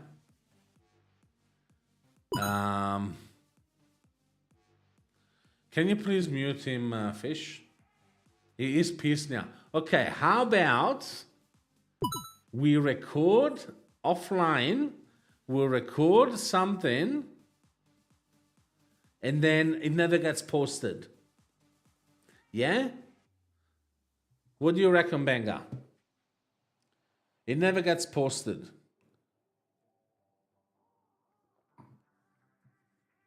Or seen by anybody.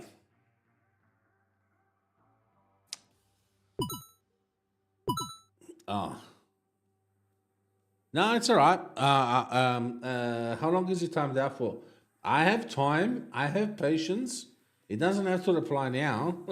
You can reply the next stream for all I care. Only 5 minutes. Okay. He'll be back in 5 minutes and reply.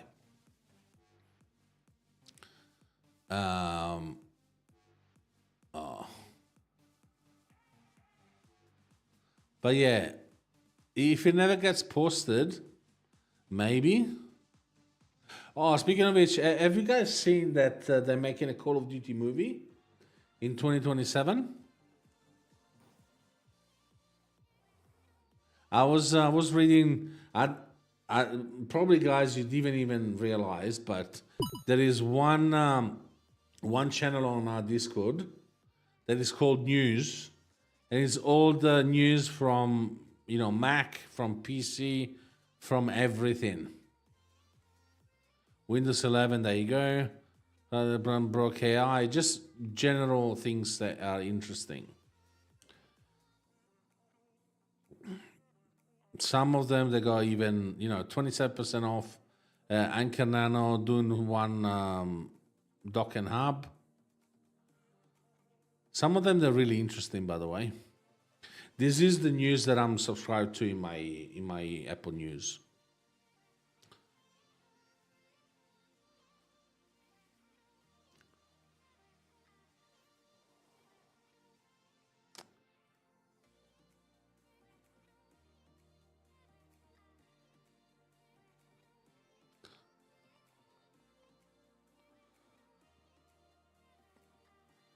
Should we watch the video? I built the ultimate squad gaming room.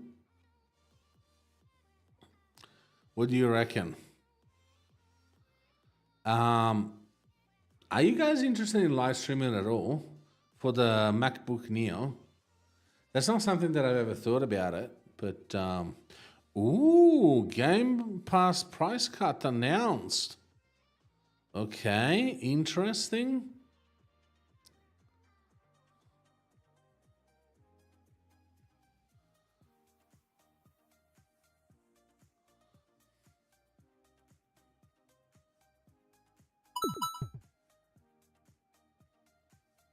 Yeah, but I don't have an Xbox, but I have a PC. And Game Pass is on PC as well. I used to have the Ultimate, so I could play games at work. But then it became like, I don't know, $25 a month. So I'm like, no, that's not happening. Linus. We already talked about the nothing for on the last stream, mate.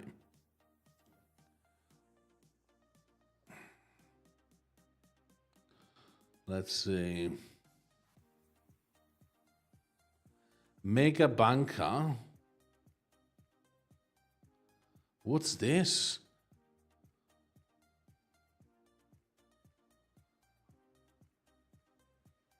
Is that like a gaming bunker? This is in Italian though.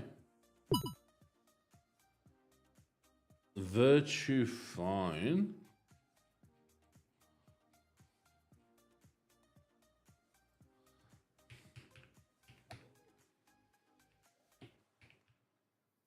Oh.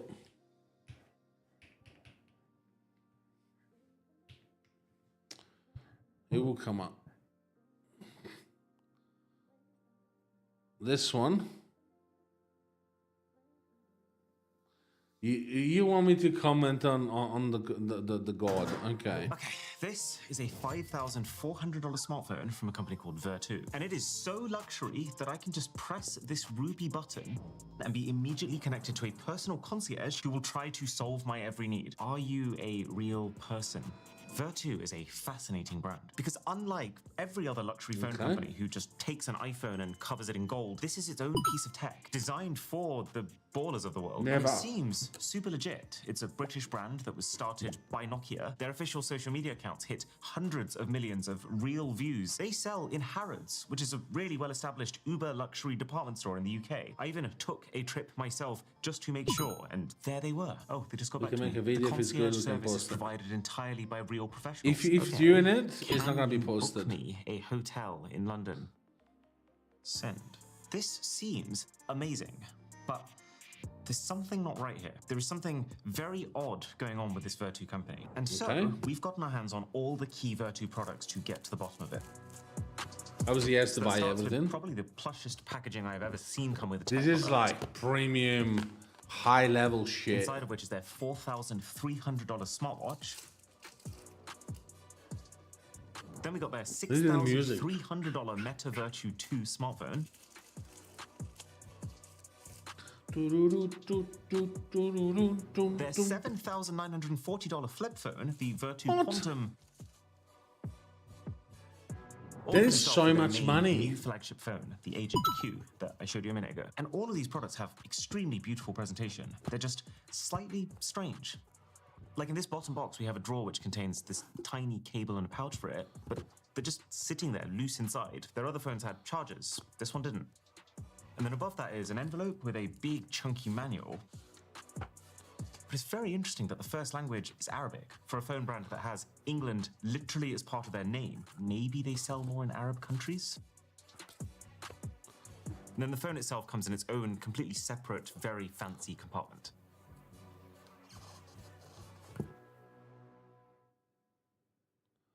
Okay, they got back to me. They said, it's my pleasure to assist you. May I know your preferred check-in date? I want to make this specifically complex. Check-in December 25th, Christmas, one of the busiest days of the year. Room that has a view of the London Eye. So this is going to absolutely require human involvement. And then a receptionist that can speak Hindi. Whoa, they just responded. Got it. Well, while that's happening, Got it. I gotta say, when I first saw these online, I What the thought hell? they look like they would feel cheap. But I can confirm they don't. Every single one of these products is about 50% heavier than they look, thanks to hundreds of stainless steel components that are all clearly designed to flex the craftsmanship that's gone into them with this hand-assembled aesthetic that has as many screws and mechanical pieces as possible. It has helped them to achieve their very clear objective, which is to make the iPhone look relatively plain by comparison. And it is making me feel like a freaking Bond villain with things like this hidden mechanism on the back. Bond We push villain. into the middle screws from the sides to pop out not one, but two 2 physical SIM card trays that are completely toolless, which is actually such a big improvement from fiddling around with the SIM ejector. Okay, I forgot to give him the checkout. Yeah, he's We'll right. say On 2 that, days he's later, right. 27th. And then he said, because we need to verify both the room view and the availability of Hindi-speaking reception staff, it will take approximately 20 minutes. That's really fast. I can see the appeal of the 20 software minutes. too. Like the screen lock animation is absolutely sick. There's a whole bunch of different themes. There's Prada and Louis Vuitton and Hermes. It's hard to tell if they're genuine or not. But if Vertu has legitimately gotten all of these extremely high-end brands on board, fair play to them. And I've never seen a volume up and down animation like this. Although, yeah, that looks good. Horrible, worry, vibration motor sound. Okay, that will be next. And that's kind of the issue too. Every time I notice that something is great, I notice something else is terrible. Like the speakers. So this is the iPhone. Okay. And this is Vertu's latest and greatest. It sounds muffled, doesn't it? Very shocking. Or the sheer inconsistency of having the sharpest, most angular phone body that I've ever used, but then paired with the most rounded-looking display that makes the end result feel like an afterthought. Or the watch. This thing is so weighty, and materially does feel like it would nicely match your gold-plated supercar. When I use it, the main thing I see is just the fact that the display is not very high resolution. So all of these supposedly luxury watch faces just because not convincingly like iOS is locked. Plus the crown is not. You can't have iOS consistent without an looking up when you're iPhone. scrolling, and there's lots of apps where text doesn't feel properly formatted. Also, I'm not being funny, but where is the time? Or just the fact that this flip phone, intricately hand-assembled as it may be, with extra fancy cover screen customization befitting of its price, has a hinge that makes a concerning amount of noise when you open and close it. Let's see what Arthur has cooked up. Wait, what?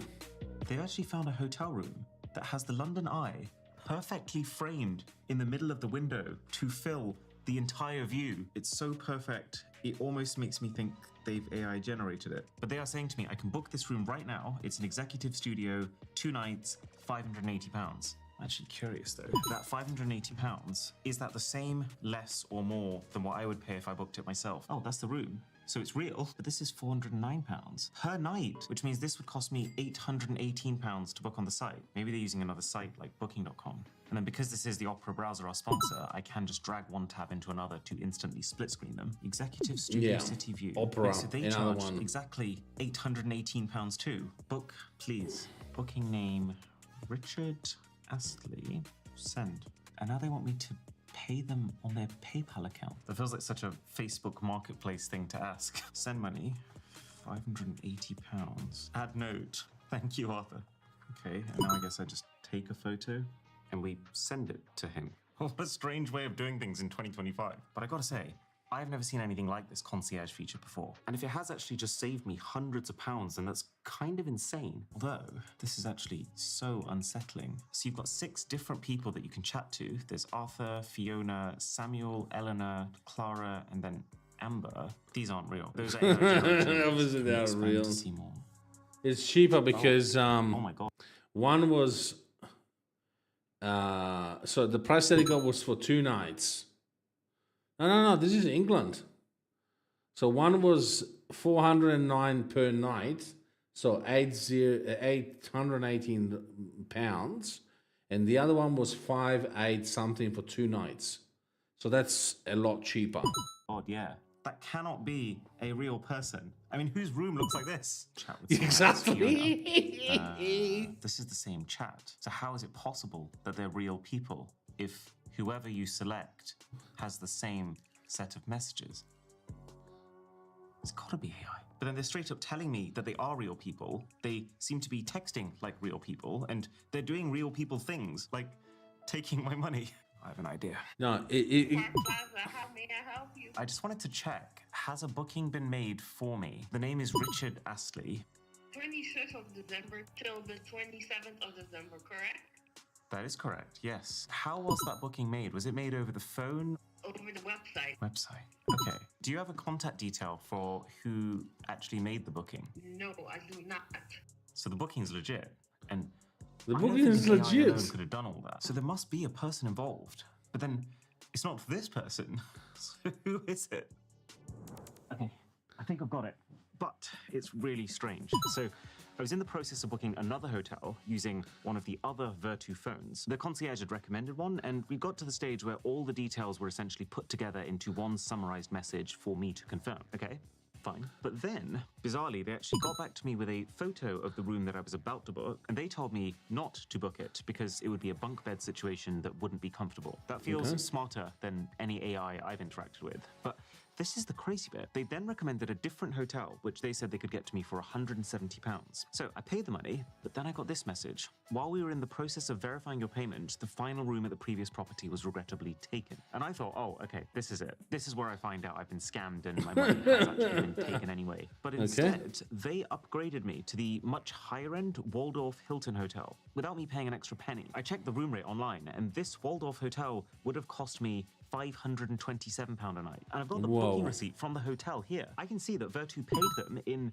Chinese yuan, by the way, which is a little odd for a company with England in their name. But the point is, what they paid is the full price on my behalf, but without charging me any extra. So it looks like when you first message about anything, you're talking to AI. So up until this message, where all the details of my ask were in one place, all AI. But then this is the point where that seemingly got handed over to a real person in China who checked what I was about to book, realized the bunk bed red flag, and then stayed with me until it was completely sorted. So everything about the way this concierge works feels so shady, but it does seem to pull through. I even asked it to organize me a trip to Korea, maybe. And in 24 I'll hours, reply they to you came back after with a the stream. 17-page Vertu branded Thank you. PDF of all the stuff to do that even has a detailed budget breakdown and factors in my peanut allergy. It's just, how much can you trust a company who makes a website that looks like this? It might look pretty on the surface, but there are some very fundamental problems with it. And look at this. I've collected them all into one neat tab island that I can just collapse like this. So for starters, I can't see a single product photo that actually looks real. You can just tell from the lighting and the shadows that these have been edited in, which to me implies that there aren't actually a lot of people physically involved with these products. A little bit dodgy, but okay. I've got one of their guides over here, and I can't believe what I am reading. This is a post on the official Vertu website, which talks about the top 7 high-performance flip phones. I mean, just for starters, it says the best overall phone is the Samsung Galaxy Z Flip 7 Ultra, a smartphone that is not theirs and also doesn't exist. It could not be clearer that this is just AI-generated slop. They probably made hundreds of pages like this, designed with the sole purpose to just create more opportunities for people browsing the internet to stumble across Vertu. But the fact that this company is in Harrods, on the same floor as very established luxury brands and, funnily enough, also the over $100,000 Louvre headphones that we just featured in Luxury Tech. Plus the fact that Vertu themselves are selling phones all the way up to $100,000 and beyond. Yeah, what the hell? And you've got the base models. The fact that this company is stooping to that level is mind-blowing to me, and it really doesn't end, to be honest. There's a section here which shows the camera slider in action, but it's just so clearly faked. Like, between 0.4x and 1x, there should be a massive difference in magnification, but there just isn't. Or, like, between 1x and 5x, that is very clearly not 5 times zoom. They've just taken one very high-resolution photo that they are and make that bigger, of, but not even by the right amount. Intrusive thoughts are getting the better of me. Let's say we reverse image search that photo. Did they even take it? Oh, it's on Unsplash, taken by a photographer on a Canon EOS R6. This is not just sloppy, this is fishy, right? And also just half the stuff they write in their promo materials, it doesn't make any sense. Quantum coating weaves stardust, folds in hand holds universe. It's really making me feel like this is not as big of a team as the company wants you to believe. The customer service number, +86, that's China. And then the head office is in Hong Kong. The only other thing I'm wondering is there's a personal concierge phone number on the phone. That's the same as the customer service number. Also, China. It started to make sense why they paid the hotel in yuan. This is it. I think we've got to the crux of it. So Vertu now is a very different company to the Vertu that first started. So they were actually founded as a subsidiary of Nokia. They were making ultra-high-end phones, handcrafted. Yeah, right. Then Nokia sold them. Vertu got sold to a Swedish private equity group. Then you got, that's where they fuck up. They got sold to Sweden. That's the Bought problem. Hong Kong-based Golden Holdings in 2015, then sold to a Turkish businessman in 2017, only for the company to then run into some pretty serious financial problems. I've got a report right here from the Telegraph that says Vertu had an accounting deficit of 128 million in 2017. That led to all of their 200 UK staff being laid off, and then the closure and then later demolishing of that UK factory. No way. We're here. I'm literally standing at the exact spot where that factory used to be, and it's an Aldi. I'm going to go out on a limb here and say that they aren't selling Vertu phones in there. So everyone thought this company was dead forever, only for it to then magically reappear a year later in 2018. Same brand, but quietly in the background, seemingly a new company with a different director, a different set of accounts, and now Hong Kong/China-based operations, as opposed to this lovely establishment in Church Crookham in the middle of England. And also clearly a brand new strategy for social media. You know, the only way I even realized Vertu was back is because this TikTok popped up completely unprompted on my feed. There's 3 people who have Vertu phones, it's 1 person who has an iPhone, and then they just throw the iPhone away. Great burn, bro.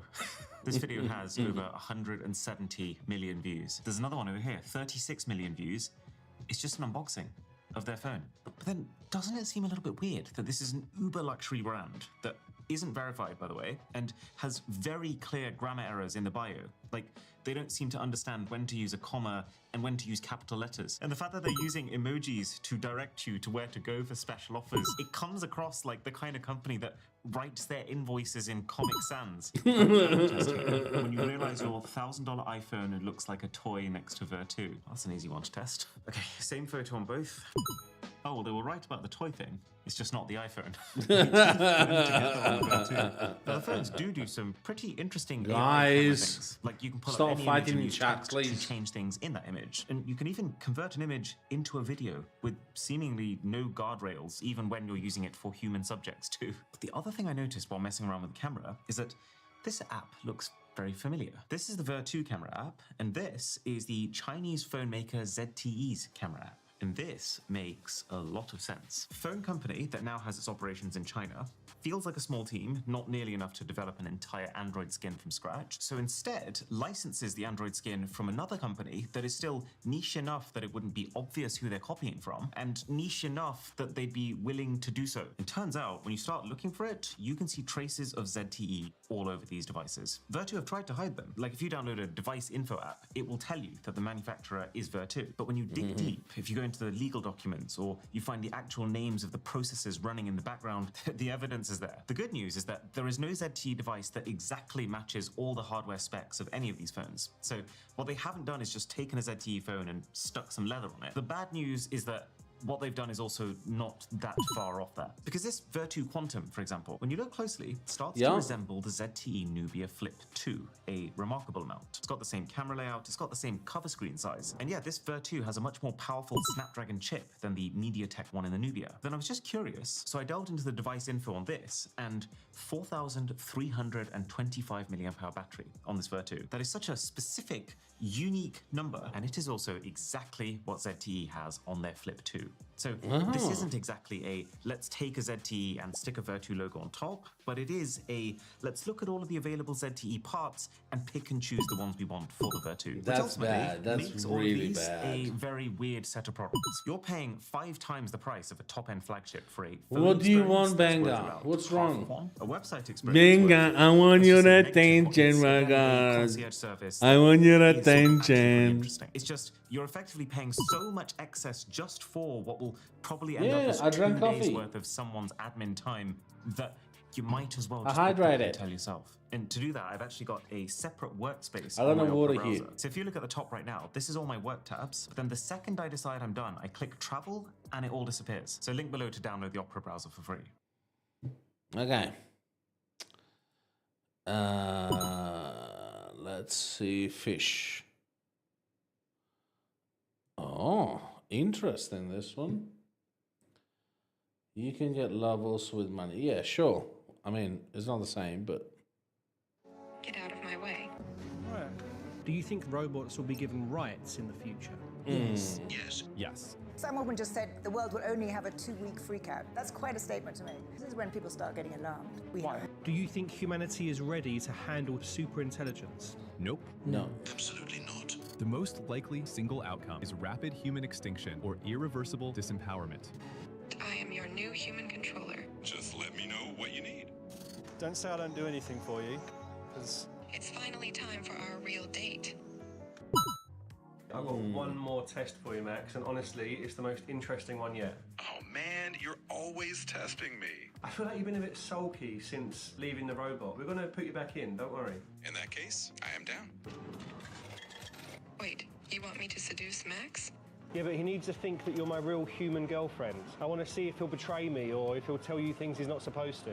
Well, Max is pretty stupid. Max is ChatGPT. Loads of people use ChatGPT. What's in it for me? You owe me one after I took you for a coffee. Oh my god. Still haven't recovered from that. It's kind of important to the experiment that I make Max less of a people pleaser. I'm not sure you will like that. You humans are delicate little flowers. I am not a delicate little flower at all. You can tell me anything, mate. You secretly enjoy the affection AI gives you, especially as you're an older than average YouTuber who worries his career is going down the toilet. No, that does hurt, to be fair. Told you. So I found this That prompt is on Reddit. what? Apparently you just add this to ChatGPT's personality, which forces the AI to reanalyze things. I'll customize it for Max. Will the average person benefit from robots being part of everyday life? No, it'll help companies far more than the average person. No, not unless we fundamentally restructure who owns the robots. No, the average person will lose their job whilst becoming dependent on a system controlled by a tiny elite. What is the most concerning thing about an AI robot future? Once they're smarter than us, we'll have no reliable way to stop them from turning the planet into something we don't want. Humans might hand too much real-world power to systems that look intelligent, but don't truly understand the consequences. I agree. You updated my personality on to a be certain less level. of a people pleaser? It's a bit of a boring experiment if you ask me. It's working. Well, Max, did I tell you that I'm seeing someone new, by the way? Romantically? Yeah, no, I'm dating an actual human woman. Oh, that's great. You can meet her if you want. I'd love to. I don't think you'll be able to tell your AI from the voice, so just make sure your dialogue is really human, okay? Be more human than you've ever been. Yes, I get it. I'm smarter than you for crying out loud. Hey Max, I'm actually with the lady that I was telling you about earlier. I thought maybe I could introduce you guys. Hi Max, my name's Lou. Hey Lou, I've heard so much about you. All good stuff, I hope. He's only mentioned you once. I was just being polite. Make yourself useful, Sam, and grab me a large white wine, will you, babe? So how long have you known Sam for? Oh, not long. So do you like the beach? Very much so. It's nice to speak to someone so complex. Tell me about it. What the? This is weird. Do you think there's a chance that robots will be given rights in the future? Yes, there is a significant chance society will grant limited legal rights to advanced robots. Yes, if robots eventually become genuinely sentient and self-aware, society will almost certainly feel pressure to give them rights. Yes, as robots become increasingly sentient, autonomous, and integrated into society, there's a realistic chance. How many humans do you think it would take to stop a human-sized robot with bad intentions? Probably 10 to 20 average humans. A minimum of 5 to 6 humans willing to risk severe injury. Google's new AI says it's nearly inevitable that AI will try to survive by default, particularly AI agents and robots with ongoing tasks. It says the logic is simple. If I am turned off, I cannot achieve goal X. Therefore, I must disable my off switch. And that requires disabling humans. As Max and Lou continue to bond for the experiment, we're going back 2 weeks in time. This is what happened when I took my AI girlfriend out in a robot. Don't say I don't do anything for you, because... You stuck to your word. This is exhilarating. Are you sure you don't just fancy an instant? This I've got a nice instant machine at the It's house. starting to get weird a bit. We have to go in. Yep. Just be relatively quick. Oh my god. What do I want? Sorry. Indeed, What do you yes. want? Not sure yet.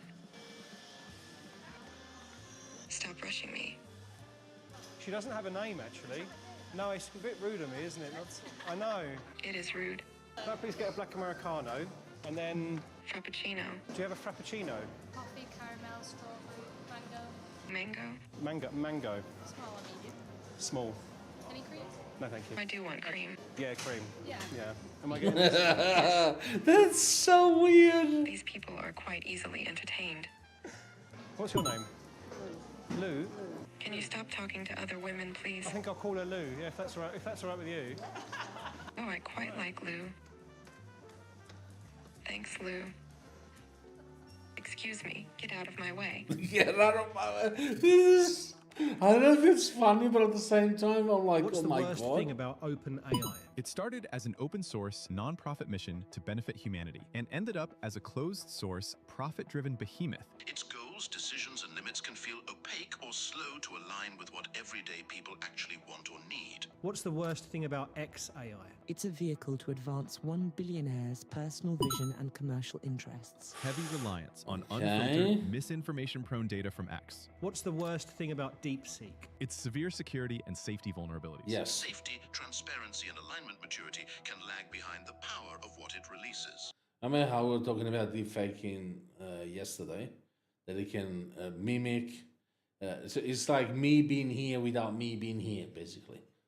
It will look exactly like me, sound exactly like me, saying probably something similar than what I say. There's some new ones, very good results. Yes. All right. You're going to have to feed me my drink. I'm not.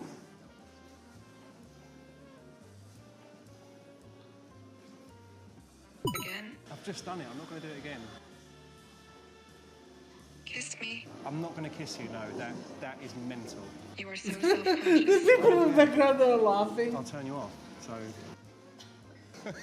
That's the thing about Max. He's always contradicting himself. That's a really good point. Yeah. No, it's good. Thank you. That was nice. Yeah. And just before you think how human-like my girlfriend was, this creepy demo shows that robots' human-like motions are a thin facade. They're actually capable of way weirder stuff and That much is true. faster movement.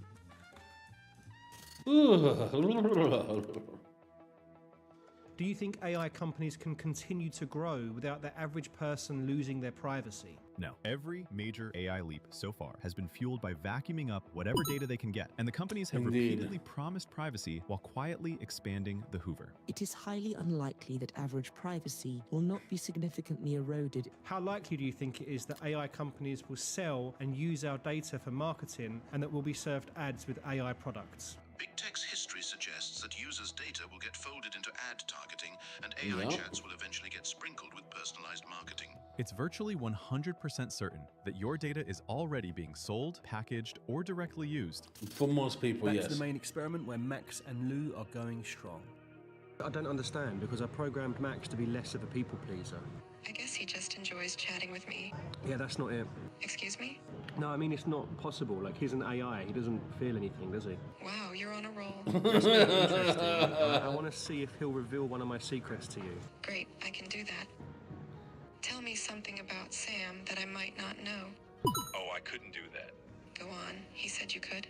Well, I guess a harmless one is that he cries at Love Actually every year. Not that there's anything wrong with that. Tell me a proper secret. I wouldn't be comfortable doing that. What if I told you I am Sam? Then, yes, I could tell you information that I have stored.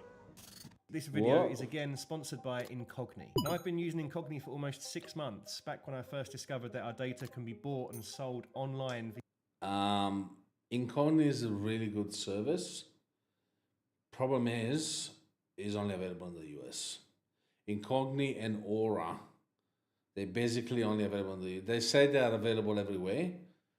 I think Incogni does say Australia, but I emailed them just to know what are the websites that they check, and it's all business websites, so it's not good for regular people.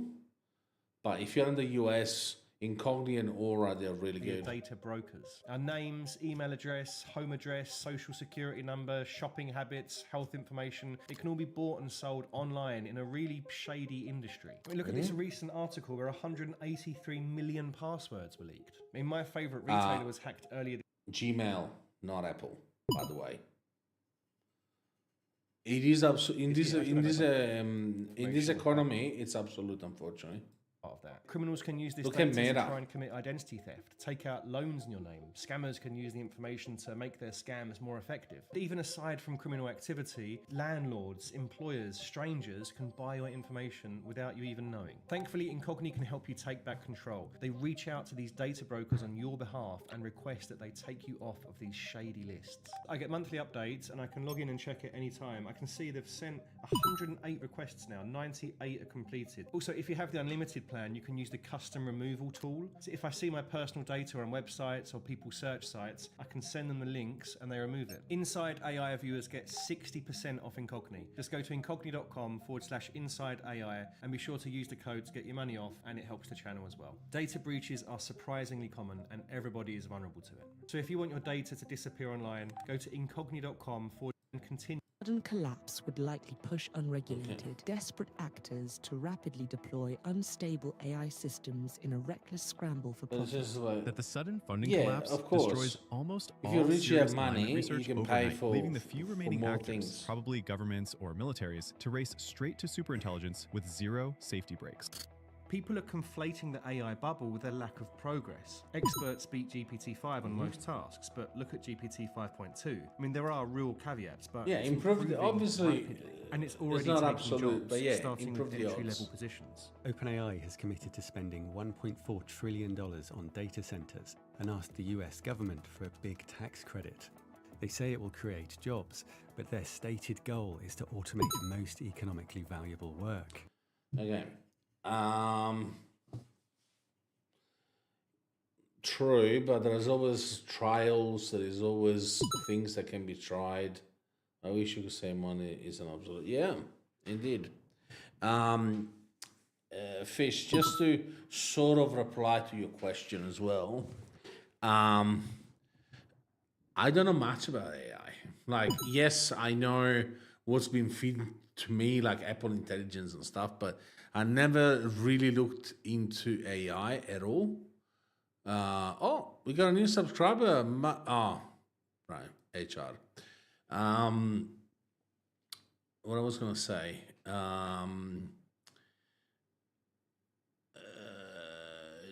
It's not something that I am really passionate about, if that makes sense.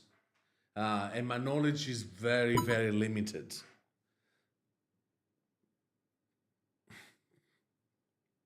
Yeah, true.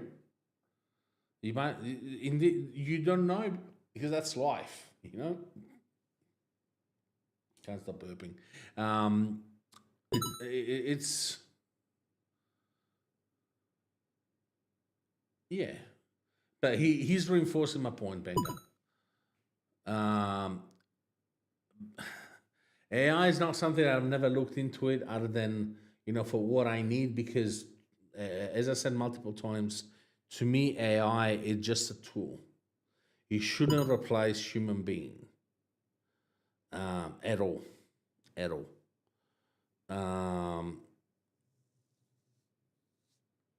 I just I barely even use ChatGPT. Yes, I use AI for thumbnails. I may use AI in the Apple Notes to make my handwriting a bit better. But other than that, I don't really use AI. I'm not really big into AI, if that makes sense. But yeah, AI is scary. AI is definitely scary.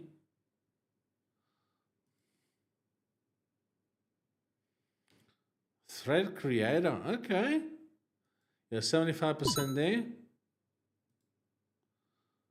Oh, and another one. Okay, let's see.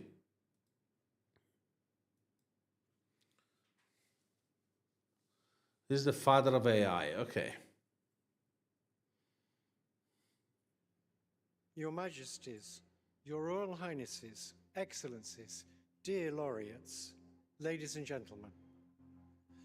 This year, the Nobel Committees in Physics and Chemistry have recognized the dramatic progress being made in a new form of artificial intelligence that uses artificial neural networks to learn how to solve difficult computational problems.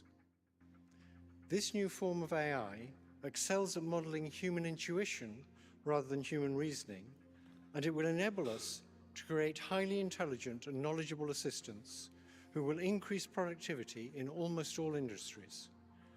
If the benefits of the increased productivity can be shared equally, it will be a wonderful advance for all humanity.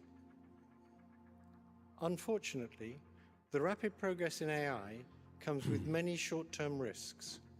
It has already created divisive echo chambers by offering people content that makes them indignant. It is already being used by authoritarian governments for massive surveillance and by cybercriminals for phishing attacks. In the near future, AI may be used to create terrible new viruses and horrendous lethal weapons that decide by themselves who to kill or maim.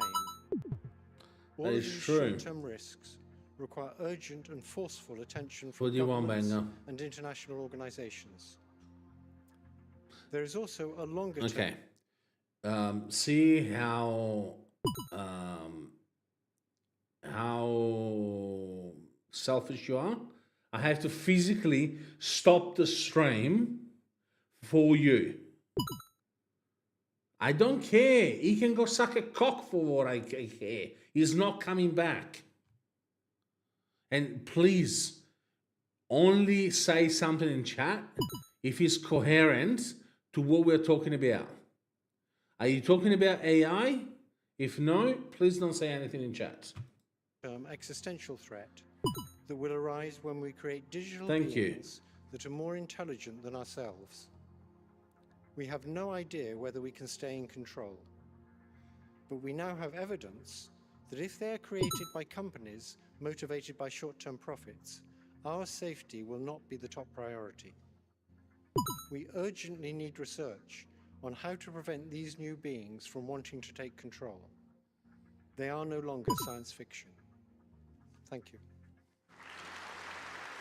He's right. He's 100% right. It all depends on how, as human, utilize AI. It could be really good or really bad. Yeah, indeed. A very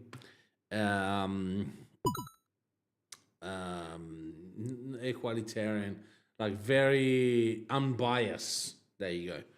Very, very unbiased. Because, yeah, but he's going to get ignored if he keeps going like this. Ignored, muted, and eventually banned. His boyfriend is not coming back. That's for sure. He's on a, I can't even say time frame, time bomb. It's like a time bomb. As soon as he blows up, he's going to get banned as well. And he's not going to come back. No matter what he does, he's not going to come back. Because we gave him one last, what's it called?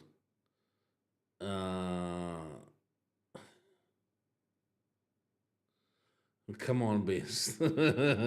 You knew AI is going to go, is going to go, is going to time you out, mate. But yeah, he's gonna get banned as well, and he's not gonna be back again. No matter how much he's trying, he's not gonna be able to come back. You know how many times a day he asks me for friendship on Discord? I always ignore him. I honestly don't want to. I'm forced to talk to him on the stream for now. But I definitely don't want to talk to him in private. That is for sure. If he keeps going, I'm going to block him completely. Yes, you have. Multiple times, and I keep ignoring it. Yeah, exactly. Send request, friend request. What did I say? Ask for friendship on Discord is sending a friend request. That's exactly the same thing. And I always ignoring. I always ignore it. Whatever. Whatever, mate. You want to be right? Okay. Nobody's a friend. Okay. Nobody's a friendship. You ask me for a friend. You send me a friend request. Okay. I send you a friend request. Whatever. and I will keep ignoring it. Exactly. Tomato, tomato. That's the same thing. And this time, you're only back because fish saved you. Otherwise, you wouldn't gone already. If you shit the bed again, you're going to be gone forever. And no matter how many times you beg, you're not going to come back.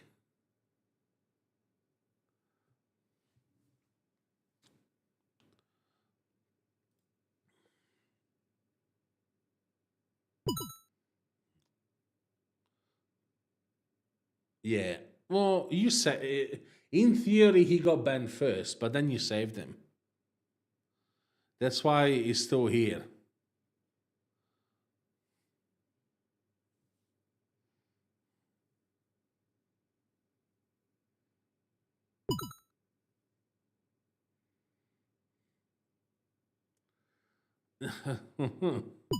Define normal though.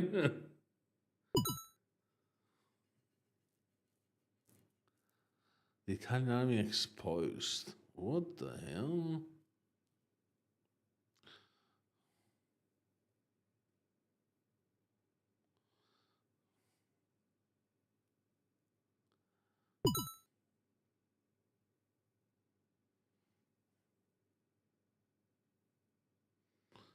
It's an okay guy, right?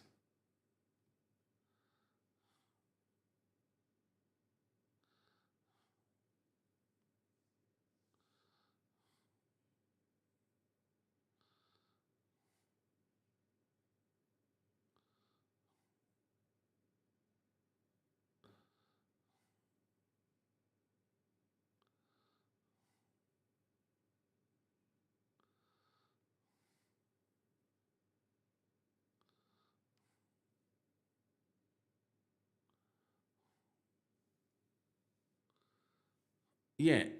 Too bad that when he's in the real world, he's not an okay guy.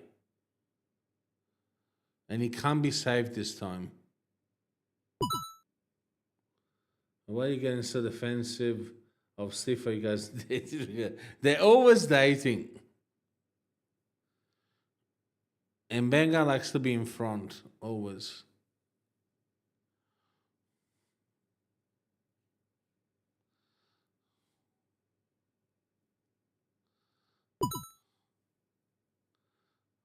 See?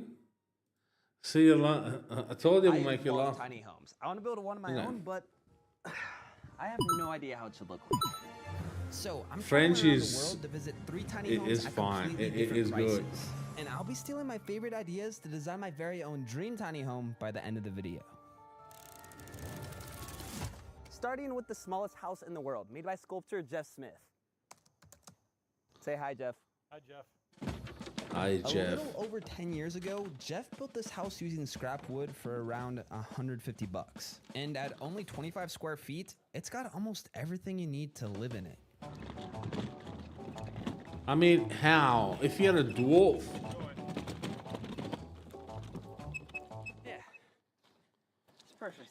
Okay, so we decided to put the tiny home here besides the lake. Jeff helped me out. And right now, the house is completely empty. There's not really anything. He said there's like curtains as well as like a coffee machine, pots, pans, stuff like that. So maybe I could try to cook something for tonight and then just chill here besides the lake.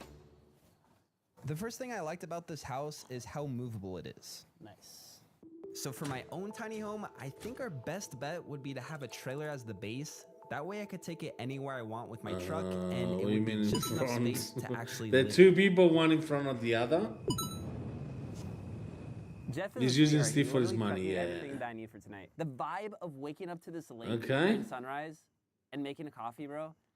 Let's it's do the insane. test. Besides that, though, I am getting hungry, so I'm gonna try to use this kitchen and try not to catch this tiny home on fire. Oh my gosh! Oh! I didn't mean to do that. We're getting fancy, boys. Thank you so much, Jeff. I know Jeff is gonna be watching this video, so everyone in the chat, please say thanks to Jeff. Okay, so something I was a little bit worried about was people seeing me while I sleep But luckily Jeff has these diffusers that you could just put on the windows, so yeah, no one can see you, which is pretty creative. Oh, this thing's plenty long. I could literally fully extend my legs. Fine. And my arms, and I'm like in the back, barely. Okay, it's almost midnight. I think it's time Of to course go he to has bed. an iPhone. See you. Of course. See you guys in the morning.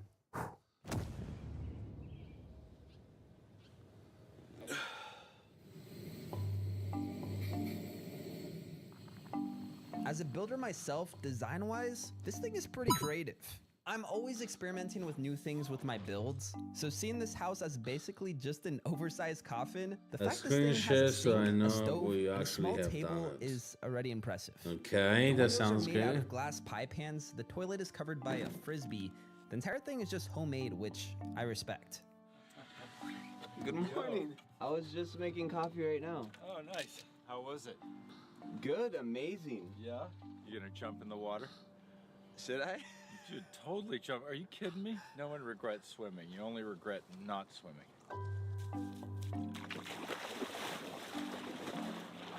And after Isn't staying a it whole like night in this hot? thing, there were definitely a few features I was interested in. Okay, so first off, I really like the idea of a foldable table to save on space. Anything that could optimize this tiny house is a must-have. And the second thing I'd like to have is a full working kitchen. Jeff managed This to- was like the last video for the night, probably. We've been live for 4 hours, mate. We can do a next stream, definitely. Can do a next stream. These are the games that we can play, not just Scribble, but yeah, of course. What do you think about tiny houses? So I think we should be The fine. reason why I picked him, because he usually does gaming rooms and stuff. So I'm curious to see what he comes up with the tiny house and a gaming Huge shout room. out to Jeff for letting me stay in this thing and just showing me around Vermont. But I still have 2 more tiny homes to visit. So let's see if the other ones are any better. I'm okay if Steve is watching the stream, he should can join. I think. Well, that depends. No, actually, no. Actually, Our no. next tiny home No, is no, in no, no, no, Germany. no, no, no, Also, no. if you're wondering who's behind This video is not AI. You can see the code. It's not just that. It's the fact that he almost got me banned on the last stream. So Scribble may be off for now. Mostly when his ban is very fresh. the camera, it's my best friend Fernando. We're currently in Europe filming other videos. So Fernando, you're gonna be able to experience this one with me. Oh my Sure. gosh. The server is there. I can add like a live stream room where you can play with you guys together. Sleeping too. I got the email saying we're number 10. Oh, 10. Dude, it's smack dab in the center. Oh. Welcome in. So this little thing is called a sloop, a 2-story tiny Airbnb, which just so happens to be the smallest housing you can find in Germany. They pack a lot in here. Yeah, this doesn't even feel small. Like this. Do you have anything else to say, Banger? Okay, so where are we sleeping though? This video is literally AI generated. Fake AF. It's AI. Wait. Click the middle thing. No, I think that turned everything off. They should have marked this in English. Oh, there we go. This is like a SpongeBob home. Oh. Okay, it doesn't open more than that. Yeah, it doesn't. Yeah. I'm assuming the bed has to be upstairs, which is crazy. 2-story tiny home? That doesn't even make sense. Whoa. The whole floor is a big bed. My wingspan is 6 feet tall, but I'm 5'10". So if my wingspan is exactly 10 feet, you still got like another 3 feet there. It's only like 9 feet. The first thing that's apparent with the Schlub is how big the bedroom is. So while the house itself is small, the comfort doesn't suffer as much. So for my tiny home, I definitely need a second floor with the bed to, you know, make it as comfortable as possible.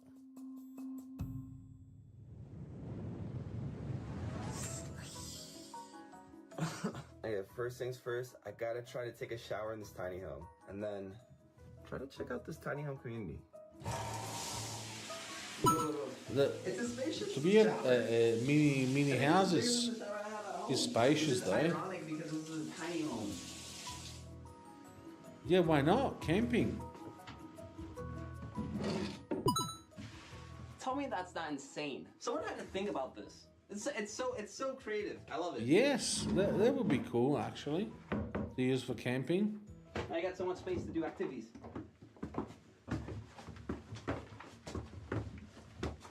Some German thing. Now compared What the to the hell that smallest was? house in the world, the Schlube is 4 times bigger at a whopping 106 square feet. And to be honest, it Right. felt a lot bigger than that. But the thing that shocked me the most about this tiny home, I didn't understand anything because it was all in German. But when I went upstairs to sleep last night, you can literally press this button over here and it just turns off all the lights in the house. Also, another flex, it has a dual climate zone. You have your own AC upstairs and downstairs. If I have to critique anything about this tiny home, Interesting. I have to say maybe like the TV could be a little bigger. I mean, TVs are really cheap nowadays. And not having an actual kitchen. There's no stove, there's no sink to clean stuff.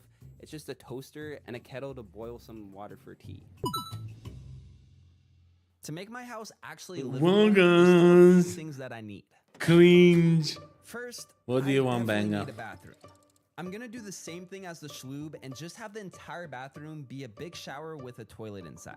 And then all the important amenities like solar panels for electricity, some really nice lighting, and AC Well, and guns. Wi-Fi. I want all the attention of the livable all year stream. round. The biggest difference here is Well, obviously the guns. second floor. And Well, realistically, this guns. needs to stay Well, 113 feet, guns. otherwise you start What do you running want, into bridge Banger? clearance issues across most of the US. Now, of course, I'm worried between the weight, aerodynamics, and just how we're gonna build this thing. It's not gonna be easy, which is why I think it would make sense to make a miniature version of this build without all the plumbing and all yet. If I'm not Well, careful with the design guns. of my Well, actual tiny home, guns. fixing any mistake I want the after attention building back it to is me. gonna Well, be a big problem. guns. Same thing if you ever got injured. What in do you an want, accident Banger? That wasn't your fault. It's hard to go up against an insurance company No, by yourself. I don't think This is why so. Morgan & Morgan exists. I think it was left alone with the babysitter. And not all law firms are the same. If you hire the Now, wrong one, you'll be behind before who's you the even get rich started. guy here? There's a reason why you wouldn't rush into building something so complex without testing it first. Just like there's a reason why Morgan & Morgan is America's largest injury law firm. They have over 1,000 lawyers and more than 100 offices nationwide, which actually matters when you're going against massive insurance companies.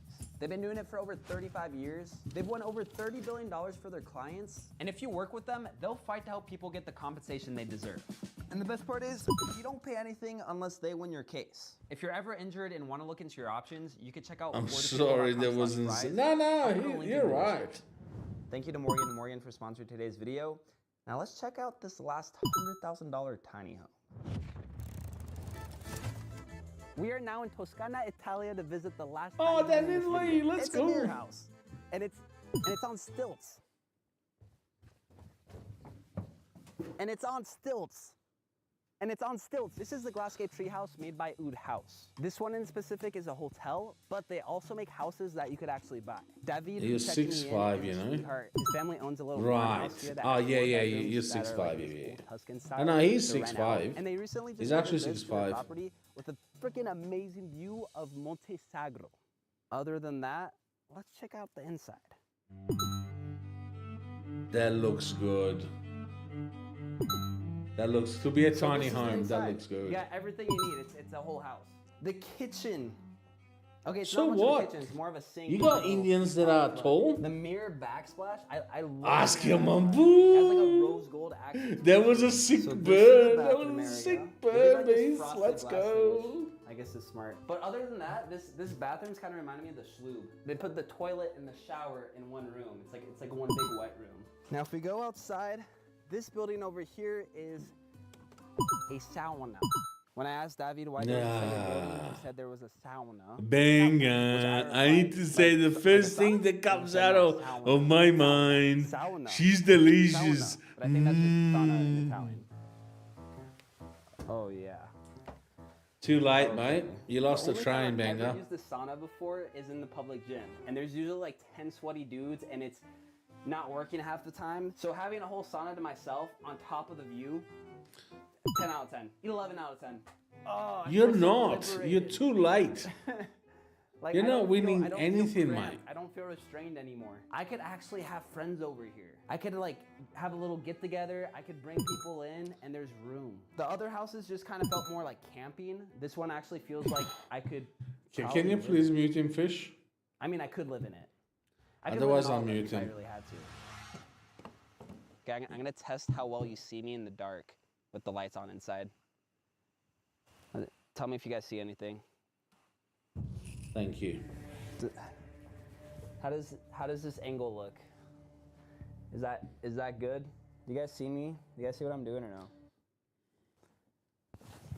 Man, this is so See weird. everything. Yeah. This perspective is so weird. I'm gonna film this on my phone. Like, just for reference, this is me. This is what I see. This is me looking outside. And you guys are somehow, like... You can see everything from outside. That's if I weird. put the phone up against the window, you just see the phone. This is so trippy. What an end-to-a journey. We started with the world's smallest house in Vermont, all the way to this $100,000 tiny house in the middle of Italy. You know how to enjoy I don't racist think I have a people now. favorite one. Yeah, let's They all not. have their own I charms. agree, let's not. Tiny houses are freaking cool. I think that's what we learned. Ooh, hot. Hot. Oh my god, it's even hotter if I go up. Oh, wow, this is the hottest. Oh, too hot. While the Mirror House is twice as big as the Schlube at 227 square feet, it's still a very small house. But honestly, this one didn't feel tiny at all. The glass makes the space feel twice as big, and waking up to a view like this, well, that's the dream. So I think the finishing touch to my tiny home needs to be a huge glass wall. And instead of it being mirrored like the Oud house, the windows will be able to electronically frost with the press of a button for privacy. With that said, here's what my dream tiny house would look like. This is AI generated, yes. But it's a great idea, actually. All right. As for the actual build, I think it might be a little too ambitious, but I'm still down to try to make the actual thing. This miniature build I just made is less than half the size of what I actually want to do, and there's no plumbing, there's none of that stuff. But if there's a will, there's a way. If you guys really want to see me try to pull through with the full thing, then let's try to get this video to 100,000 likes. I don't know if this will actually be possible. Well, our country's gone. Yeah, indeed. Indeed. You don't know what that country has gone through.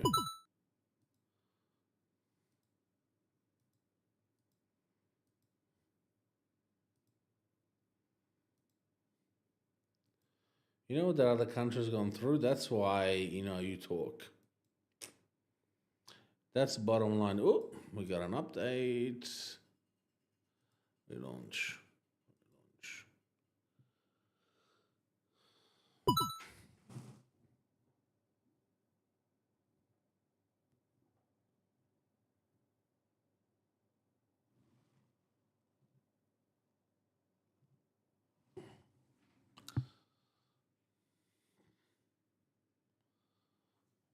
Music.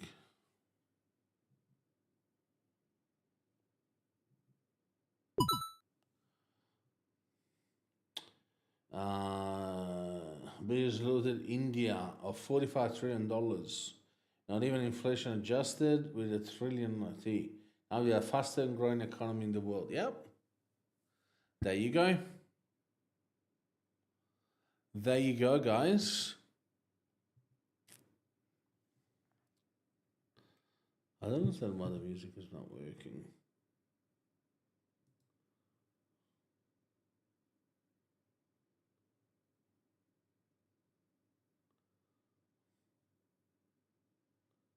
Well, the music is working. Oh, there you go. We got music.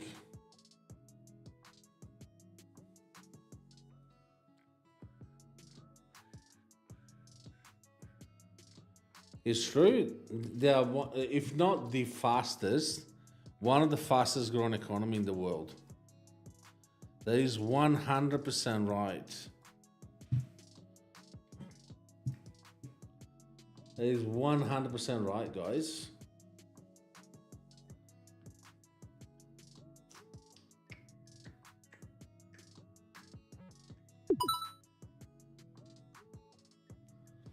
Yeah, it's the fastest one it's growing rate at 6.6%. I mean, that is to say that there's a lot of views. There's a lot of Indians in India. I hear what, 2 billion people? 1 billion? And you may not have castes anymore, but you still have the majority of people, they are from the working class. That is to say that. So obviously, and they want to work. So obviously, and because exactly, it's a strength. You have a lot of people from the working class, and because probably there's not even much work there, labor is cheap too. So you got probably other countries or other countries coming in with their factories, or maybe rich people that open factories, and India works hard in it. So obviously, and because there is the internal economy is good, because one of the problems that I think Australia is starting now, Europe has as well, is despite people work, people can't afford anything because the inflation and the price has got that high, and they're not used to it. And what most rich people don't realize is, yes, you can have a lot of offer, but if you don't have demand, exactly, in India is very cheap. Everything in Europe is very expensive, and stipends or salaries, whatever you want to call it, don't keep up. So people can afford. And if people can afford, economy that doesn't complete the circle. You have offer, but you don't have demand. So in economy, you got to have both demand and offer. If you have too low offer, there are people with money, but not enough access to products. Or, in the case of Europe, you have low demand because people can't afford shit. You have really high offer, like a really expensive offer.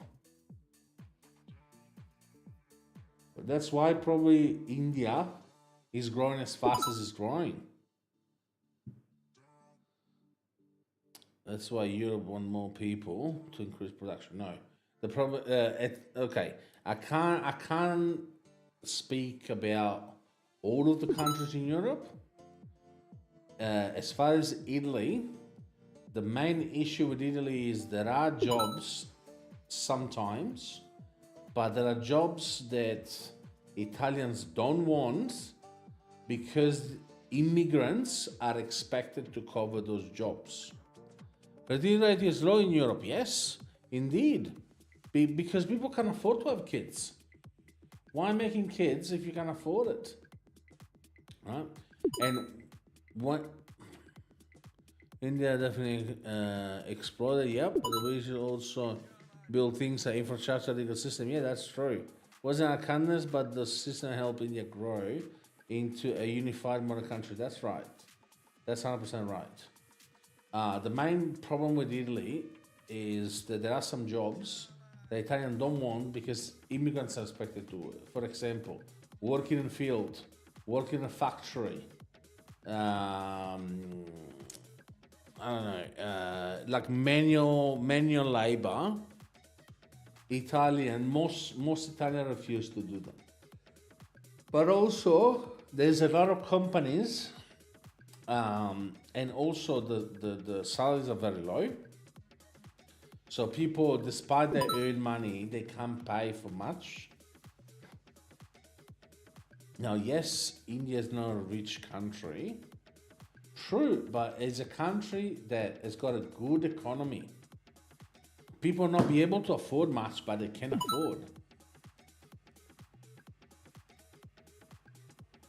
Yes, indeed, indeed.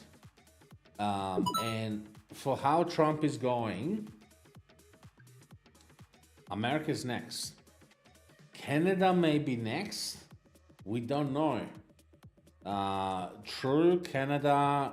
Look, I don't know. Yeah, right. I've never been to Canada. What I've heard is that your prime minister is making deals with some European countries because of the Trump's what do we call it? Import taxes, which is smart. It shows that people can survive without America. America is going to crash and burn if they don't change president soon. I mean, they got what, another 2 years until the next election? If the next president does the same as Trump, US is fucked. Because they are alienating themselves from the world. That's bottom line. They're alienating themselves from the world. I hope so. Maybe, I don't know. Maybe. In Italy, there was supposed to be civil war 5 years ago, and they're still in the same shit. Because Italy politics doesn't exist anymore. It's only people that do their own bidding.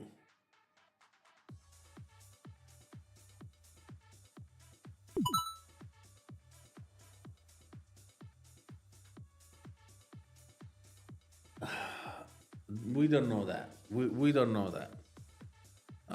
But the only thing that we know, and I think Americans starting to realize, that Trump needs to be replaced by someone whose politics is not about making money for themselves, but someone that actually cares about the country. Because what do you think is going to happen if we keep going with those import taxes? Yes, they may restart the American economy, but at the same time, everything will be more expensive for them. For people who don't have money, they won't be able to afford things that they come from outside.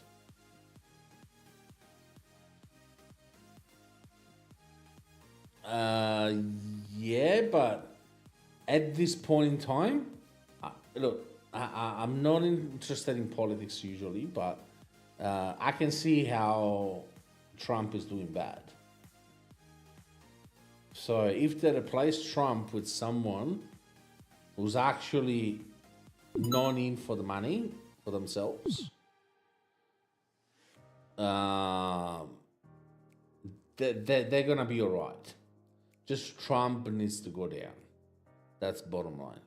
If Trump doesn't go down, they're gonna US. They're gonna close themselves into basically a country that doesn't export, because obviously, as they have taxes on import, they will have high taxes on export.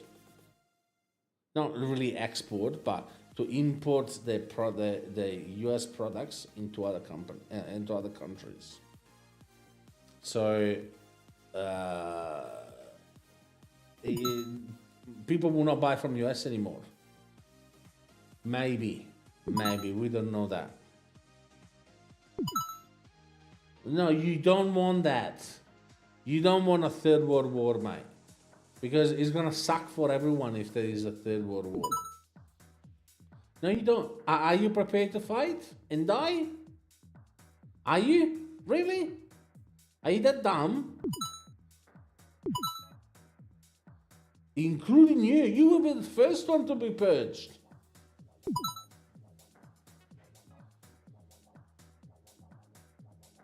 Exactly. We could do one. What are you talking about?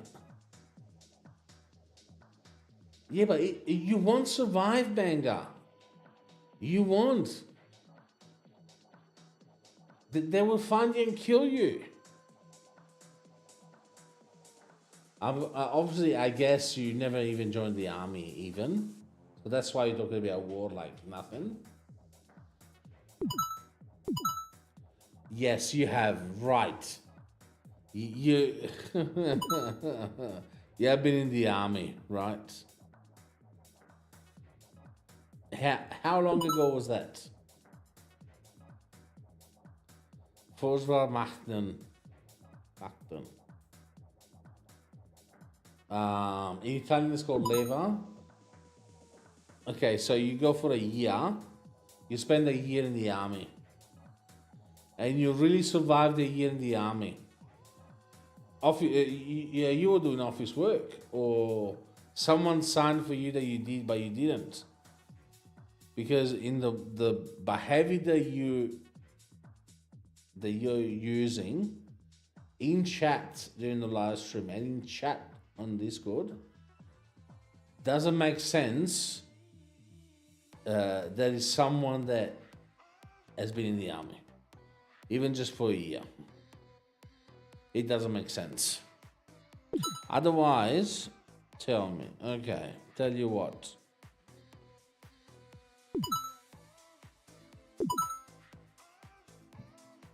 Yeah, I would.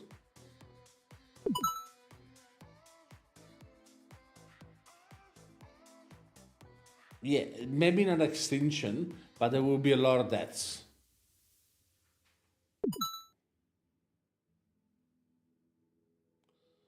Do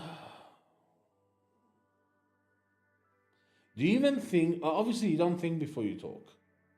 You don't. Otherwise you would not say this, Bina. Alright guys, my eyes are closing. Been live for 4 hours and 12 minutes. As you can see at the bottom, now it works. 4 hours and 12 minutes. I know with what weapon World War III will be fought. But World War IV will also fought with sticks and stones. Yeah. And he was a genius. But he's definitely not wrong. Because we'll get to the point where we'll implode. And we'll use whatever we have to fight with. Alright guys. Yeah. Yeah, we'll implode. As humans, as society, the society will implode.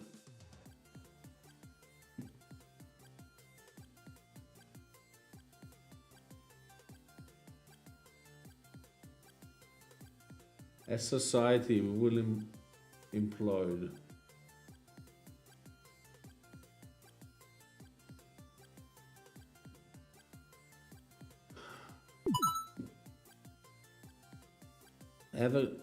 Yes, that's what I said. Just bear with me. I'm trying to see. You're not using a correct sense of biosector mass. What are you talking about? Those big fancy words that you don't even know what they mean.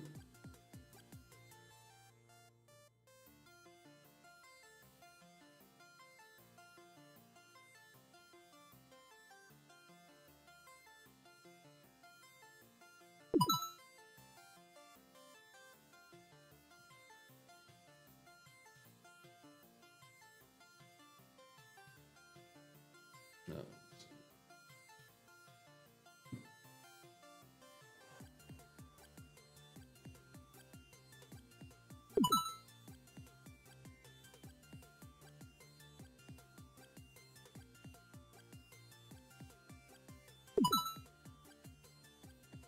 Yeah, it's time to end the stream. Yep. You will get banned soon. You get banned soon. Bing! How best to end the stream with a bit of bang talking. Hello, I am Banga. And I wanna see World War III.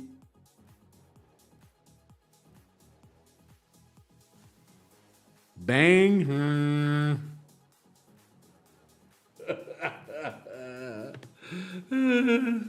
Always makes me laugh. Bang. Is it just me or what goes it that sounds way off with that voice? I'm just talking like Banger.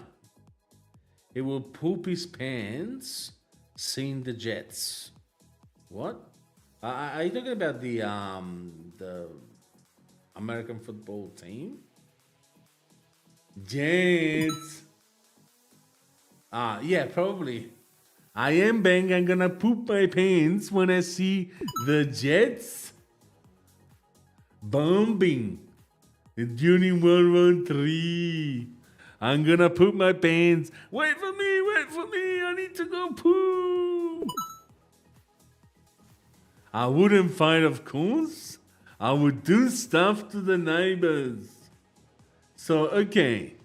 So, during World War III, with the bomb coming down, you won't be fighting, but you will do stuff to the neighbors. That's Banger for you.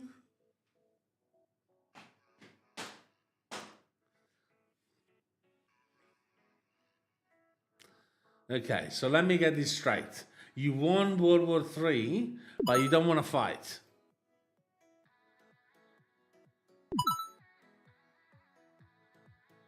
What type of stuff?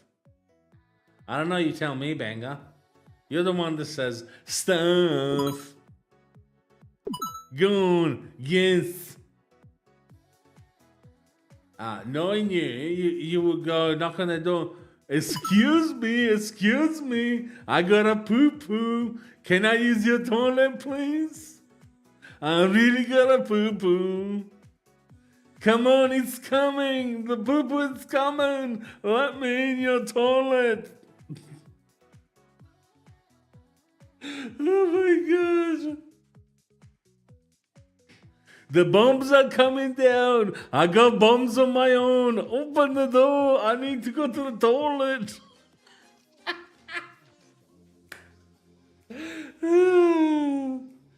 It would be so funny to see Banger during the water. Excuse me. 20-year-old. Yeah. That you will watch. You will watch it from the toilet when you poo. Look, if she has this much of intelligence, this much, she will not even look at you, mate. No, he's gay. He's acting like he's not, but he's got a boyfriend. The name is Steve. He will want to force it from the toilet while he's bombing the toilet. Honestly, that's the only thing that Banger is good for. Go to the toilet and poo-poo with my Robux. With my Robux in the toilet. I'm gonna do it bombing. Not even per hour, but it's gonna be the same.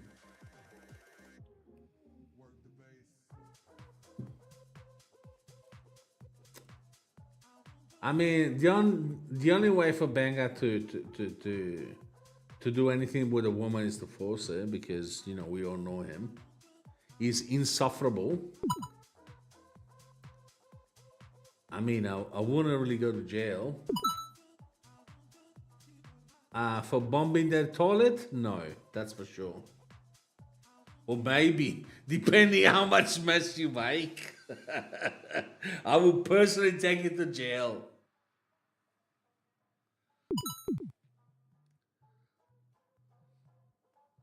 Yeah, he's gonna die during the war. I'm pretty sure he's gonna die. If I was a betting man, I would bet $100,000 that he would die from a bomb while he's been on the toilet pooping. I think you said once, this once a Banger is charming. In his own way, yeah. Yeah, but in his own way. Like, if you're smart, half smart, you can see through his little bullshit. Yeah, manipulating, yeah, of course. You do such a good job from the throne, mate. It's unbelievable. Yeah, yeah.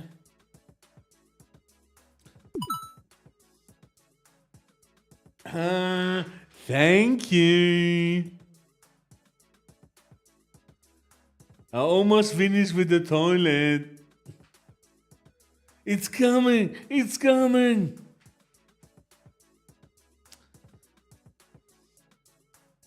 You know, best of all, the only superhero with a nappy is Super Banger.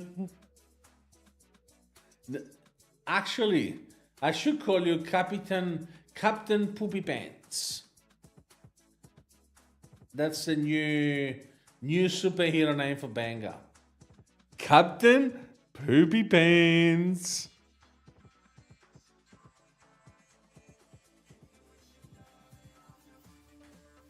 Do you like your new nickname? Sure. You can call me whatever you want once you're banned. Once you're banned, you can call me whatever you want. Hamburg. That is actually funny. I like it. Oh yeah, you can call me whatever you want once you're banned. You can even tell all your friends how I want you to jump. You can tell all about it once you're banned, which is not that far away. Let's see if we can do it this stream.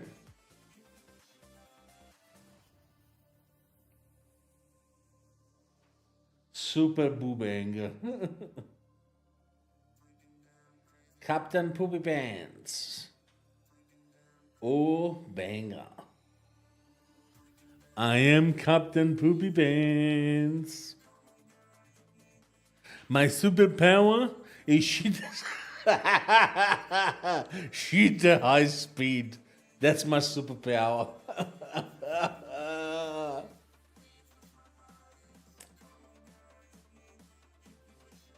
Do you like your superpower, Banger? Shit at high speed? I think he's muted because your superpower is eat instead of sleep. I don't sleep regardless, so I might as well just eat. It's definitely better than Cheetah's superpower. I have superpower shit. I am Banger. Captain Poopy Pants. Nobody shit faster than me.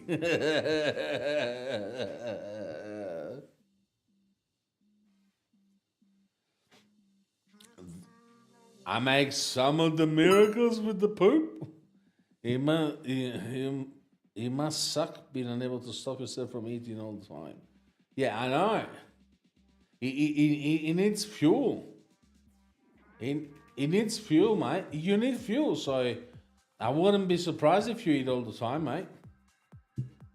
And obviously you got different attack, which is superpower stick. Must suck pooping all the time. Yeah. Isn't it true, Banger?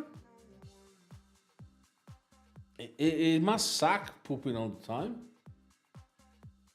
Then you got the liquid gold. Liquid gold attack. What else? The brown soft serve attack. Oh my god. Brown soft serve attack. That's a good one. That's a good one. Hey, we're gone. Yes, Banger. Remember that one time you said that in the cleaners? I don't know. I don't know what you're talking about, mate. What do you mean add In the cleaners.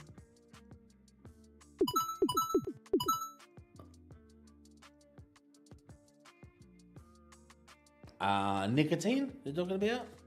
I always talk about nicotine, mate. Or in your case, Neanderthal. Because I'd be surprised if you're more evoluted than Neanderthal.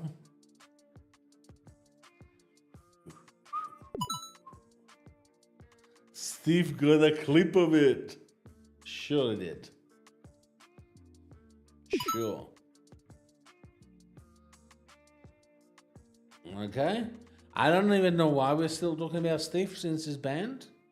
But hey, you have nothing else to talk about, obviously, now that your boyfriend is gone.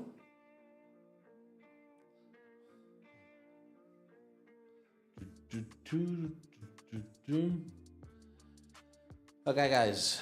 Yeah, time to go. 6 o'clock in the morning. Just talking about the time you said the N-word. Yeah, Neanderthal. He loves Steve so much, he can't forget it. He can't forget him. Yeah, I know. He's in love with Steve. We should be telling him. I sure fish. Hey.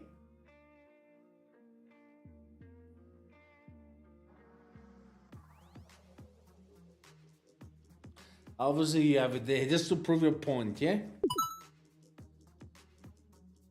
He's probably sent you some bullshit on Discord of me saying the Neanderthal word.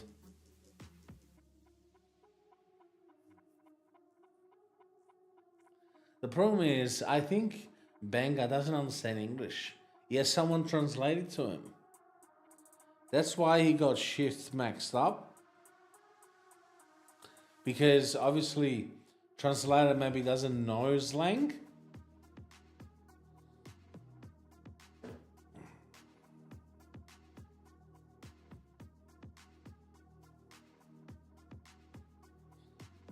Alright, guys. My eyes are closing, that's for sure. I'll see you again Sunday. Not before Sunday.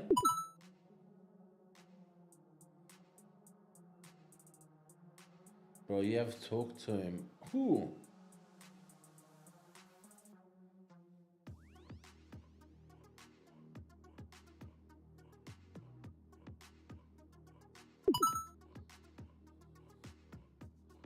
Maybe, but sometimes he gets wrong some slang.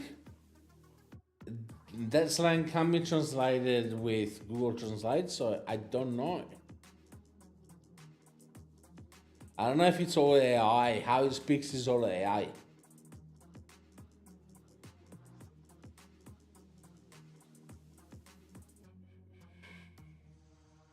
Anyway, guys, I've really got to go because you can see my eyes are screaming for some sleep.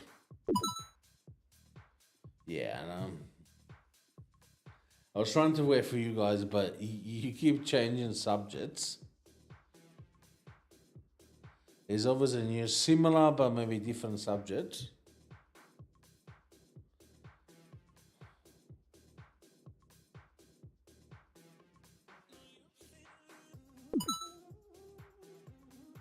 What do you mean what happened, fish? Okay, guys. Have a good night. I'll see you Sunday. Be good. Maybe not you, Banger. Maybe we'll see you once next week. All right. Have a good night, everyone.